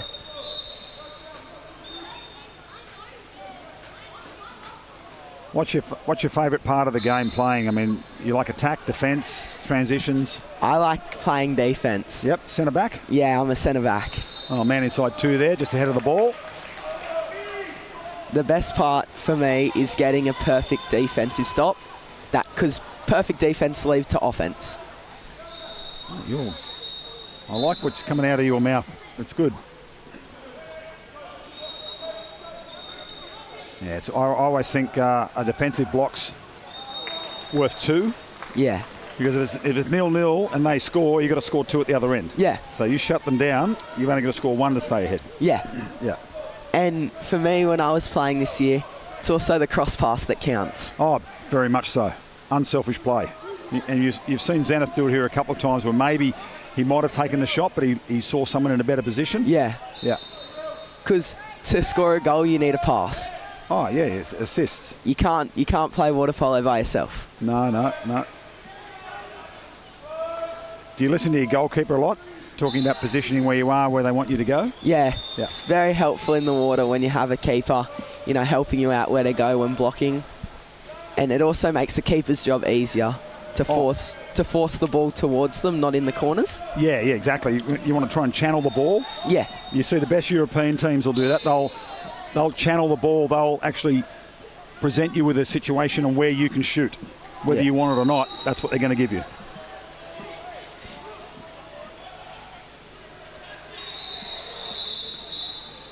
And that's an exclusion on the number 13 for the Breakers, Jack Lister. And they work there down to the last 27 seconds. And Wolf with another save, and Zenith jumping in quickly. And there's a ball under. Yeah, good reaction time. And now can they score? No, Wolf's good enough to make the block.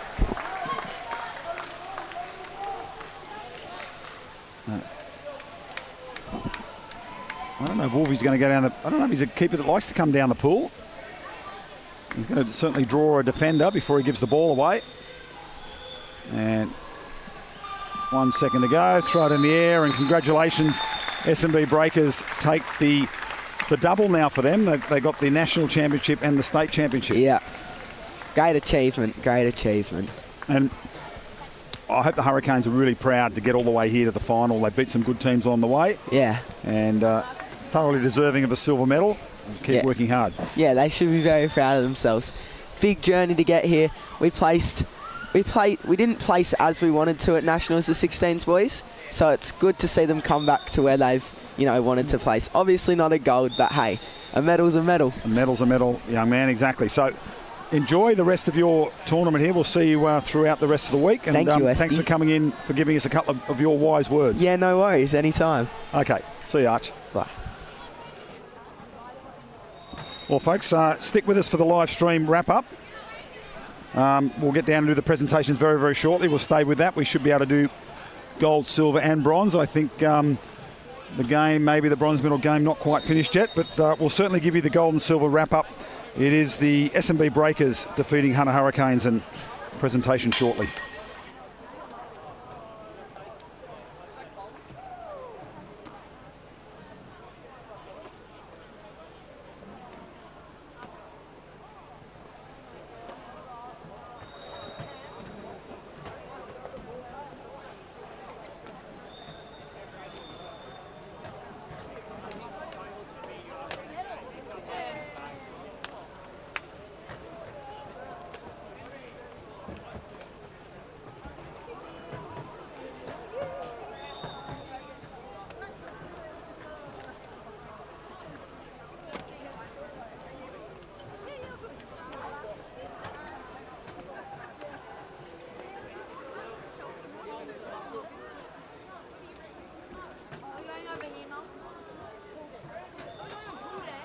So folks, make sure you stick around. We'll have the medal presentation very, very shortly. Breakers and Hunter Hurricanes. Opportunity just to cheer the boys on for their efforts throughout the week.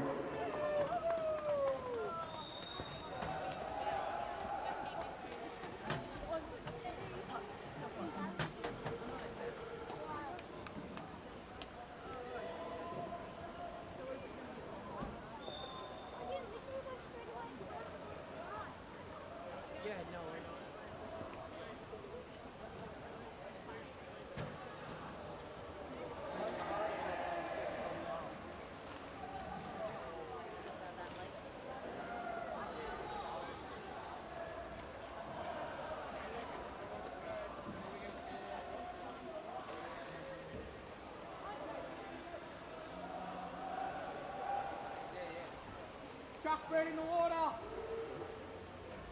See ya, Hutto.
Well, ladies and gentlemen, that 16 Boys Gold Medal Final doesn't quite wrap up the 16s Championship. The bronze medal game going at the moment. We will do medals later, but we'll get through our silver and gold medal presentation.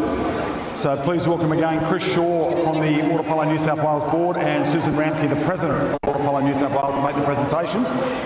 So we'll welcome firstly forward our boys from the Hurricanes. Played tremendously all week, had a tough semi-final and put in everything into the grand final. So please welcome forward firstly Adam Handley.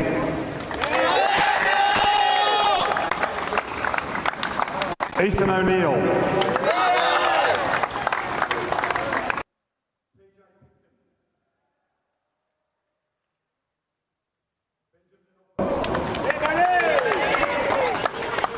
Kai Zenith. Riley Cashman.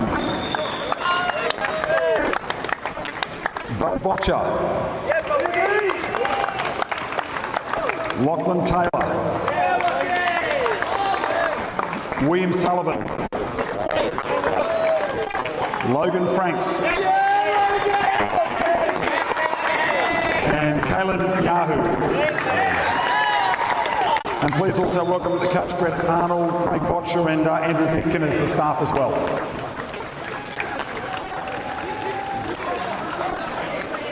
Be proud of the boys. They were good. You know, tough game today, but they.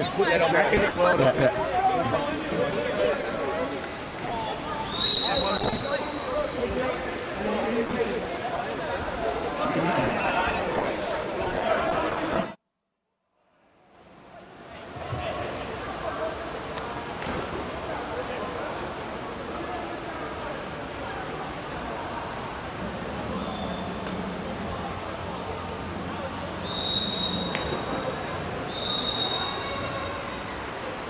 Put your hands together for our silver medalist on the Hurricanes.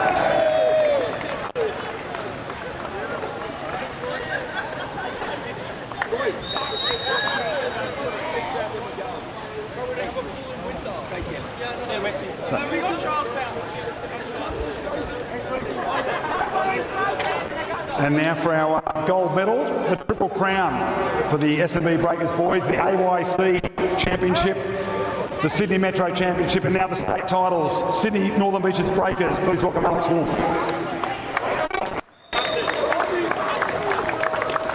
Cooper Simmons. Lockie Davies.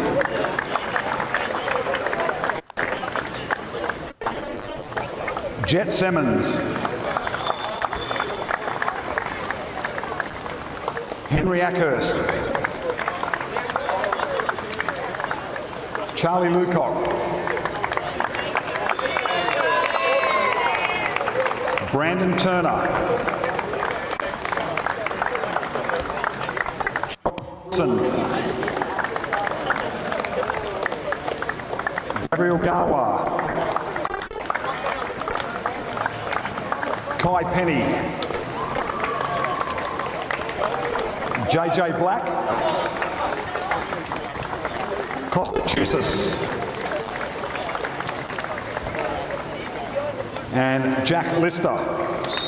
Please also welcome forward Harley Wilburn, the coach, assisted today by Dean Simmons and Sean Turner, the manager. You won't get Dino to come forward.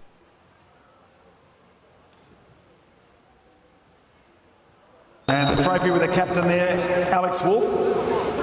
Ready for the big cheer, boys. State champions, Sydney Northern Beaches Breakers.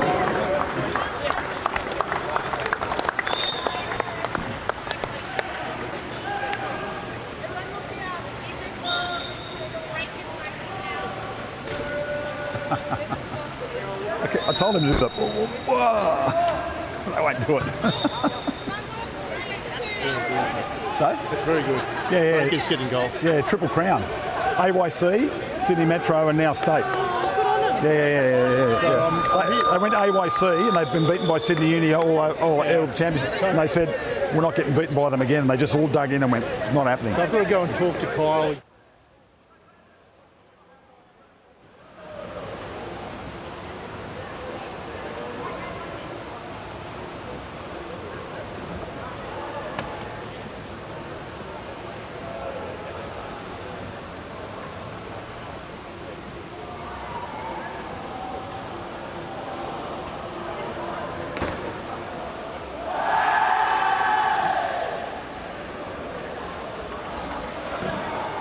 Well, congratulations again to SMB Breakers and folks that Wrap up the under 16s and under 18s national championships. Of course, the 14s will continue right through till Tuesday, and we'll be live streaming all the finals.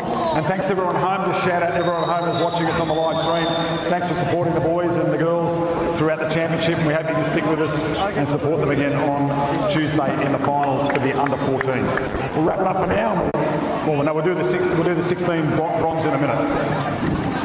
What do you got? One more quarter to go.